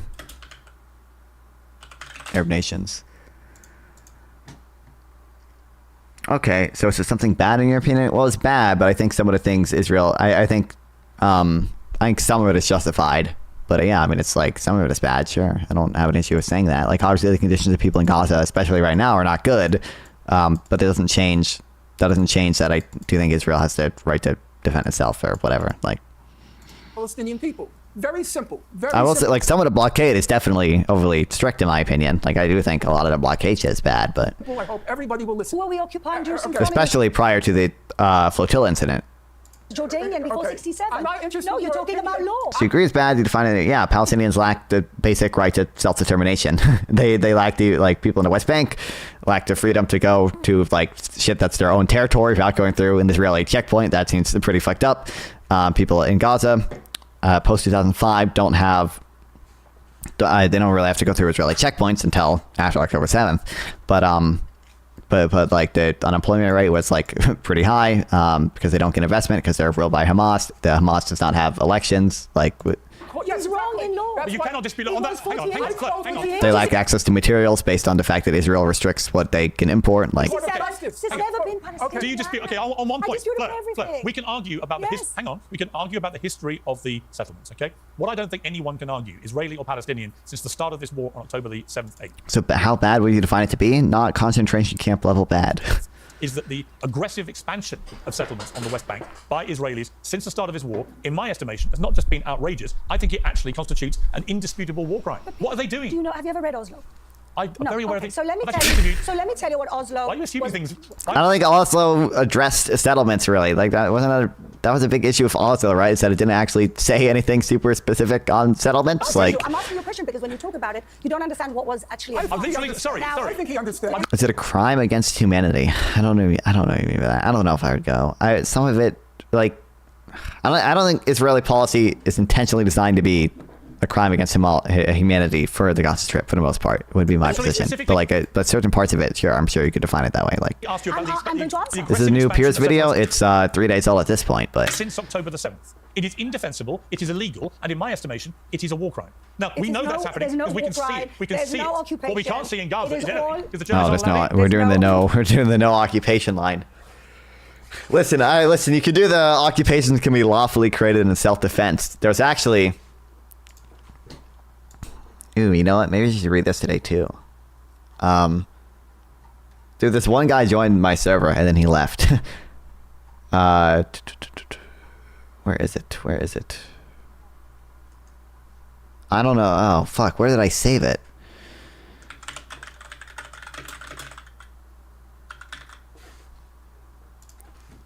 This one guy joined my server and I just like clicked on it. It clicked on its like thing to see, like, you know, who he was, if we had any mutual friends and mutual servers, and he had this. He has like a Substack where he's like, the questioning the Israeli occupation narrative. I think what's fucking happening is best described as an occupation in the West Bank, and post October 7th, best described as an occupation in Gaza as well, or at least post their invasion, which was October 29th or whatever. But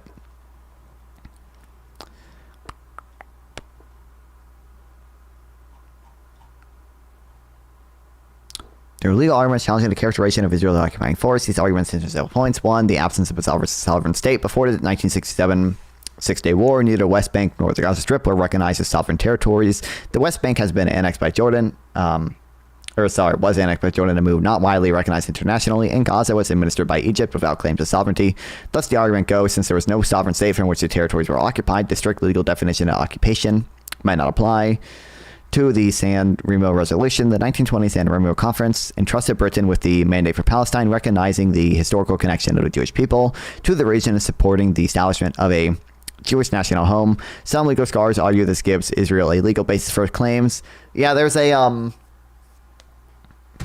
whatever, I get the term for it. There's something called like the basic rule or whatever, which is like independent states are like are like guaranteed the borders from their like colonial mandate or whatever. And people argue that means like Israel's like the independent state and they're entitled to the territory from their British mandate, which included the West Bank and Gaza. I don't think it included Golan Heights though, but defensive war. The territories in question were acquired during a war, which many argue was defensive in nature for Israel. Given the 14 Geneva Conventions, provisions for focus on territories taking an aggressive stance, there's a contention that the West Bank and Gaza don't fall under this category. Yeah, I mean, it's pretty reasonable to say occupations can be lawfully created in self-defense. And in fact, I mean, international law states as much. Oslo Accords in 1990 saw Israel and the Palestinian Liberation Organization signing a series of agreements collectively known as Oslo Accords. These accords established a framework for Palestinian self-governance in certain territories and a path towards a final status agreement. Some argue this mutual recognition and ongoing negotiation process means that the territories are not occupied in the traditional sense of international law. Yes, and the journalists were allowed in, and they got killed. You'd say Israel's killing journalists. So you can't win, can you? What do you think of the aggressive expansion of settlements on the West Bank since the war started? I reject the premise of that, and I'll tell you why. You think it's fine? Let me ask you a question. Do you support the expansion? I've had Jewish guests who have condemned it. There's no occupation. She said there's no occupation. Do you think these expansions are fine? I want to answer the question. Are they justified? I want to answer the question. question. Yes or no? Oh my God, can you answer the question, Yes or bitch, no? please, bro, Yes. please, bro, it should be so easy. Just say no, just bite the bullet, who cares, just say no. But no, because You define this as a war, right? Yeah, probably, yeah, why? I'm asking you a simple question, Fleur. Has the expansion of settlements in the West Bank since the start of this war been justified, yes or no? 94% yes or no? of Palestinians yes or no? are living under their own Yes or no, authority Fleur? in Can you answer that? Judea Yes or and no? Samaria. Is it justified?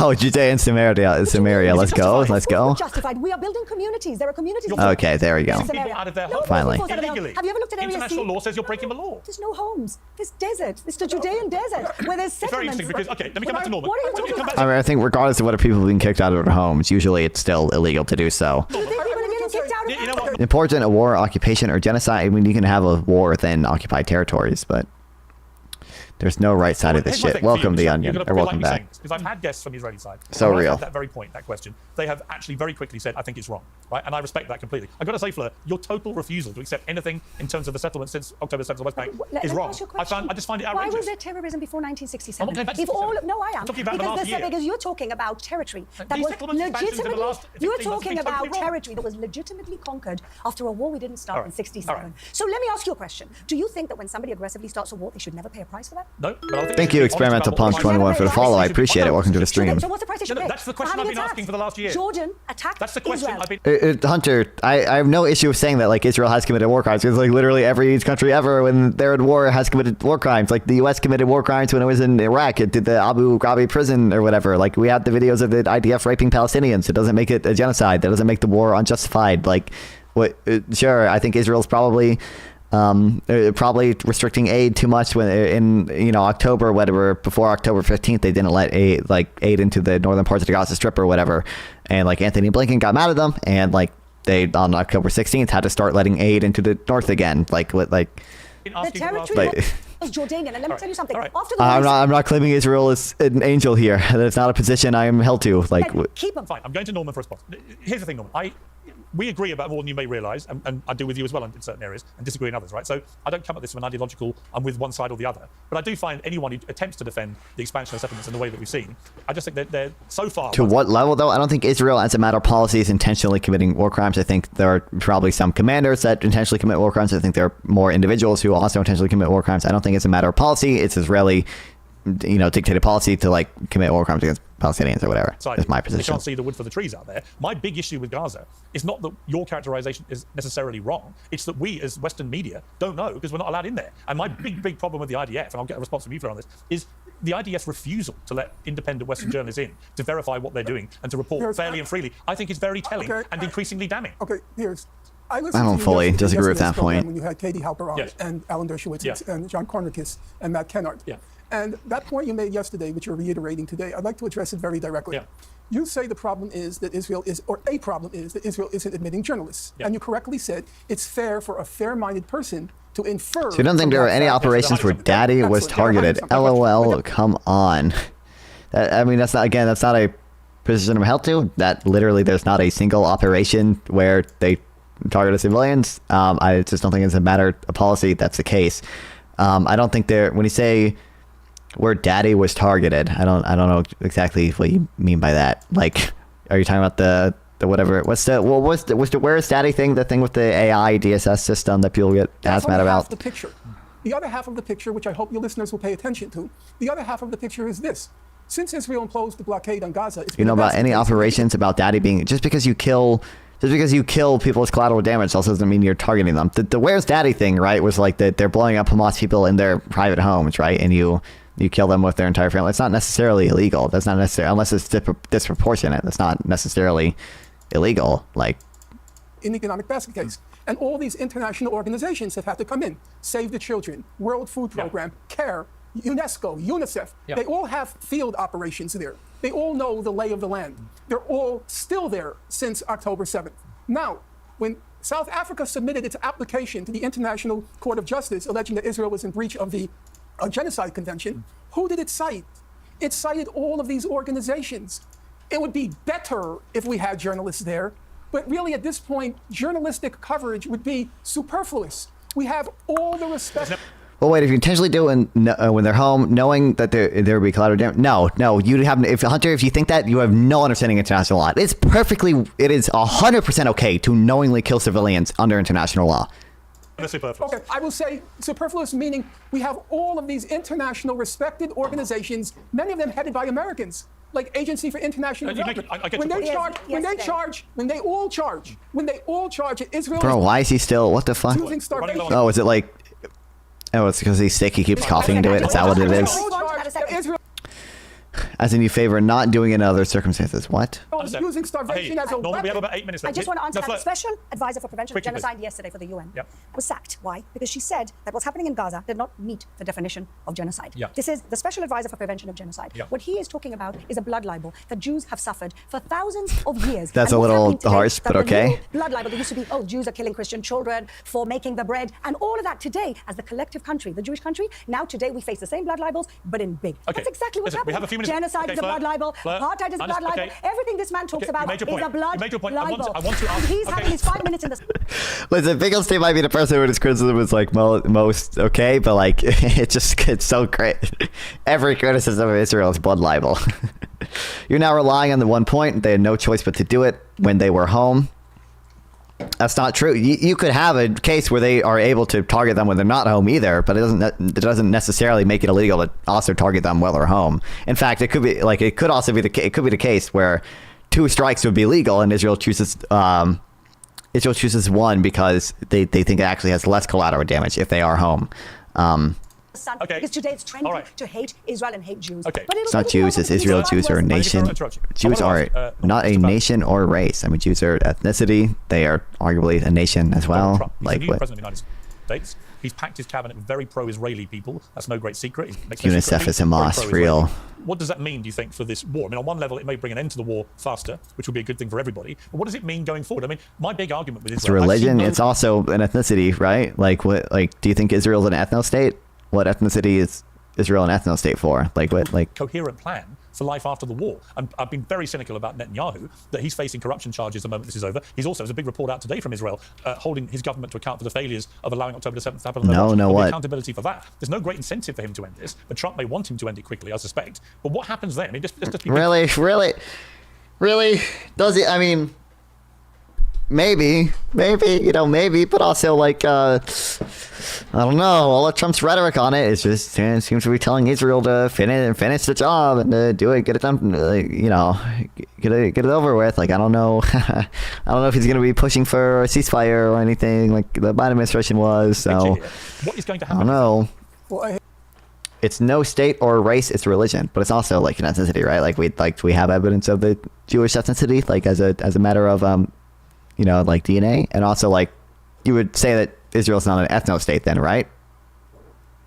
Can you just answer like, is Israel an ethno state, the Onion? I hate to be a bearer of bad news, and I've been criticized on that score by people who normally I would count as my allies.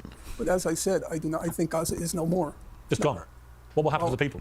I think by hook or by crook, they're going to have to figure out a way to leave. Well, they go into neighboring Arab countries. Oh, they won't accept them, don't worry. I don't know what's going Nobody's to happen. But accepting. as you know, Piers, in the modern world, right now there are 2.5 million Syrians in Turkey.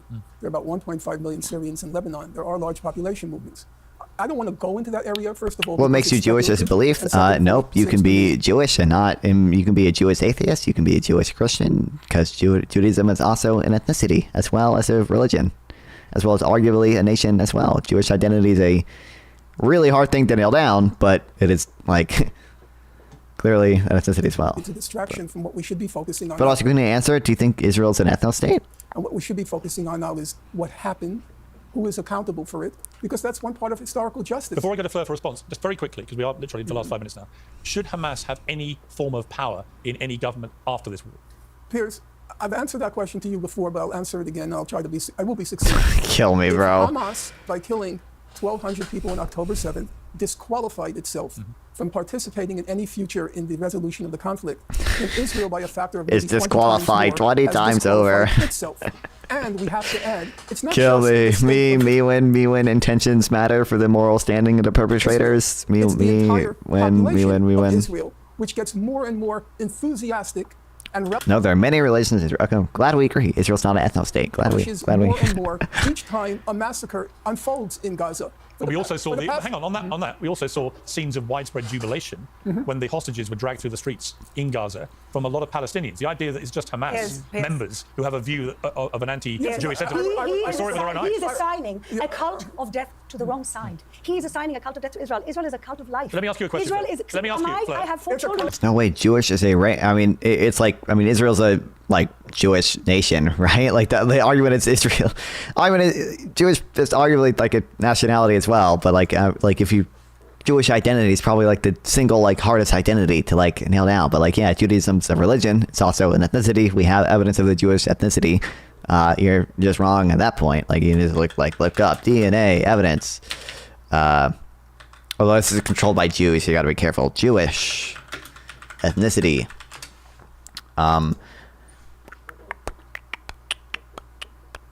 Ancient DNA provides new insight into Ashkenazi Jew. Genetic study of Jew. It's like we can just look at us, but like you can take a DNA test and it can tell you you're Ashkenazi Jewish, or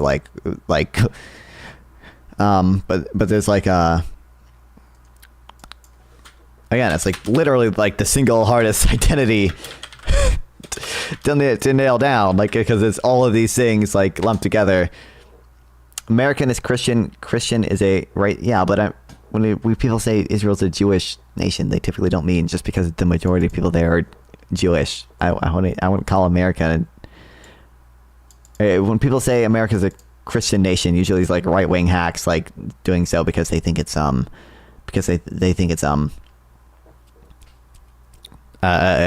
on like Judeo-Christian values or whatever the fuck. Let me ask you. I have 4 children, and they come home singing songs, "One day we'll have peace." And you know what they teach in the Palestinians? It encompasses elements in nationhood, ethnicity, religion, and culture. Like, You know what Let else me they're finish. saying? The Death very to the rude. Arabs. He's not let me They answer also any sing death to questions. the Arabs. That's not true. Even when You they do go not to live in foreign Israel. countries, You have even not when been they to go to Israel Amsterdam, in I don't know how long. They sing death to the Arabs. He's wrong. Even in Israel- Amsterdam, they sing death to the Arabs. In fact, even in Amsterdam, they sang, you know why there are no Again, schools the in abused Gaza? wife is Because justifying there are no the more pogrom. children The in Gaza. abused wife is That's what justifying they're the chanting. pogrom. I didn't look at any of the protests going on in Amsterdam or whatever. So he could be telling the truth there. I really don't know. Amsterdam. He's justifying the pogrom. The abused wife. Yes. Abused wife Israel- syndrome. Israel Justifying the has- pogrom. Israel have a cult. Then Jewish that does not follow. Just because when people in America talk about us being a Christian nation, they mean it was founded on Judeo-Christian values. I don't see how it follows that Judaism is not a ethnicity. That does not follow at all. But okay. For Jews. That's not true. L'chaim. And the 20% death of to all the Arabs who live, and 20% And of death to Arab all the citizens Arabs. that live in peace in Israel, that prosper in Israel, Hold on. that are in Are you Jewish if you don't believe in God? You can be, yeah. every single Again, you strata can of be a society. Jewish You know who atheist. The best educated people in Israel are Christian Arab women. And that's Israel. We celebrate diversity. Everybody gets opportunities, including our Muslim, No, our okay, Jews, nice our to Christian know. population. He's living in a world that doesn't exist and is assigning everything that is wrong with Hamas to... Now, let me just finish with something. This is Israel Khania, who we killed, thankfully, a billionaire, the guy who obviously followed the accounting of Hamas, yes. The blood of women, children, and elderly, we're the ones that need this blood. So Oh when damn, within she's us got the the quote. She's got the revolutionary spirit. quotes. Then Finkelstein's gonna say, "Well, this is what Israeli defense minister, the one guy that says insane shit all the time, said." And And live like a king in Doha. Now, I think what both of The you realize finance is that minister, this what's is his not a name? Territorial conflict. This is an ideological conflict because Hamas don't want a two-state solution, and unfortunately, the PA have rejected every two-state solution proposed what to them happens at the end from of this war? 1947. So what happens at the end of the war? There is no territorial solution because this is not a territorial what will conflict. I pray that the Abraham Accords and that the wider peace in the region will bring the Palestinians to the point that they understand that the only way forward is to negotiate with Israel. Not to go this way or that way, not to kill Israelis, but to negotiate with Israel. Israel is a country that I'm so proud of my country. 1948, nobody gave us anything. We've been fighting wars incessantly. We built a technological superpower. We are curing cancer. We are curing climate issues. bro, they cured COVID. You know the conspiracy theory. They were working on a COVID vaccine before COVID even released. Okay, before the COVID patch dropped. Okay. Because they actually engineered it as a bioweapon, as we all know. Than anybody else, including Arab You know what we need a cure for? You know what we need a cure for? We need a cure. No, we need a cure for a 75-year conflict. We do. And you know what? I'm True, reminded again, for real. I'm reminded again of a conflict in Northern Ireland Yes. between implacable enemies who killed Yes. each other for Piers. many decades, and they eventually got leaders who were able to barrel through all that and reach Piers, peace. I was And that's what we need. I was deputy mayor of Jerusalem for 6 years. All I did was build bridges between the 40% Okay. Muslim population and the Jewish I've got to leave population, it there. and they have Fleur, prospered I have to leave it forward. there. Fleur and Norm, thank you. Listen, I appreciate you coming together. I know it's passionate views on both sides, but I do appreciate you agreeing to do this debate. I always learn things when smart people debate these things, all right? Okay, So just one last word, if you don't mind. very quickly. Okay. I was supposed to debate Benny Morris at Oxford. He said he won't debate What me. the fuck? I was then supposed to debate Ehud Based? Olmert at Based? Oxford this week. That's why I Yeah. came. He said he wouldn't debate me. Based? So I appreciate Did he really have a debate scheduled with Ehud Olmert? Really? the fact that Fleur. That he was the prime minister, right?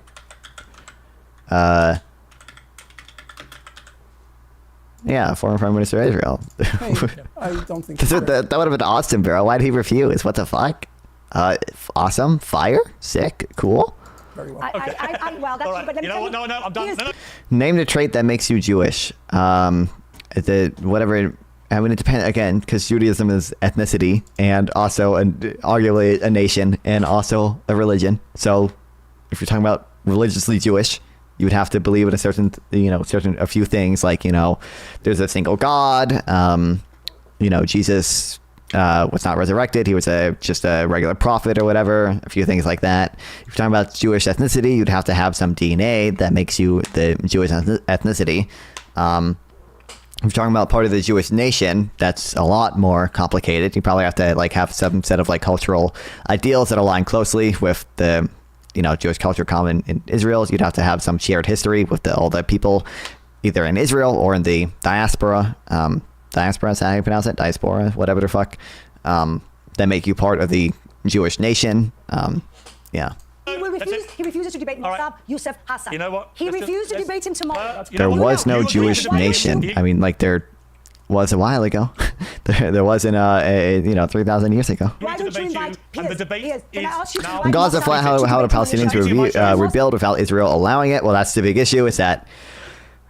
Yeah, I mean, I think that's probably actually the best justification for trying to get rid of Hamas entirely, or at least not having them being the ruling authority in the Gaza Strip, because Israel's not going to be willing to give Hamas materials to rebuild because they've seen what Hamas does with materials, right? They dual use materials. They use them to build tunnels.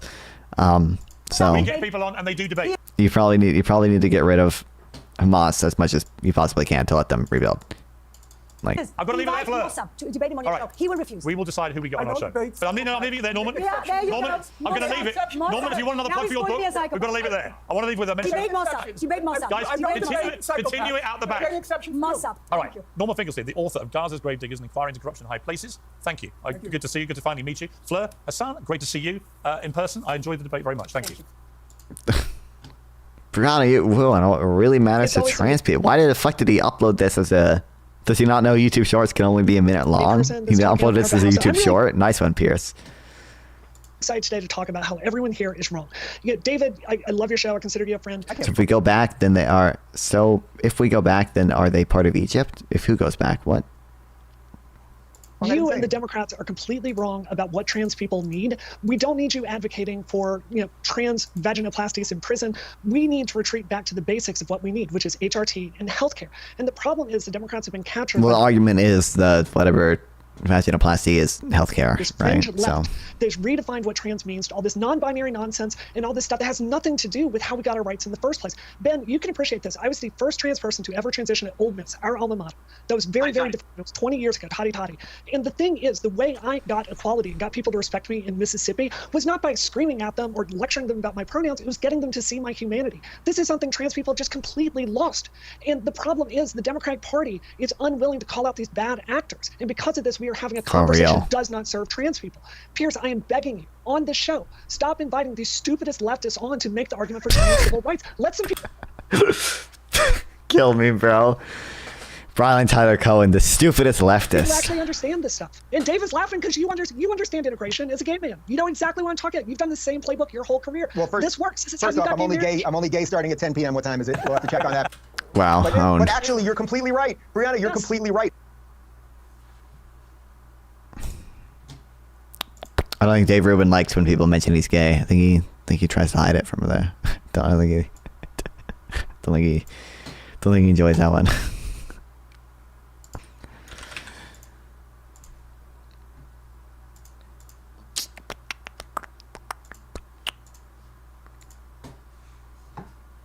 Okay.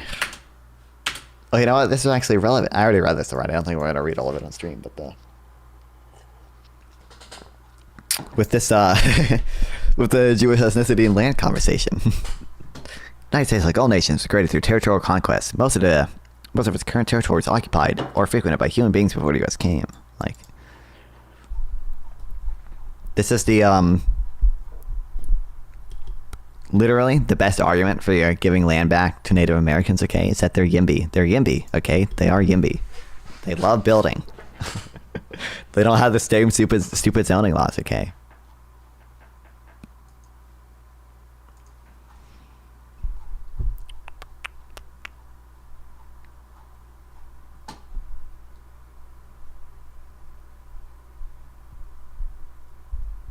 hilariously, Vancouver's NIMBYs are complaining, claiming that the developments are not in keeping in line with Indigenous tradition, but Canada's First Nation seems to have little interest in hewing closely to other people's view as to what their traditions are.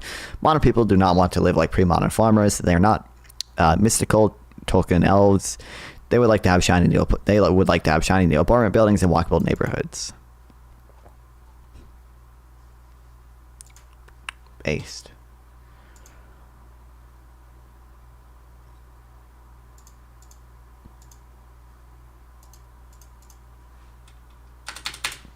So Jews came from Africa, so they should go back to Africa. No, but I think like the Jewish ethnicity probably first grew distinct, in the land of Palestine or whatever. And also that's just where they are. Realistically, for most of the modern Israel-Palestine stuff, I don't really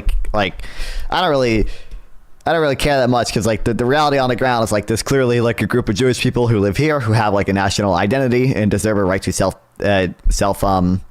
determination, and clearly the Palestinians are there now and have a relatively clear identity and a right to self-determination. So like who I hate playing the like stupid like ethnicity, like who was there at the first game. It's just not particularly relevant to like the situation. Well, what's right now. Like I don't really care. Oh shoot, wait, I forgot. I have to turn my socials back on. Where's the there we go. That way if I get clipped saying racial slurs, everyone knows it was me who said it. No one else can take credit. Your race, you're no race or people, your religion, and I mean, I'm not Jewish. You realize that, right? I'm not, I'm French and German. I'm just a like regular like white white dude. I know the nose is big, but having a big nose is not a trait that makes you Jewish. So there you go.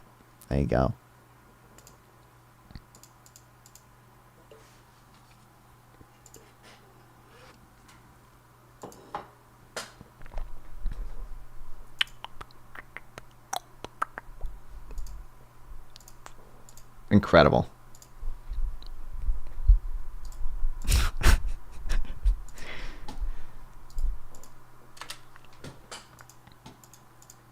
Hey, that's racist. What I said was racist, or what they said was racist?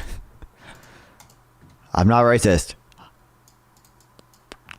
Any clip of me saying a racial slur is clearly and evidently a deep fake.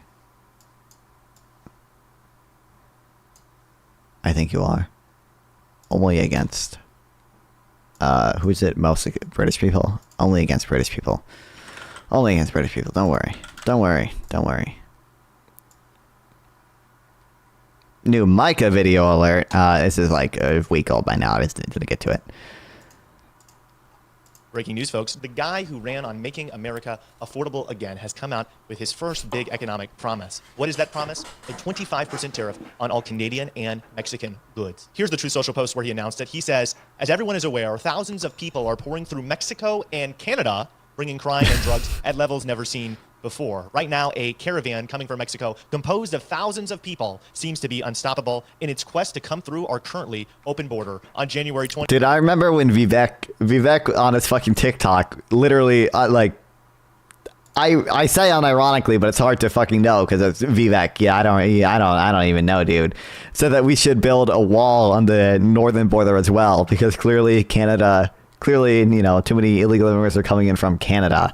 20th as one of my many first executive orders. That justifies building the border of Canada is literally like the longest border in the world, right? Like we'd have to build, if you built it along the entire border, it'd be billions of dollars. We'll sign all necessary documents to charge Mexico and Canada a 25% tariff on all products coming into the United States. So there's a lot of things to touch on here, but first let's correct some factual inaccuracies on this Truth Social post. For starters, thousands of people illegally entering the United States from Canada and it being their fault. What? Since when was this a thing? I didn't know this was a thing. Now it's interesting. You get to see how the right has unfortunately become a lot like a cult, because as soon as Trump said this probably one of the first times he's ever accused Canada of flooding our country with illegal immigrants. Already you see right-wingers lining up to try to provide justification. For this True. As they always come out, he says something crazy and they have to justify. They gotta scramble. They scramble to find any video they can, okay? But also he's mentioning a caravan coming through currently open borders. There's always a caravan, apparently. There's an infinite number of caravans. They never seem to get here. They're always just looming in the distance. Whenever they get here, insofar they actually exist, it's apparently not so concerning, which I find interesting. In regards to open borders, we don't have open borders in this country now. It's true, for a period of time after Title 42 COVID-era restrictions on immigration expired. Those restrictions were in place under Trump, basically locked down the border, and they were in place under the first part of the Biden administration. When those provisions expired, why are you even giving them this, Micah? Don't get it. They lie about immigration all the time. They don't know anything. They don't actually know anything about it. Don't fucking give them this, bro. Overwhelming our asylum system. And those were people that weren't just walking over the border. Many of them were caught by border security agents and given. Okay, he's not giving it as much as they thought. Okay. Asylum system. But Biden tightened the restrictions on who gets let in through that asylum system a little while back, and that's actually why undocumented immigration levels have fallen precipitously back to levels that some say are equal to 2019. So not necessarily an open border, unless there was open borders under Trump. But let's talk a little bit about this tariff idea. 25% tariffs on Canada and Mexico. Those are a tax on U.S. consumers. They mark up the cost of everything that comes to our country from these vital trade partners. True. Pass-through rate is very high. The incidence is almost always, almost nearly entirely on the U.S., With China, the incidence is only 92% on the U.S. because China is somewhat willing to subsidize their exports, but China is the country literally most willing to subsidize their exports. These other countries are not going to bear that same cost. We get a lot of our lumber from Canada. We get our avocados from Mexico. So many of our products. And oil. We get oil from Canada, okay? You want the price of oil going up 25% for all the counties in the Midwest that rely on fucking Canadian oil? Here's the dialogue tree, okay? That you do with MAGA people. Do you think it's bad? Do you think it's bad that Biden canceled? You give them to cancel things. You can have the pipeline debate at a later time. Canceled the Keystone Pipeline. And they'll say, yeah, obviously. They're like, okay. Then why do you want Trump to tariff Canadian oil at 25%? You want Trump tariffing Canadian oil at 25%? The Keystone Pipeline would have brought oil from Canada to the U.S. Clearly that's something you oppose if you want to tariff Canadian oil. Really?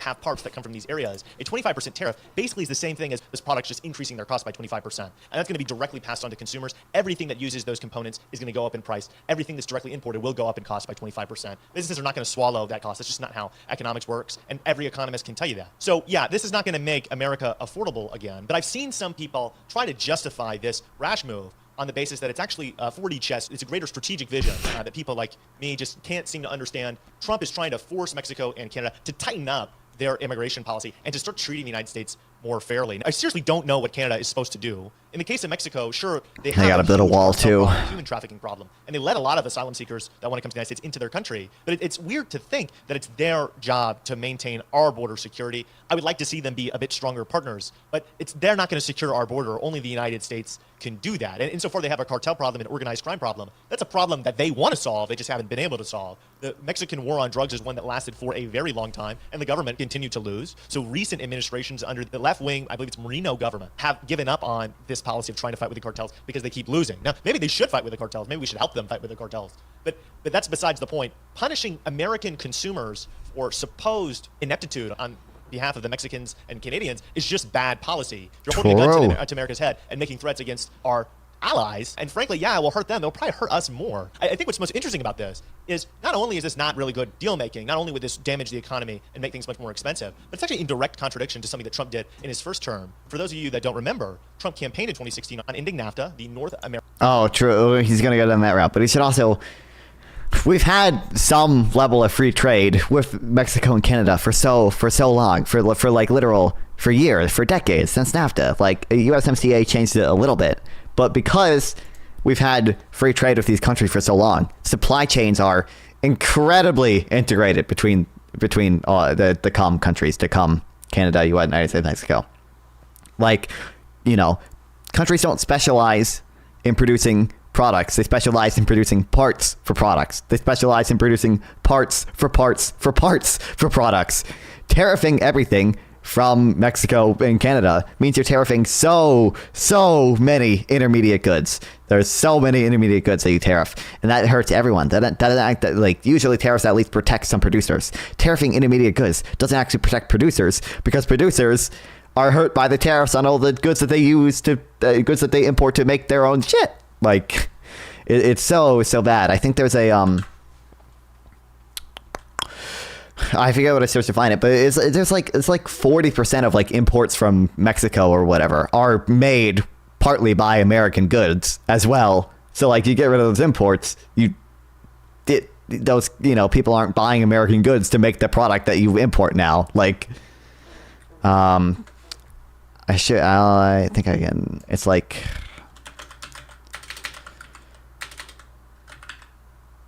I don't know if I'm gonna be able to find it.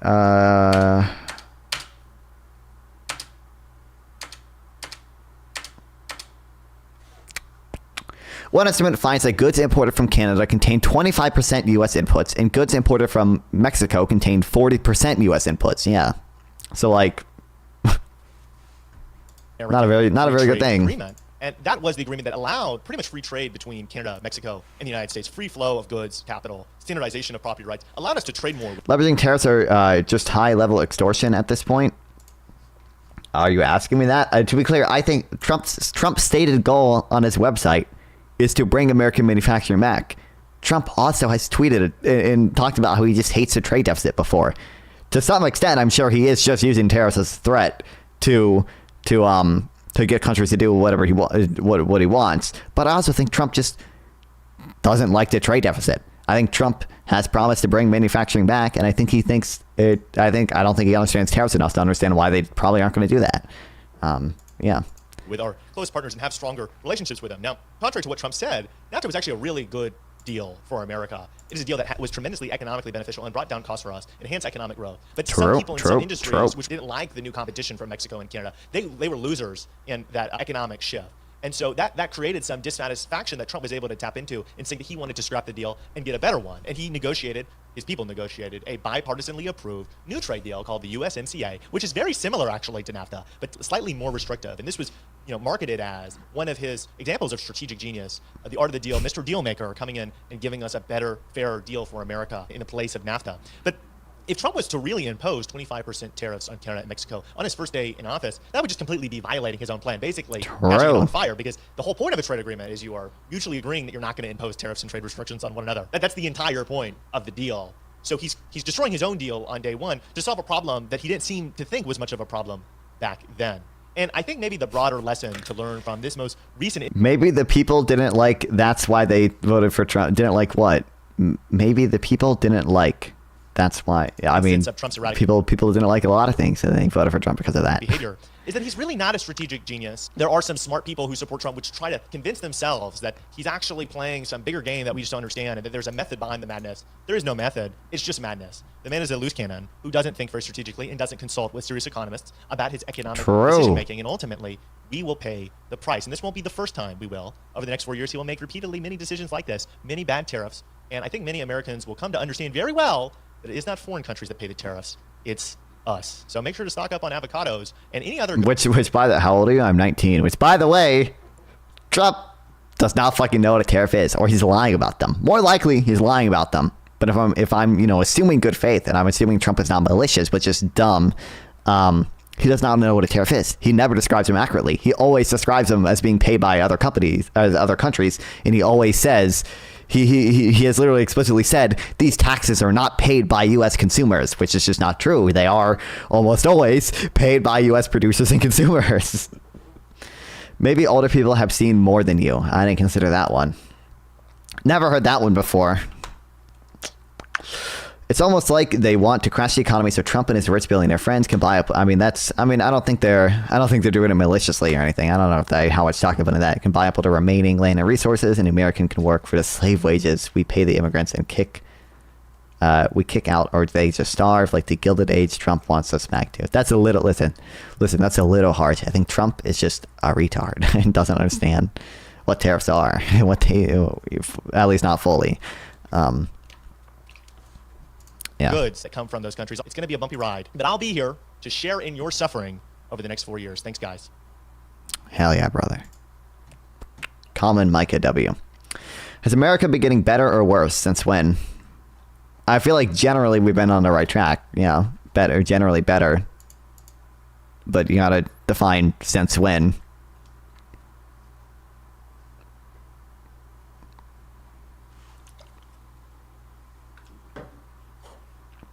Since you were born? Since I was born, yeah, for sure, yes. I was born in 2005. I think things are way better now than 2005. Everyone knew in 2005, no one had a smartphone. Now everyone has a nice, fancy smartphone in their pocket. There's probably less people in poverty than 2005. As a percentage, I don't know for sure, because we could have had a really low poverty rate before 2008, and then had the 2008 thing, and then poverty went up, and it's probably slowly come back down over time. Since 2005, looks like it's been relatively stable, but it's gone down a little bit. I think real wages have gone up generally since then. Did you buy a smartphone with credit or cash? I mean, I didn't buy my smartphone. I got it like 2 years ago as a gift from my parents on my birthday, I think. But that's not particularly relevant. To the extent that Americans are using more credit, I think that's a mutually beneficial relationship between the consumer who wants credit and the company willing to provide them with credit. I think that's fine. I think that represents society getting better. I don't think that really makes it worse. But they probably bought it with cash. But even if they bought it with credit, like, I don't think that's necessarily a bad thing. I don't think either of them is necessarily bad. I think either of them are probably mutually beneficial.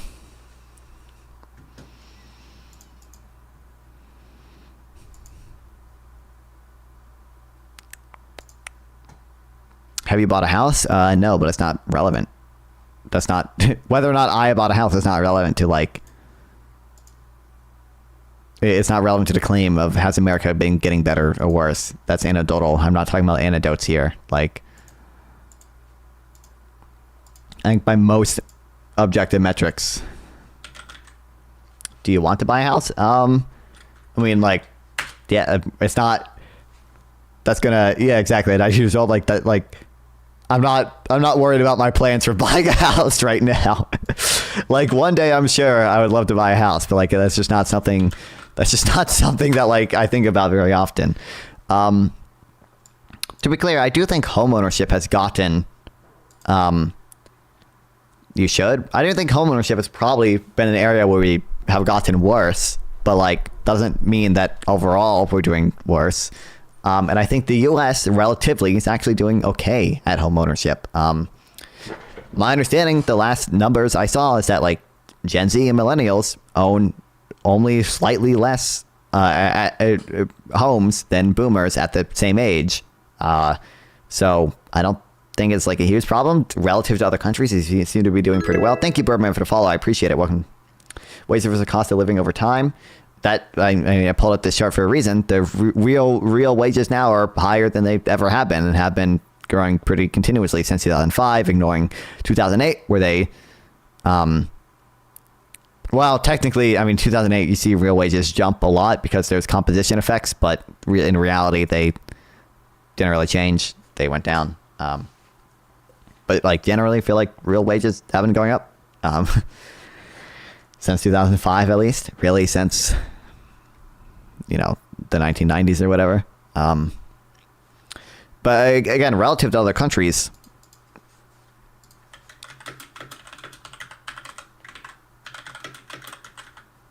even the U.S. homeownership is doing like fine. Like the cost to income ratio, U.S. cost to income ratio, or U.S. versus G7 cost to income ratio homes. I think we're the lowest out of the G7 countries. Yeah, here we go. Look, the United States is this one. Wait, are we? Oh, I can't tell. These colors are too similar. We're the lighter blue one. Okay, so we're not the best out of the G7, but we're not as bad as France or Canada.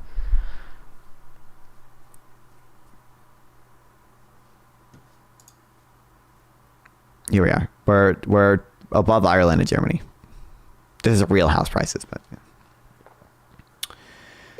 Here's a trick in life. Whatever you earn, save 20%, and that is only for equity, not for the holidays or what you want. Buying is a huge decision, including your job and longevity, whether you can expect equity to go up in 10 years. It takes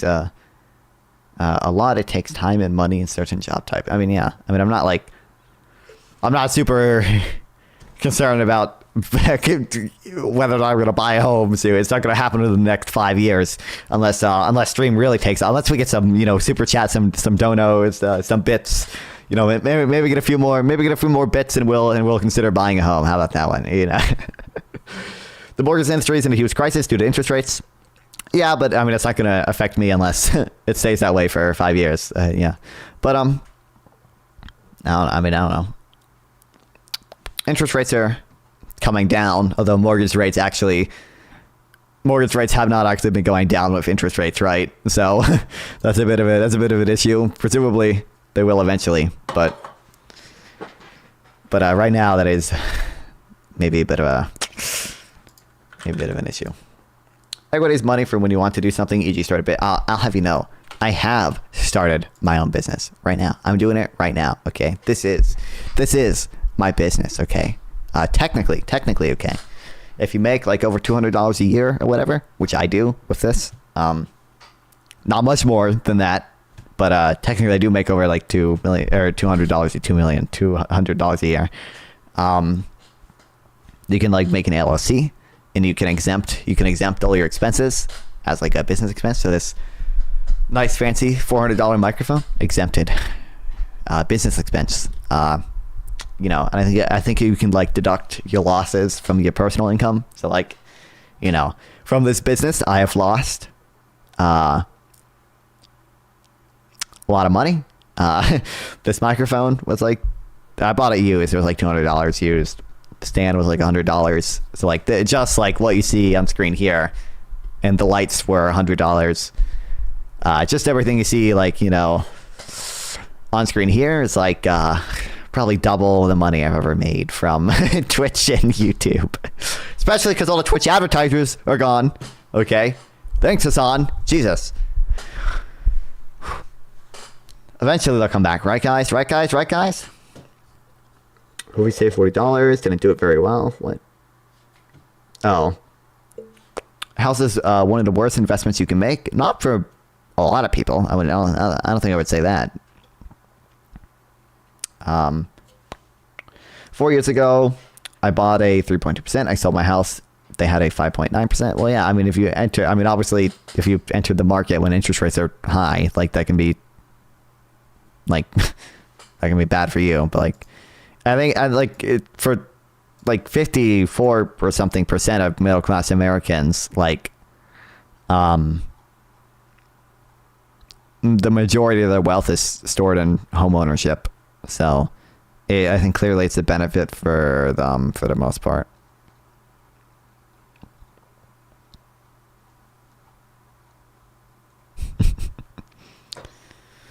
Okay, if you take an average mortgage 30 years, interest, taxes, repairs. I don't know. I still think home ownership is still, it's like the sort of like easiest appreciating asset to buy, because you can get you can get a line of credit for it pretty easily, right? It's harder to do that with like the stock market, right? Don't understand it. What am I not understanding right now? Oh, you're replying to him. Sorry. I don't know. Yeah.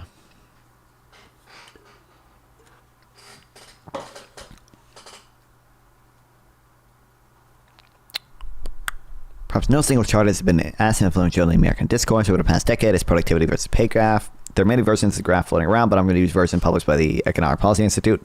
He's probably the most famous version of the chart, the version that most of us used when we debated the issue back in the late 2010s. You can get cheap money. Well, not right now, because mortgage rates aren't mortgage rates still going up despite the even more recent rate cuts? Like, mortgage rates up.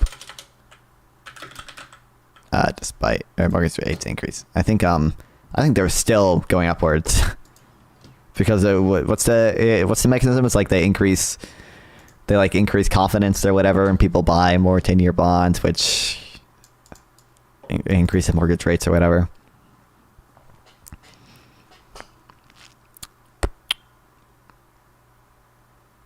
Fed's benchmark short-term lending rate is not directly tied to the mortgage interest rates, which is more closely tied to the 10-year Treasury, which did post an increase last week. Okay.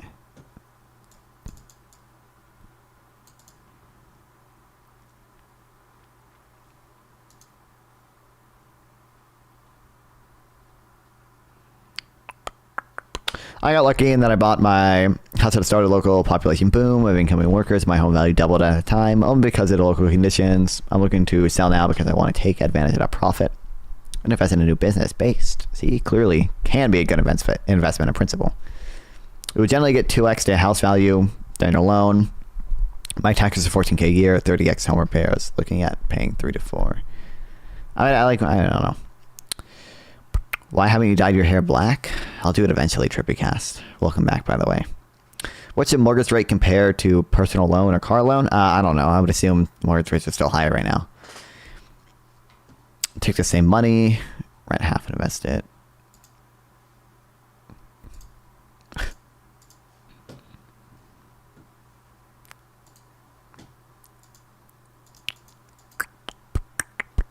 In fact, there was a major problem with the way the chart was made, which EPI has since corrected. Although it's not been made explicit in the chart, the two series are calculated using different inflation measures. Productivity is calculated using the GDP deflator, while wages are calculated using the consumer price index. The former has gone up a lot, less than the latter.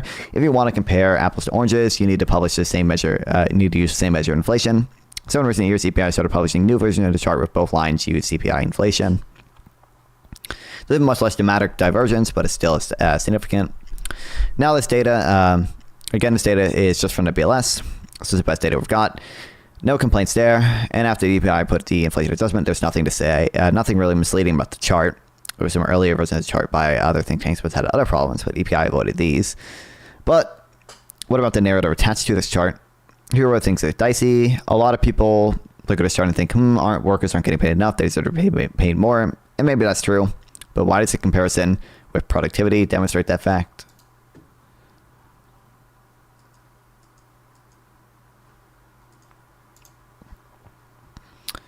The reason comes from economic theory. It is a very simple theory of wages that say workers' compensation should equal to marginal product of labor.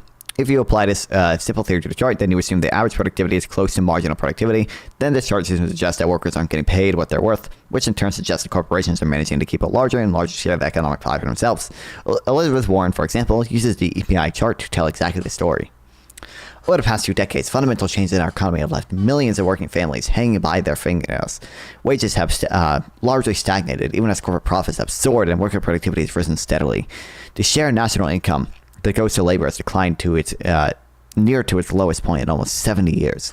These trends reflect trillions of dollars, a shift of trillions of dollars away from the pockets of working American families, and they're all being driven by a single underlying problem: American workers don't have enough power. Now, it's true that the labor share of national income has fallen since the early 1970s, but it's also true the drop is much too small to explain the divergence between pay and productivity in EPI's chart. Take another look at API's chart. Note the title says a typical workers' compensation. And if you read the fine print, you'll see the compensation on the graph is for production/non-supervisory workers. In other words, EPI chart leaves out compensation for managers, many professional workers, and so on. It also doesn't include self-employed workers who presumably have put in some labor as well. In other words, the chart shows productivity for the whole economy, but only shows pay for one subset of workers.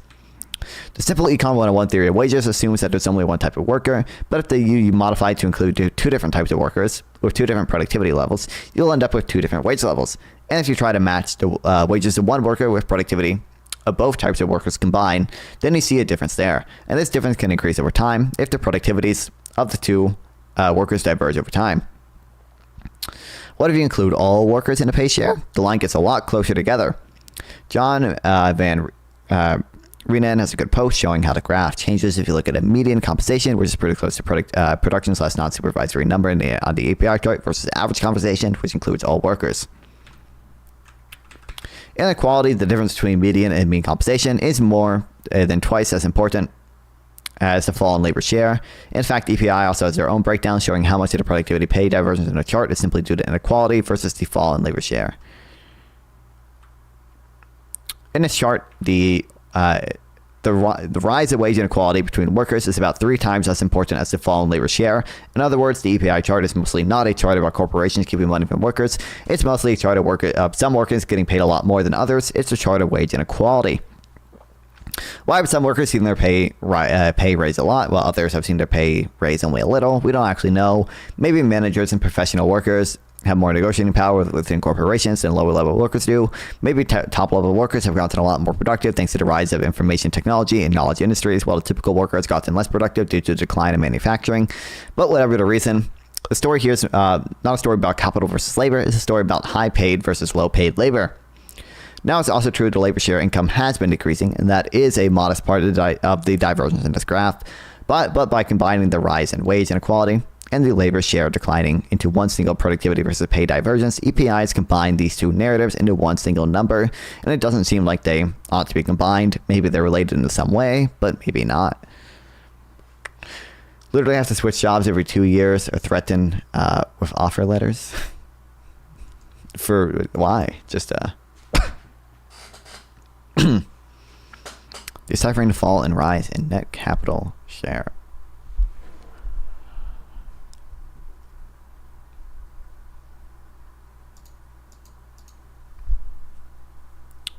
So there's nothing wrong with EPI data. Productivity, non-supervisory workers are paid indeed as diverge, and I don't think it's a very illuminating way of presenting the facts. Instead, I think it would make more sense to simply show two different charts. One, a chart showing rising wage inequality, and two, a chart showing the falling labor share. Showing these two charts would mean that we have less concern for the average worker, but it shows there are probably several different things hurting the average worker instead of just one thing. The lesson is that our interpretation of the chart depends heavily on theory, so you have to look very closely at a chart in order to tell what theory we should be applying to understand it.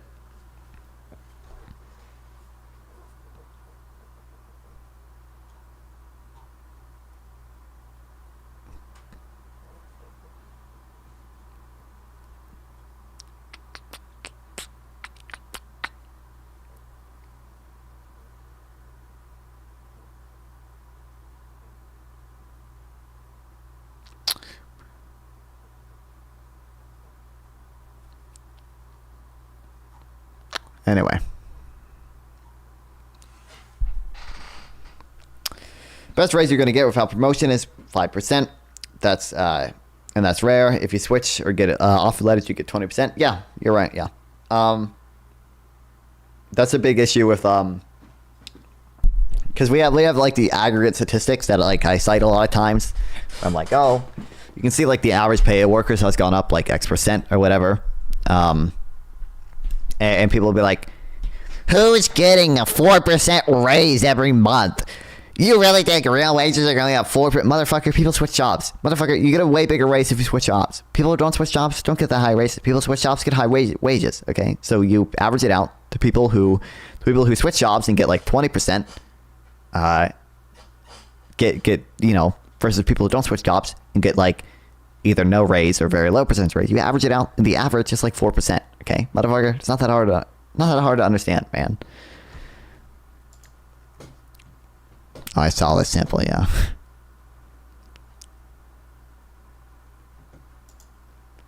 I don't think it's something worth getting mad over. Father should look after a son. Joe has been so mistreated by the Democratic Party. He disrespected. This is the only thing he's actually always cared about. I left my original biomedical job 4 years ago. I left, switched for jobs, and they asked me back. I was making $40K more. And they said, that's fine. Damn.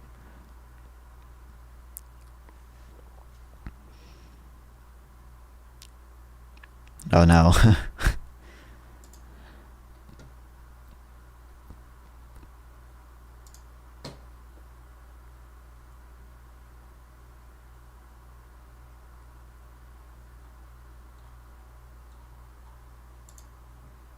Look at this guy. I love this guy.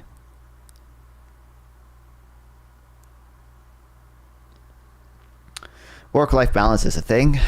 Not if you're an epic streamer like me. Whose work is very, very serious, okay?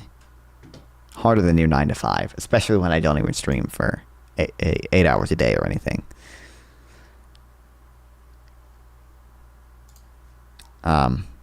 As I do, on some days I work for 8 hours probably, because I stream for like 5, then edit for like 3 at least, and then,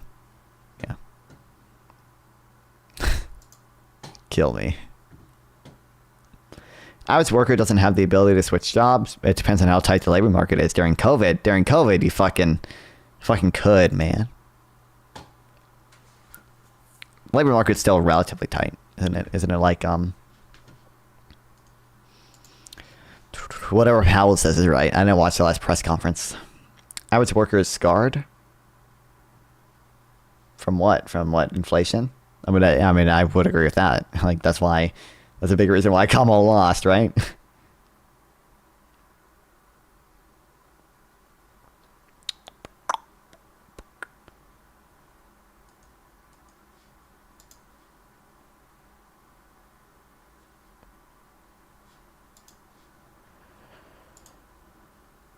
I don't know.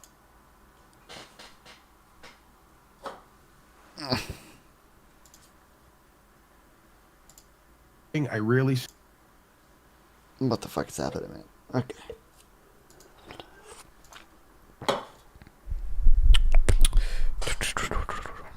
Kamala lost because she said nothing. I think the single biggest reason was because real median disposable income is below trend. I think that is the single biggest reason. I think every other reason people ascribe to it pales in comparison to that.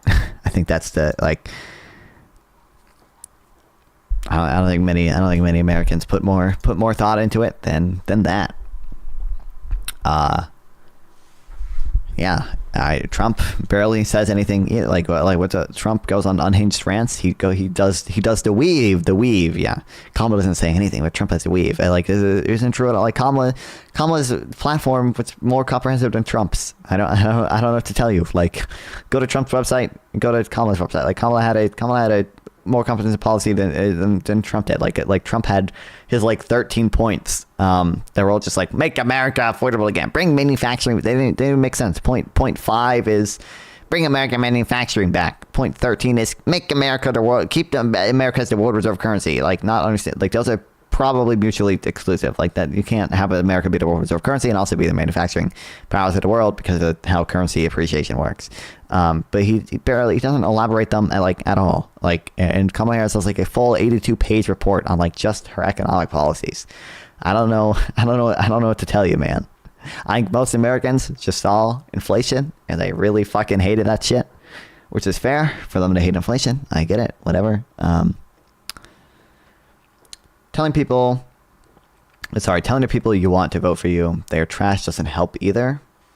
When Biden said Trump supporters are trash or whatever, which arguably is not even what he said. I mean, he maintains he doesn't say that, but I mean, he could just be lying to cover his ass there. Really? Are you fucking kidding me? Compared to what Trump does? Really? That's the thing. Trump calls Harris a Kamala, a fascist, Marxist, socialist, communist, nonstop, constantly says her dad's a Marxist or whatever the fuck. Really? And Biden says one thing, and this is what made voters not vote for Kamala Harris. No, it's inflation. There's one model that predicted the election exactly right. It was a model from economists that combined unemployment data and inflation data from all the states and correctly predicted how every single state would vote. It was inflation. That was probably the biggest reason.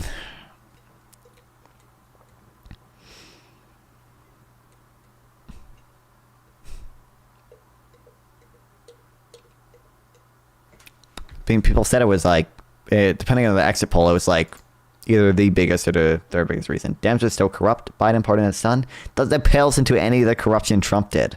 Are you fucking kidding me? Trump pardoned 5 different people accused of obstructing justice on his obstructing the Mueller investigation into him. Biden pardoned his son, who was charged of fucking lying on a gun form and tax evasion, for which he already paid the penalty for by paying the back taxes plus interest or whatever. After Republicans investigated him for years, Biden said he would not. Yeah, Trump lies all the time. Trump to this day lies about the 2020 election. No, voters clearly don't care about that. I don't know what you mean. Yeah, and one of these lies is infinitely more consequential. Are you kidding me? The biggest one for sure is fake outrage. A fucking liar. Trump says nothing. True. Trump, dude. Trump was asked about like how he's gonna bring manufacturing back, and like he rambled on about how he was given man of the year by some city. He was asked about childcare, and he rambled on about how Ivanka Trump, his daughter, had something, and tariffs make America great again. He can't answer questions any better than Kamala Harris again. No, that's not true at all. It was the economy. It's the economy. It's the economy, stupid. I don't know what to tell you. Like that was probably the single biggest individual reason. I mean, obviously other things played in. I'm not saying these things had literally no impact. I think the single biggest reason was inflation, was real median disposable income is below trend. Okay. And that's especially true for a lot of the like middle class. A lot of the poor people actually saw quite a bit of wage gains. There was a lot of wage compression because poor people saw their income grow the fastest. They saw their income grow fast. Well, a lot of people in the middle class saw their incomes stagnate, real income stagnate. So a lot of middle class voters probably voted for Trump. You're young, I forgive you. What did I say that was wrong? I don't like. What am I saying that's wrong? I don't get it.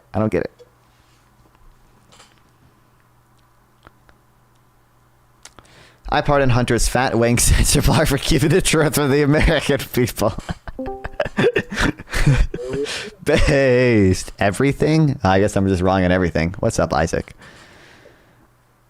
How's it going? It's going good.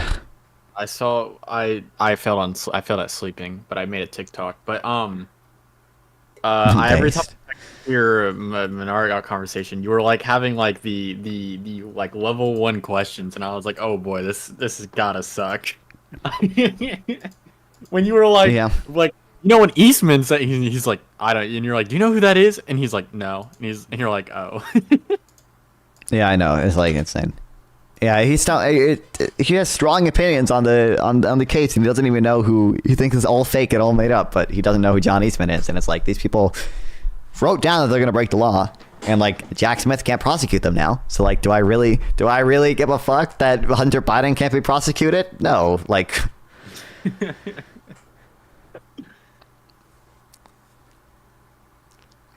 No one calling people names no one is calling people names things are good. Oh, I understand what you're trying to say now. Okay, it's insane. Biden has his fingers crossed. Based true.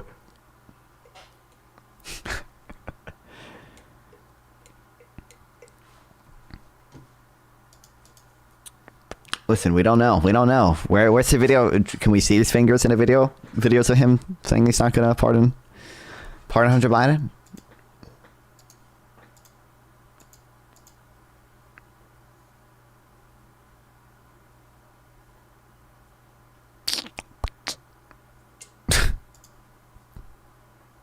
%50% of adults have cash savings that can pay 3 months of expenses. The median American household owns 8K in transaction accounts. The median American household net worth $196K. This is what I mean when Minar says populism is stupid, or when I say tell Minar populism is stupid. Like they repeat lies to justify bad policies. It's like I'm gonna repeat a lie about what percent of Americans are working paycheck to paycheck to like justify like a bad policy of like wealth taxes or whatever. Did Biden ever say no taxi backseats? The only person who got in trouble was ironically Trump. What do you mean? What?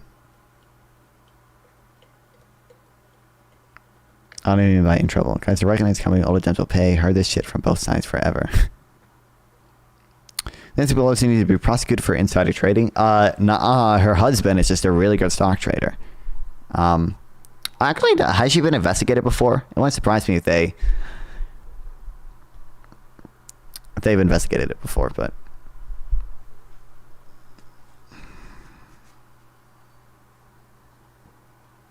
Buffalo just sees the future. Yeah, exactly.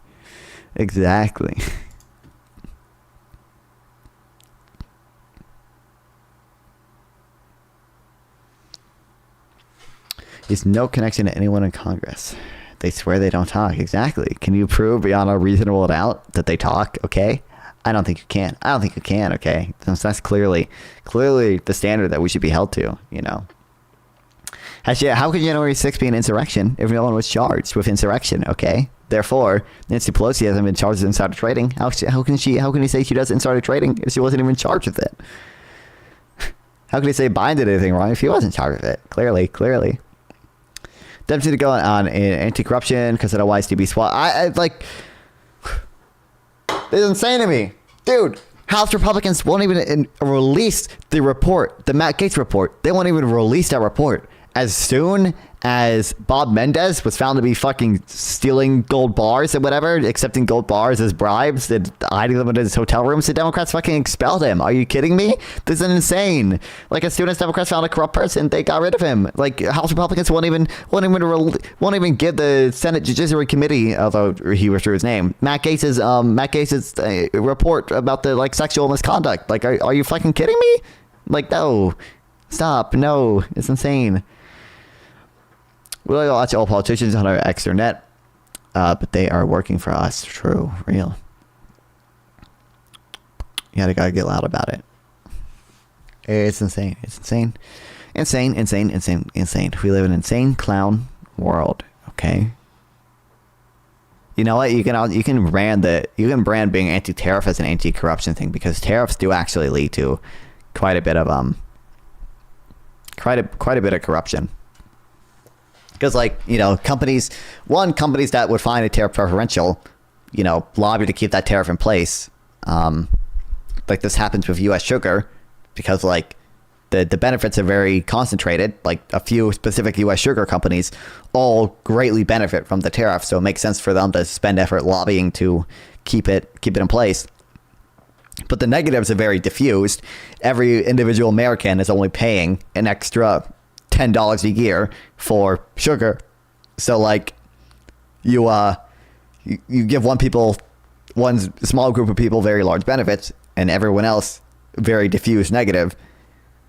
The end result in a democracy is oftentimes that policy, even if it's a bad policy that hurts everyone, on net will stay in place just because the voters have some level of rational ignorance, because it doesn't make sense for them to like spend time researching these topics, because the benefit is so low to them at an individual level. And their one vote is unlikely to change the outcome of any of these things. So that's why part of the reason why tariffs can like lead to a corruption. And then the second part is that you can get exemptions to tariffs. So when Trump put his steel tariffs up, a bunch of like 100,000 something companies applied for an exemption to the tariff. And you can lobby to get your own company exempted, so you can be placed at an advantage relative to other companies, especially if that other company is a smaller company and can't fucking hire lobbyists. So like, you know, you get the giant corporations that are able to lobby effectively to get exempted, and the mom and pop business that is not able to lobby effectively to get exempted. And also with Trump's steel tariffs specifically, we have data on this, that if you donated to Republicans, you're statistically more likely to get exempted, versus if you donated to Democrats or whatever, your company was statistically less likely to get exempted. So like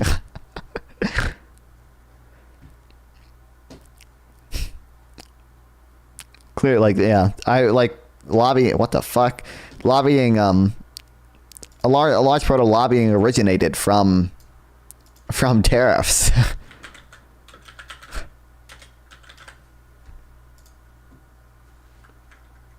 Can you tell Nancy?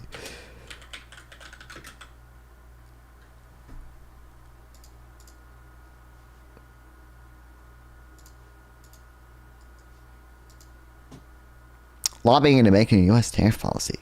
Like, yeah.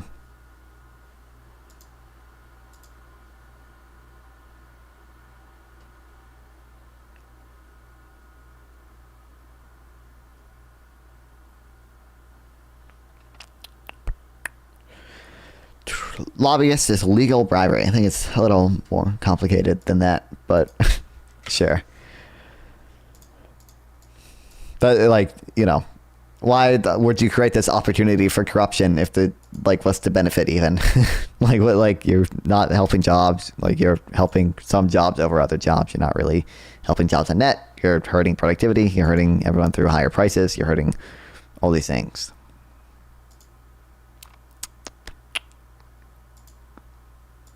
But anyway, free my man, Hunter Biden. Free him, free him, free him. He did nothing wrong. Innocent, innocent on all accounts. Free him. Let him go. Let him go. Did nothing wrong. It was based that Biden pardoned him. It was based that he lied. Okay. Everything, if you have the last name Biden, you can do no wrong. Okay. So that's the justification. Okay. But thanks for watching. I love streaming. Love that you guys watch me stream. Had a few new people today. That was nice. I will stream again tomorrow. Or maybe not tomorrow. I will stream again either tomorrow or the day after tomorrow. I can't promise tomorrow because I have college work to do. But I was hopefully streaming again tomorrow, if not the day after. So follow for that. Subscribe to the YouTube channel as well. Non-fun on YouTube. Go watch all the... Thank you for the follow, The Onion. I appreciate it. Yeah, go sub it to YouTube. Go follow on Kick and Rumble and all those nice platforms. Go follow on Twitter and Blue Sky. Young, dumb, full of cum. True. I guess head over to Kid Not Kin. Yeah, love streaming. Love you guys watch you stream. We'll see you all guys a little bit later. Head over to Kid Not Kin. Love streaming. Love you guys. Goodbye, chat.